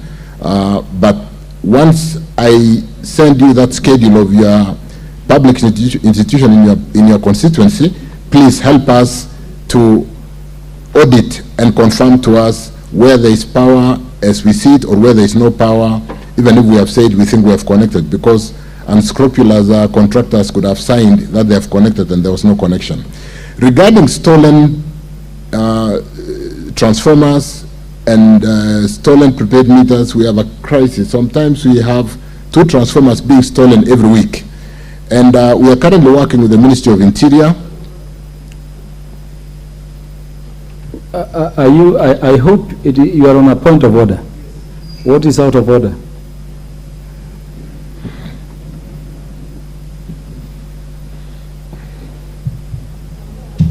That is Honorable Yakub. Yes. Move to the next mic. Mr. Speaker, is the minister in order to answer questions? There are members of parliament here, including myself, who have asked questions in that order, being the first among the many questions. Responding to questions from the last one, is it in order? You are out of order, Honorable Yakubado. I want you to look at your standing orders. There is no specific order in which a cabinet secretary should respond to questions raised on behalf of the people. And I hope that is the reason as to why we are asking these questions. Let us allow the cabinet secretary to respond to these questions in a manner that will best satisfy the members and the public on whose behalf we are asking the questions. What is out of order, Honorable Farah? No, mine is actually not. I'm seeking the indulgence. I'm seeking the indulgence of the House, because you had said you are giving him 5 minutes. We have a lot of time up to 9 o'clock this evening to transact these businesses. Can you allow him to answer them comprehensively? I'm sure he is prepared for that, because 5 minutes is too short a time for him to respond to all those ones. I'm just seeking your indulgence, Mr. Speaker. Is it your view, Honorable Farah, that the Cabinet Secretary could be rushing? I'm just responding to the fact that you said 5 minutes, and I don't want him to rush. The Secretary had indicated you will use 5 minutes, colloquially to mean the shortest time possible to answer in the most satisfactory manner to the members. And I wanted to remind you, members, that this is not the only business we have to transact today. There is business, critical business, beginning to end in order number 8, which is very critical. And you know what the law says if we do not transact that business to conclusion today. So, Cabinet Secretary, do proceed. I would request members not to interrupt any further. Allow the Cabinet Secretary to conclude, and Cabinet Secretary, be as brief as possible. Let me not say brief, but be as concise as possible as you respond. Proceed. Thank you, Honorable Speaker. Honorable Muriuki Gideon, regarding last mile, I think we'll work together to make sure that all these primary and public, let me say public institutions, dispensaries, secondary schools, primary schools, through that schedule that I promise that I'll be sending to every member of parliament through the clerk of the house, we'll work together to make sure that we do provide adequate budget in the next 2 years to continue to accelerate our country to where we want it to be. And I do commend the fact that members of parliament, Honorable Speaker, have been putting a matching fund to confirm that this is a critical and a very important exercise in powering our economy.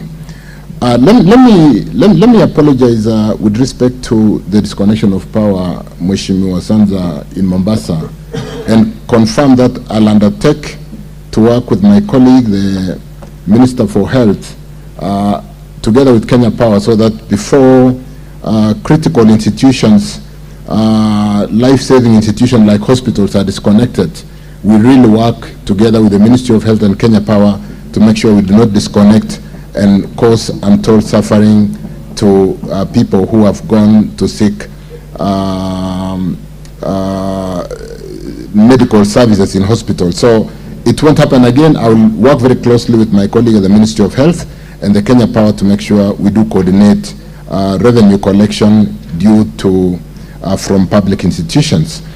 As let me, Honorable Nyense, Kitui, stolen, like prepaid meters, let me give a general answer that currently we are working very closely with the Ministry of Interior. We have a committee where my PS, who is currently in the House, works with Bwana Amolo, the PS Interior, to really curtail the theft of transformers and meters. But I do also want to believe in talking about meters that we had a challenge between early last year and towards the end of the year when an award for purchase of prepaid meters was taken to court, and for a long time we were not completing connections, and the disparate customers could go out of the way. We have since procured meters. We have quite a large amount of meters, and connections are going on now, and we think that should really reduce the theft of meters, because it was exacerbated by the fact that meters were missing. And when you have wired your house and Kenya Power have brought the power to where the meter would be, it becomes a state of desperation, and sometimes even the power losses through illegal connections were being exacerbated because of that. Garissa town, I don't know when Dalo Mheshimiwa was last home. We sorted out Garissa in the last 1 week or 2 weeks. We had some mismatch challenges on balancing transformers. We have separated the connections to the rural customers and the town customers, and I can confirm that the challenge that we had in Garissa town has been sorted in the last 10 days. I would like Mheshimiwa to confirm that when you travel home next. But I am very certain that the challenge that we had in Garissa, we paid a lot of attention and we have addressed it. Mheshimiwa Kemei, Kericho, lack of meters, I've answered that. We have adequate meters, and REREC and Kenya Power, we have also allowed REREC to buy meters, and REREC will be connecting up to the meters instead of connecting and waiting for Kenya Power to connect the meters. So we should be able to accelerate our connections and even see lesser power losses, because there were quite a number of losses due to illegal connections because of lack of meters. Ronald Mheshimiwa from Kipkelian West, governance issues. We will continue to work on governance of Kenya Power so that we do not have unscrupulous employees who basically connect and disconnect and connect and sell the same meter severally to a number of customers. I think it is something we can address, where we believe if it is an employee who is connecting, unless it is also tied to the meter theft, we should be able to address that through governance programs. Mheshimiwa Jane Kiara Naivasha, karibu, we can still have our cup of tea, but I want to confirm that KETRACO is also 100% financed by government. We currently have pending bills for way leave acquisitions of up to 19 billion. I'm in the house with, I was in the house for a while with the CEO for KETRACO, Dr. Mativo, but the PS is here, and we will work to Jane Mheshimiwa to ensure that those customers that gave us way leave between Ethiopia to Suswa to build up that line are compensated as budget is made available. This line is important. During the last long drought, we've been picking up to 200 megawatts of power from Ethiopia, and that is what kept our country from load shedding, unlike what we see in our neighboring countries, where load shedding was up to 8-12 hours. Forget about the expensive power.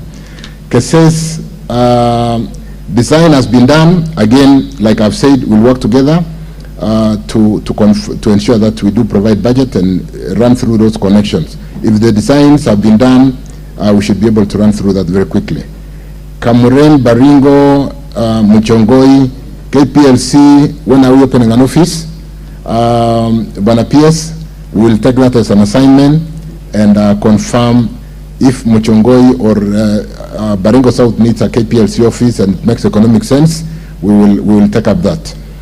Elgeyo Marakwet, last mile connectivity, I think we've talked about that. So to Endebess, Dr. Bukose. When are we retiring Moroni? I want to talk to this one, Victor Koech Chebalungu.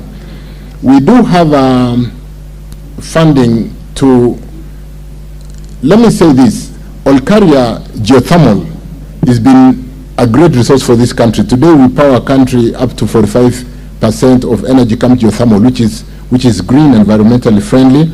But more importantly, one of the biggest sites in the world where there is a unit of up to about 700 megawatts of geothermal coming out of the same location. This power doesn't quite reach the various ends of the country.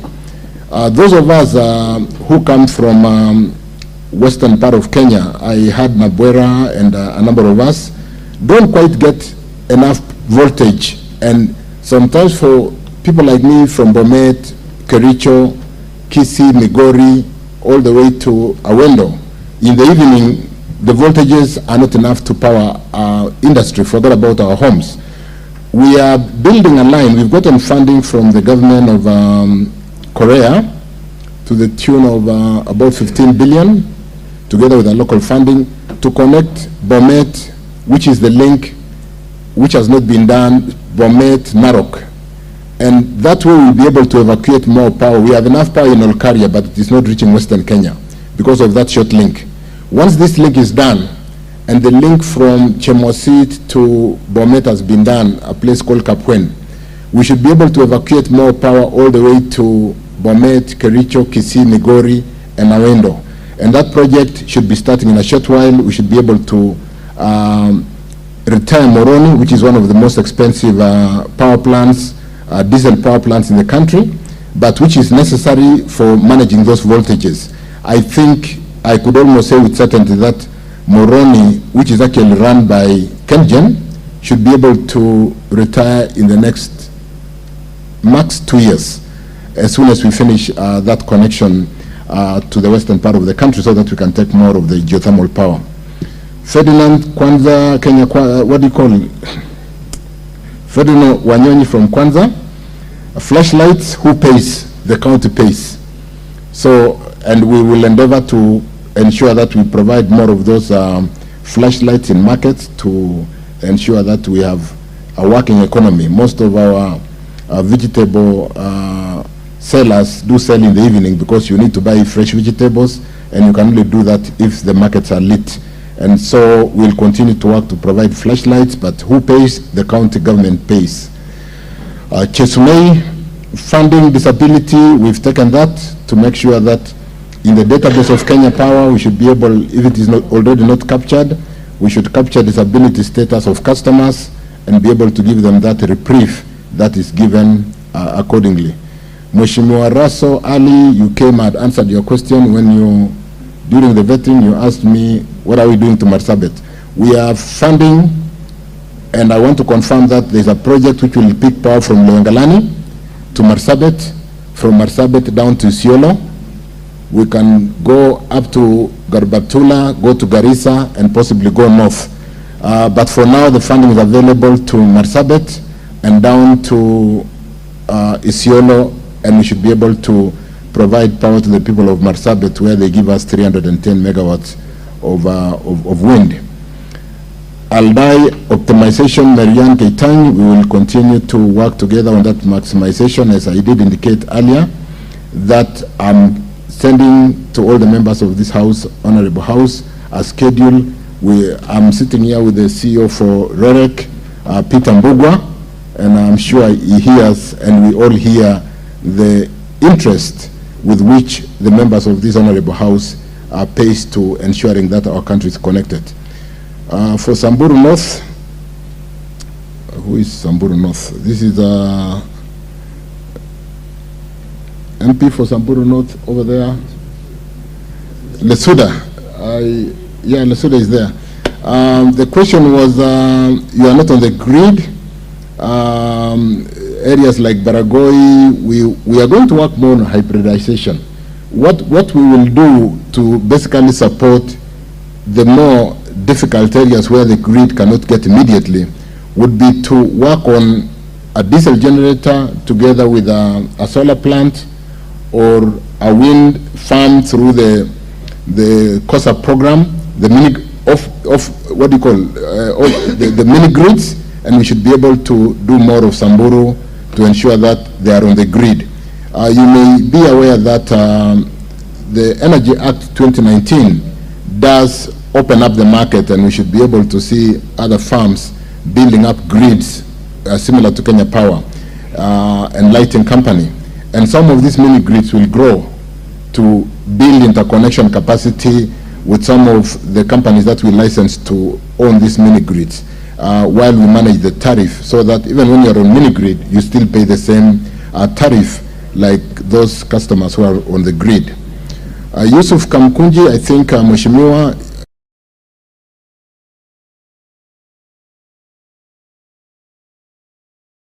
grid of India, to ensure that transformers are not, and then more importantly, the power losses are managed through ensuring that we provide power on higher voltages as opposed to power which can be easily tapped. But more importantly, the principle here should be to see whether we can work with resellers. In a place like Kamkunji, in a place like informal settlements like Kibera, we should be able to have a reseller of power who buys bulk and distribute in the way they understand and the way they live with their community. And so we bill at the transformer, we have a meter at the transformer, and it collects revenue in the informal settlement. And then we should be able to train them, work together with countries who have done this. We learned this from the Power Grid of India, have done very well. And so that we don't get into a situation where there is no power in the slums, because when there is no light, the insecurity and the challenges that comes with it becomes a challenge to the entire government. So we are working on that, Mheshimiwa Yusuf, and we should, it's not limited to Kamkunji. We want to do a pilot and see how we can ensure that there can be resellers of power the way Safaricom don't basically they sell their service. They employ resellers, and they basically sell bulk service, and the resellers go to the end customers. Farah, Wajir, Dadaab, I have worked very closely with you to ensure that Wajir had power. You were out of power for quite a while. What are we doing to spread the infrastructure to the north? I've just given the example I gave to Russell for Longalani, Marsabit, coming down to Isiolo, going back to Garbatula, Garissa. We are really going to be working on infrastructure development to ensure that the power is able to move out there to the north. I think we've done very well in some of the more highly populated areas. So we'll be paying more attention to see how we can move power. A very good example that I want to give, which I came with while at this, is the fact that when you look at Mandera, and let me give an example, allow me, Speaker, to give an example of a place like Lungalunga or Vanga, a place like Namanga, where we sell power to Tanzania. They don't have the grid. On the Namanga, Tanzania side, they pick power from Kenya. If you go to Taveta, they don't have power on the Tanzania side. We do cross-border sales of energy. In a place like Mandera, there is a power station about 80 kilometers into Ethiopia called Kanale Dawa, and we are working with them to really bring the grid to Mandera town and be able to reticulate power on the grid and bill like we bill in Namanga, Taveta, or Lungalunga and Vanga, but where they currently have improved, and each country has their own grid. So we'll work on really moving the grid, because that would be the reliable power once we achieve that. Samburu West, I'm told there is a substation. Yes, there's a substation in Rumuruti which is almost complete. We'll pay attention to complete that substation quickly, and so that instead of picking power 300 kilometers away, we should be able to pick from the Rumuruti substation. And so, Bwana PS, let's see how we can quickly work on that to ensure that we don't, even the power losses, when you pull power for those kind of kilometers, the power losses, which stands today at about 22%, should be able to come down significantly. Mheshimiwa Baya, Kilifi North, power and water. We just need to do some education. In the recent tariff review, where we provided for tariff for the period 2023-26, we did provide under every tariff plan, C1, CL1, 2, 3, 4, 5, we did provide a time of use tariff, which is 50% cheaper than the standard tariff. That starts from 10 o'clock at night to 5 o'clock in the morning. And so, because you don't really need to pump water during the peak hours, what we are trying to do is the performance of the power usage is very high between 6 o'clock and 10 o'clock. And it almost forces us to have more power generated to be able to support the peak. Thereafter, the power really goes down, the usage. And during that time between 11, 12, midnight, 1 o'clock, 2 o'clock, the tariff is 50%. So for those of us who do not need to pump water during the day, we can fill the tanks at night at half the price. We just need to do some education, working with the power sector to ensure that they take advantage of that time of use tariff, and they should be able to have their tariffs rather than pump water when there isn't enough power for all of us. Because really, we don't pump water to the tap, we pump water to the tanks, and therefore we should be able to do some education and information dissemination to ensure that we do flatten the peak, which basically is very high between 6 o'clock and 10 o'clock at night, and shift some of that load between midnight all the way to 5 o'clock in the morning, and enjoy 50% of that tariff plan. The fuel subsidy, which stood at about 50 billion, I think it is now at about 42 billion, because last week we did make some payments. And I do agree that this stifles some of our small petroleum dealers. We did provide, and this House passed through the supplementary bill too, a budget of about 40 billion.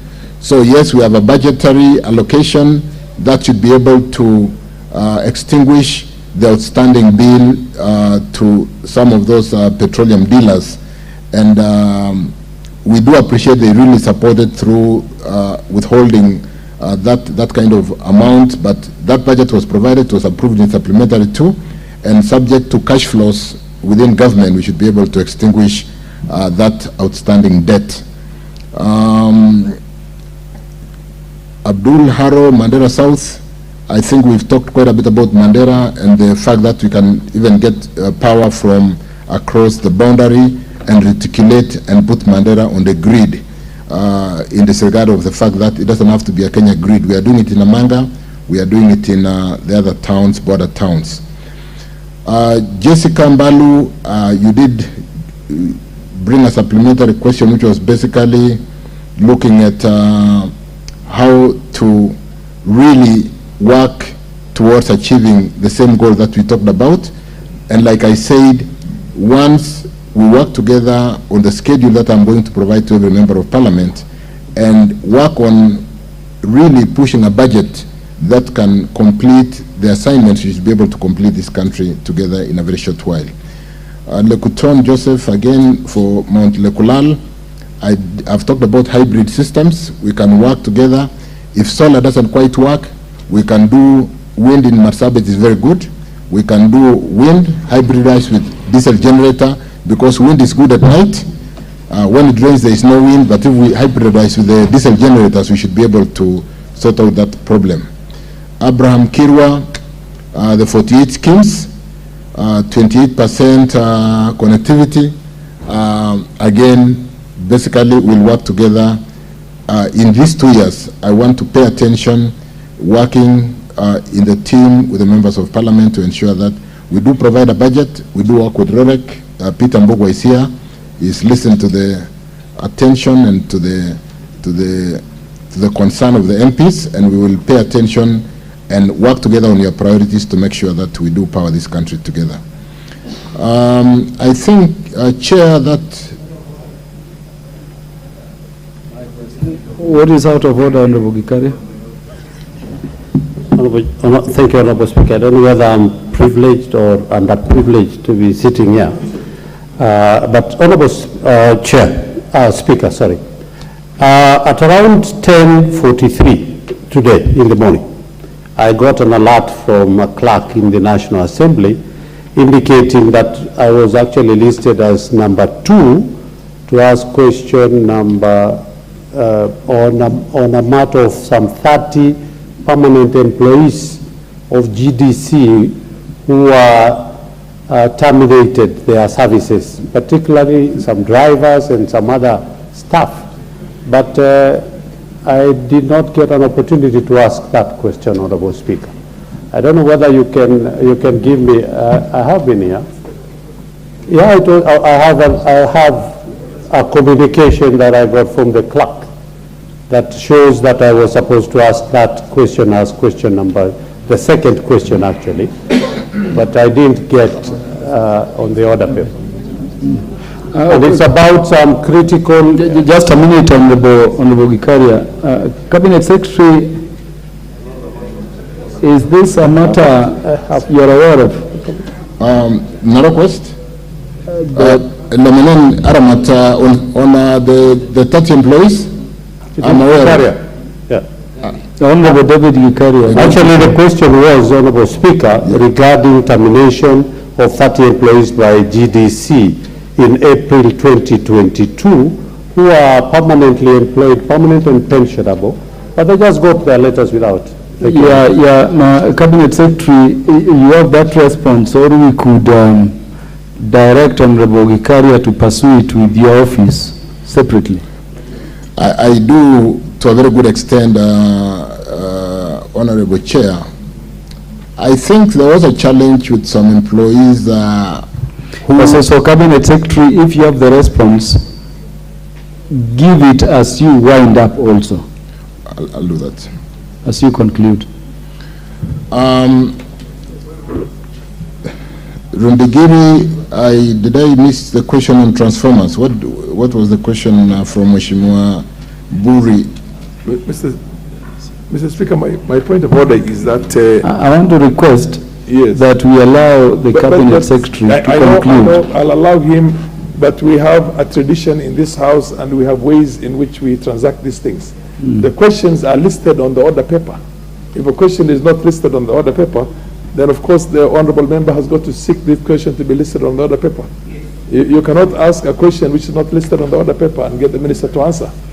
I understood Honorable Gikaria to say that he got notification from the clerk that it will be on the order paper, and I think that is the context in which the Cabinet Secretary confirms he came ready with the response. I want to order. Honorable Gikaria, you don't run the House when I'm on the seat, or any speaker for that matter. Cabinet Secretary, proceed. Let me beg to not to answer the question from Honorable Rukaria from Nakuru Town East today, because we're dealing with some 30 employees who we must accurately talk to the concern on whether they were properly terminated. So let me do some more work and respond accordingly, so that they don't watch and listen to us not prosecuting and not having accurate information. Is that satisfactory? The Cabinet Secretary indicates he will substantively respond. And I'm grateful you are raising the issue, but you could also pursue it on behalf of those 30 Kenyans even before the Cabinet Secretary is called back to the House. Please let us have it rest at that. Cabinet Secretary, conclude.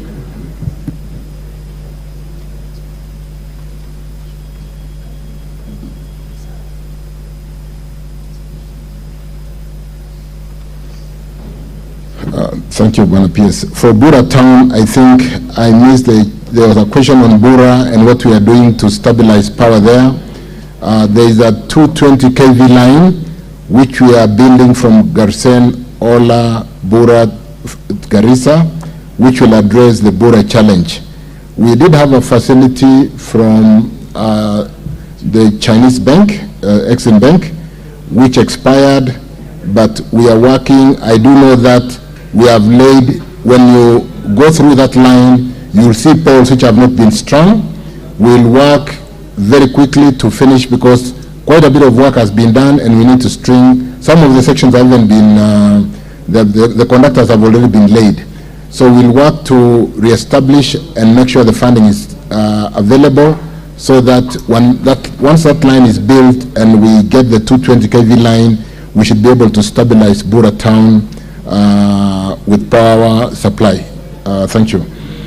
Was there, Rundikiri, I don't know whether I didn't quite answer the question on transformer theft.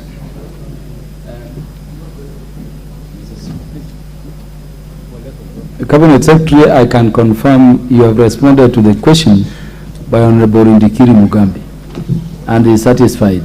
Please proceed to the other questions. Mr. Speaker, is 9. He hasn't responded to my question.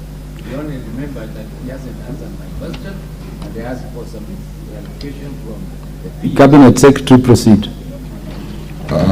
If you have additional information for Honorable Rundikiri, please do. If not, this is not the end of it. The office of the Cabinet Secretary is not locked from us as the representatives of the people. Yeah, thank you. Cabinet Secretary, conclude. Let me conclude, honorable members, by basically acknowledging the fact that it's a great opportunity to appear before this honorable house to listen to the concerns. Sometimes we can plan out there alone and we think we have the solutions, but the people on the ground who represent our citizenry are here. So, like I said in my remarks, we'll work as a team. We'll work together to quickly finish the implementation of the last mile and ensure that we do raise the power provisioning to where our people live. We are aware that Kenya today is at 92% renewable due to geothermal generation, hydro, solar, and wind. What pulls us down a bit is the diesel, which we are retiring progressively because they are equally expensive. But more importantly, as this power is provided and as we work on the cost of energy, we should be able to go into clean cooking, clean use of energy to light our homes and be able to secure our lives in terms of health. But more importantly, I'm cognizant of the concern this House. We are concerned as a ministry to make sure we bring down the cost of power. To a very good extent, if we're going to make our economy an industrial powerhouse, move from 7% to GDP manufacturing to maybe 9, 10, 15%, the cost of energy has to be competitive. Global firms will be seeking cost advantage, they'll be seeking destination advantage or location advantage, and this is why we have the standard gauge railway or the port of Mombasa, the special economic zone. But more importantly, if we work together to bring down the cost of power and we share in your concern on the cost of power, we should be able to attract industry, global firms who manufacture not just for Kenya but for the world, and be able to secure employment for our youth, be able to really be that country that we ought to be in terms of the positioning on where we stand as a country. Honorable Speaker, honorable members, I want to thank you, and I want to follow up on the areas that we possibly did not adequately cover, but I want to say again, the last mile is a very important. I think most of the members here have visited my office, and I do know how important the last mile program is, and we'll continue to work together. Thank you, honorable members. Thank you, honorable Speaker. Asante. Thank you, Cabinet Secretary and your team. On behalf of the Office of the Speaker and the National Assembly, let me also thank you very specially for not only availing yourself to respond to the questions raised by the members, but also doing your best to satisfactorily cover them. Yours is a critical ministry firing our economy upwards. I would want to remind you on behalf of the House to remember the commitments or the undertakings you have given, especially those ones relating to ensuring that all our institutions of learning, more particularly, are electrified so that there can be fairness between our students, and those ones which will enable the areas which have not been covered to be also covered. You've noted, Cabinet Secretary, that the interest is so much within the limited time, so while I regret we had another heavy business with your counterpart preceding you, yours is a ministry which should be housed somewhere within Parliament. I would request that each time you get the invitation of this House of Representatives to come, you will avail yourself. I thank you in a very special way and direct that you may be released from the House to undertake your other government businesses at your pleasure. Next order.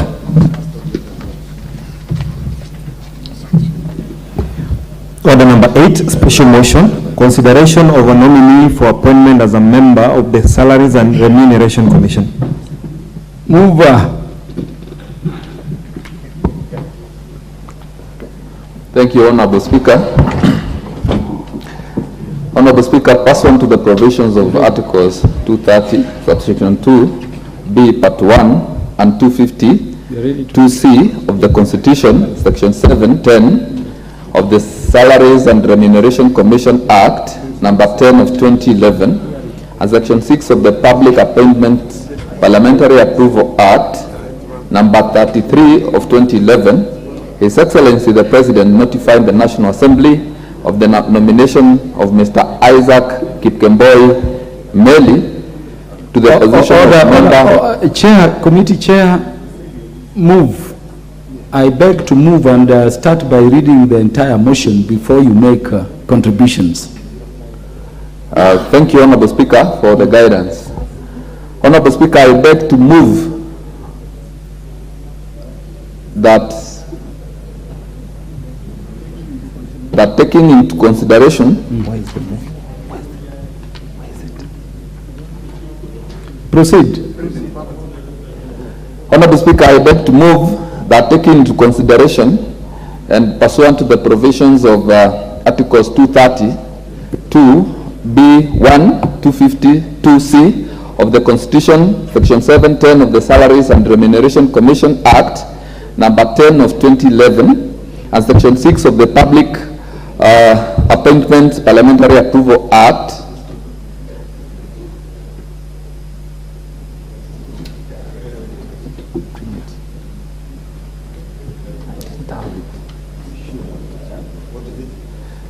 I did have it.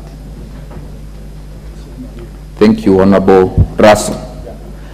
Honorable Speaker, I beg to move that, taking into consideration of the findings of the Departmental Committee on Labor in its report on the vetting of the nominee for the appointment as member of the Salaries and Remuneration Commission laid on the table of the House on Wednesday, 3rd May 2023, and pursuant to the provisions of the Article 252B of the Constitution, Section 711 of the Salaries and Remuneration Commission Act 2011, and Section 8(1) of the Public Appointments Parliamentary Approval Act 2011, this House approves the appointment of Mr. Isaac Kipkemboi Meli as member of the Salaries and Remuneration Commission, SRC. Honorable Speaker, the Departmental Committee on Labor met one Mr. Isaac Kipkemboi Meli on the Friday 28th and conducted the approval hearing. And Mr. Speaker, I wish to confirm to the House that one Mr. Isaac Kipkemboi Meli is a gentleman who is very qualified in terms of academics. He is well educated. He meets the requirements of this position. Mr. Kipkemboi Meli holds a master's degree in public administration and strategic management from Kisii University in 2015. He also holds a Bachelor of Business Management degree from Mount Kenya University, and he also is a holder of Diploma in Business Management from Kenya Institute of Management. Mr. Speaker, Mr. Meli also is a former Member of Parliament. He served in the Senate between 2013 and 2017, and he has a lot of experience having been a Member of Parliament, and also he has been a staff welfare manager at CPF Financial Services from 2020 to 2022. He also served as a communications manager, corporate communications manager at CPF Financial Services from 2019 to 2022. He has also been an associate consultant at Eagle Human Resource from 2017 to 2019. This therefore means that he is a gentleman who has the requisite experience and can serve properly in the position of Commissioner for SRC. And I need to bring to the attention of this House, Mr. Speaker, that this gentleman had already been interviewed by the Parliamentary Service Commission. So he is going to SRC as a nominee forwarded to SRC by the Parliamentary Service Commission. And I believe that they too did due diligence, and in passing him means that he is well qualified to do the assignment ahead of him. Mr. Speaker, the nominee meets the requirements of the Chapter 6 of the Constitution on leadership and integrity, having obtained the clearance from the EACC. He also was cleared by the KRA. He was also cleared by the DCI. by the Office of the Registrar of Political Parties, by the Higher Education Laws Board. So this gentleman was cleared by all those institutions, Mr. Speaker. He has also not been charged in court in the last 3 years. He is also not a holder of any office in any political body. And the nominee has never been dismissed from the office under Article 75 of the Constitution of Kenya. Mr. Speaker, the nominee demonstrated knowledge on topical, administrative and technical issues touching the Salaries and Remuneration Commission and the Parliamentary Service Commission, and has the requisite abilities, qualifications and experience to serve as member of SRC. So, Mr. Speaker, in our recommendations as a committee, having conducted the approval hearings for the nominee pursuant to the Article 230 2B Part 1 of the Constitution, Sections 8(2) of the Public Appointments and Parliamentary Approval Act number 33 of 2011, and standing under 216(5) Part F, and having considered the suitability, capacity and integrity of the nominee, the committee recommends that the National Assembly approves the appointment of Mr. Isaac Kipkemboi Meli to the position of member of the Salaries and Remuneration Commission, representing the Parliamentary Service Commission. Honorable Speaker, the committee registers its appreciation to the offices of the Speaker, that is the Office of the Clerk, Office of the Director, departmental committees, and committee secretariat for the logistical support extended during the vetting process. Honorable Speaker, as I conclude, I wish to acknowledge and appreciate the members of the committee for their patience, sacrifice, commitment, which enabled the committee to complete the task within the required timelines. So, Honorable Speaker, I now request the Honorable Kihungi to second. Thank you, Honorable Speaker. The Honorable Kihungi. Proceed, Honorable Kihungi. Okay. Okay, thank you, Mr. Speaker. I start to second the appointment of Isaac Kipkemboi Meli as the commissioner in SRC. Mr. Speaker, I second.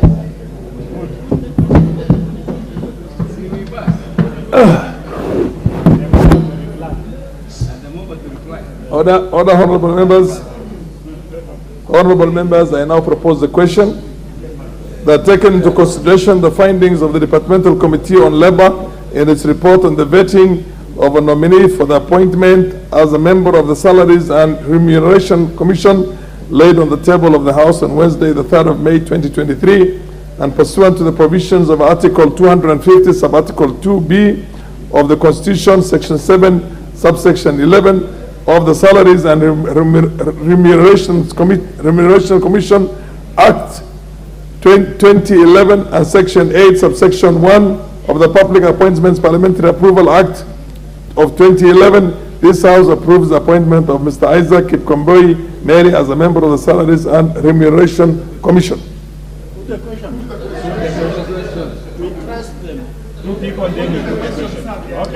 Order, honorable members, order. The MP for Soy. Okay, thank you very much, Mr. Speaker, sir. I support the motion to approve one Senator Isaac Meli as the SRC Commissioner. I would like to tell this House, Senator Meli comes from Soy constituency, and as the people of Soy, we are very thankful to this House. We are very grateful to the PSC. We are very grateful to the President for having thought and for having proposed Senator Meli as the SRC Commissioner to represent Parliament. What I can tell this House, and I will urge that we all support, is that his representation at the SRC will be unmatched. I know we have a lot of challenges between Parliament and SRC, but has been outstanding for a very long time. but I can assure you, now we have a gentleman that will be able to represent Parliament, and Parliament will be able to be heard at the SRC table.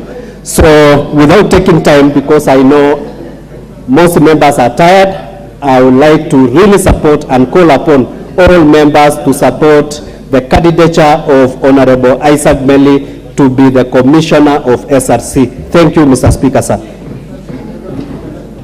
The MP for Kesses, Julius RUTO.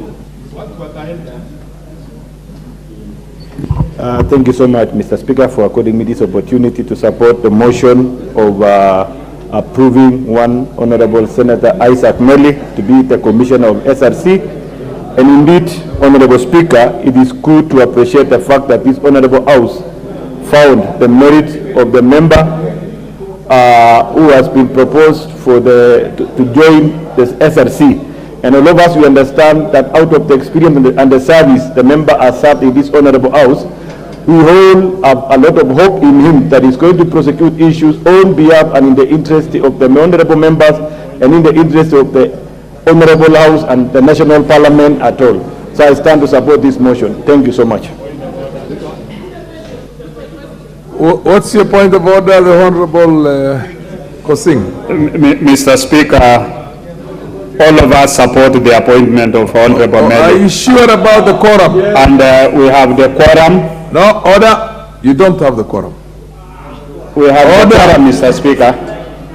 Order, Honorable, order. Order, Honorable Shakil Shabir. What's your point of order, Honorable Kamket?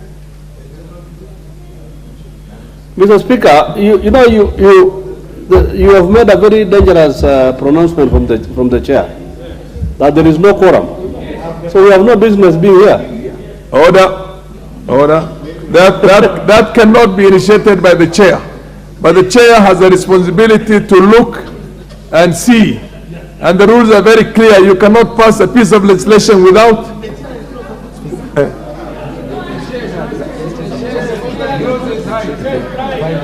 Order. No, we have the quorum. We have the quorum. We have the quorum, Mr. Speaker. Order, ring the bell. Order. The rules are very clear. And the chair does not use you to count, a member of parliament to count the quorum. There is the clerk's, that's the clerk's responsibility, and you do not have a quorum. Ring the bell. The rules are very clear. You cannot pass a piece of legislation without a quorum. We have the quorum. Ring the bell. No. There was my point of order. Did you see to raise quorum? I didn't raise the issue of quorum. The class they are point out Honorable members, the rules have since changed. When I was here last time, the speaker sees no and hears no. But then right now, you people changed the rules and made sure that no piece of legislation can be passed without a quorum. And the speaker has the responsibility of calling the clerks and asking them whether we have a quorum, even if you don't raise it. Order. Order, Honorable Bayer, order.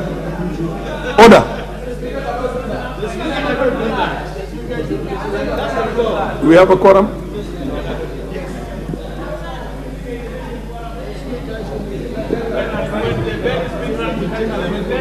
Deputy Majority Leader, you have a responsibility to go and whip your members to bring them in here instead of turning this thing into another place.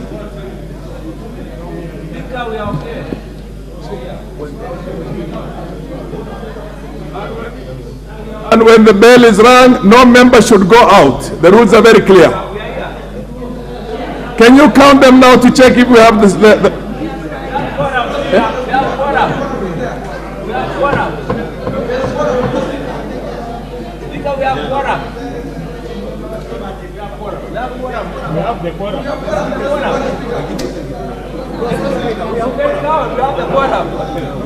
I think now you have the.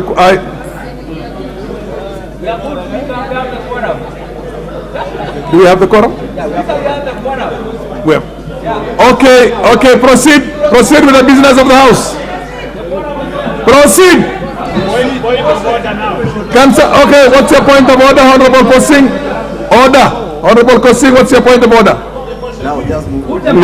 Mr. Speaker, I ask that understanding order 95, that the mover be called to reply. Fair enough. The mover. Okay, order.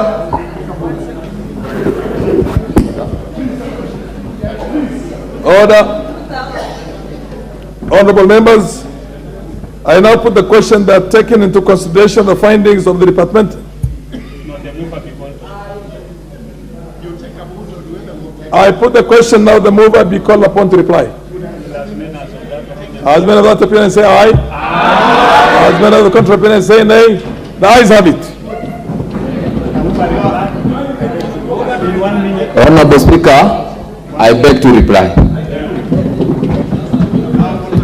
Order. I now put the question that taking into consideration the findings of the Departmental Committee on Labor in its report on the vetting of a nominee for the appointment as a member of the Salaries and Remunerations Commission laid on the table of the House on Wednesday, the 3rd May 2023, and pursuant to the provisions of Article 250, Sub-Article 2B of the Constitution, Section 7, Subsection 11 of the Salaries and Remunerations Commission Act of 2011, and Section 8, Subsection 1 of the Public Appointments Parliamentary Approval Act of 2011, this House approves the appointment of Mr. Isaac Mutembei Meli as a member of the Salaries and Remunerations Commission.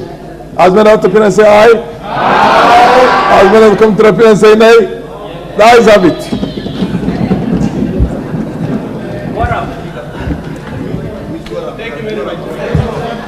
Order.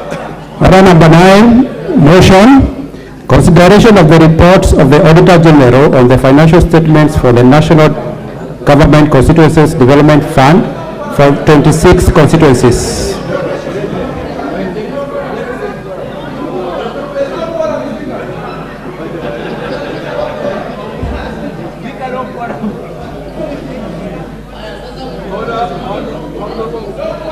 Order, honorable members. The Honorable Wako was on the floor.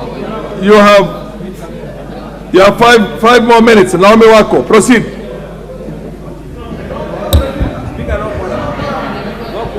No point of order.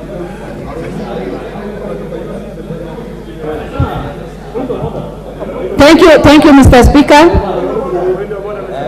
Thank you. What is your point of order, Honorable Cameron? Thank you, Mr. Speaker. As it can be seen, there is no quorum in the House. Clerks, Sergeant at Arms, ring the bell. Ring the bell for quorum. Ring the quorum bell.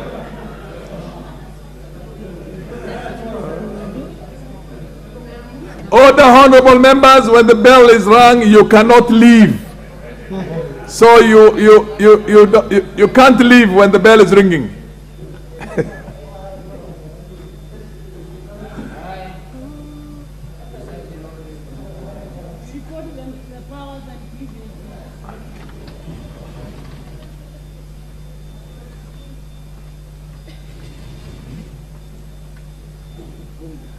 Oh my God.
You can write.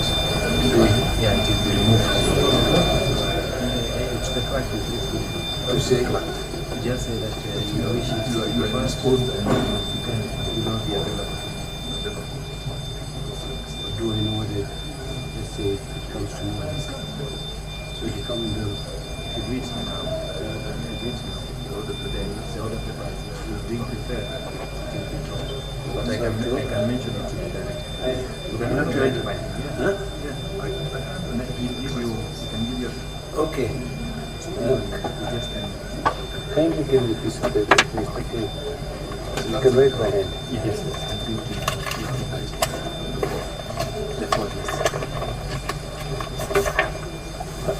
Address to the clerk, dear sir. You can address it to the speaker, I think. Okay, say. That's a request for deferment.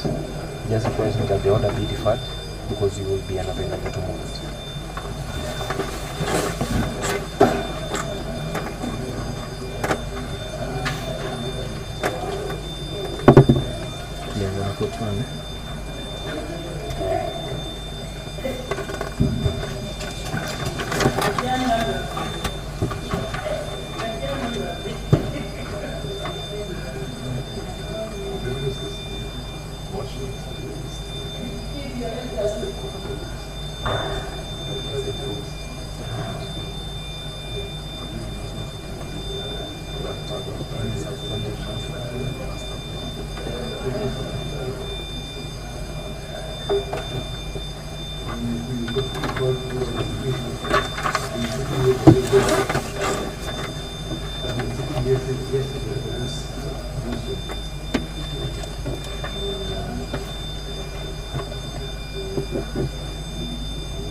It's number 9. It's number 9.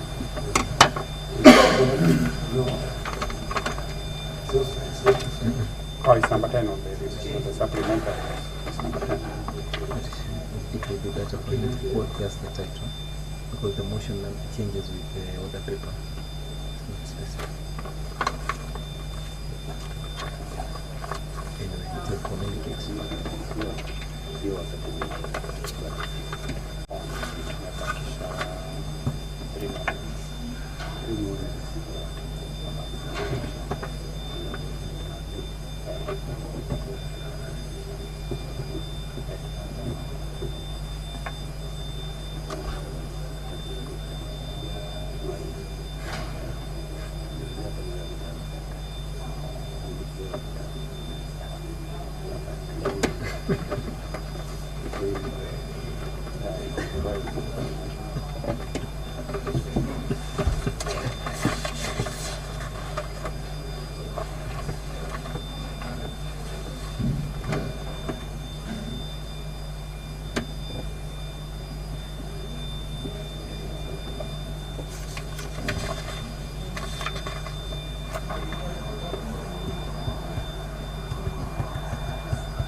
patient.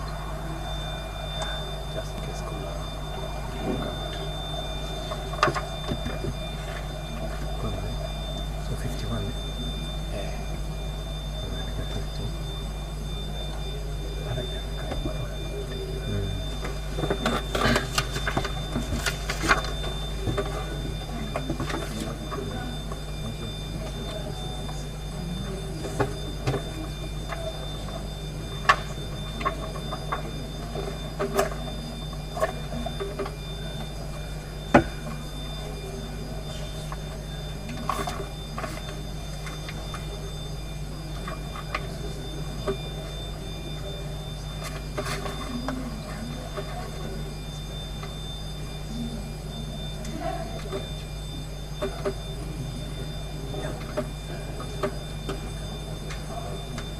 Adjourned until tomorrow, Thursday, the 4th of May, the year 2023 at 2:30 p.m.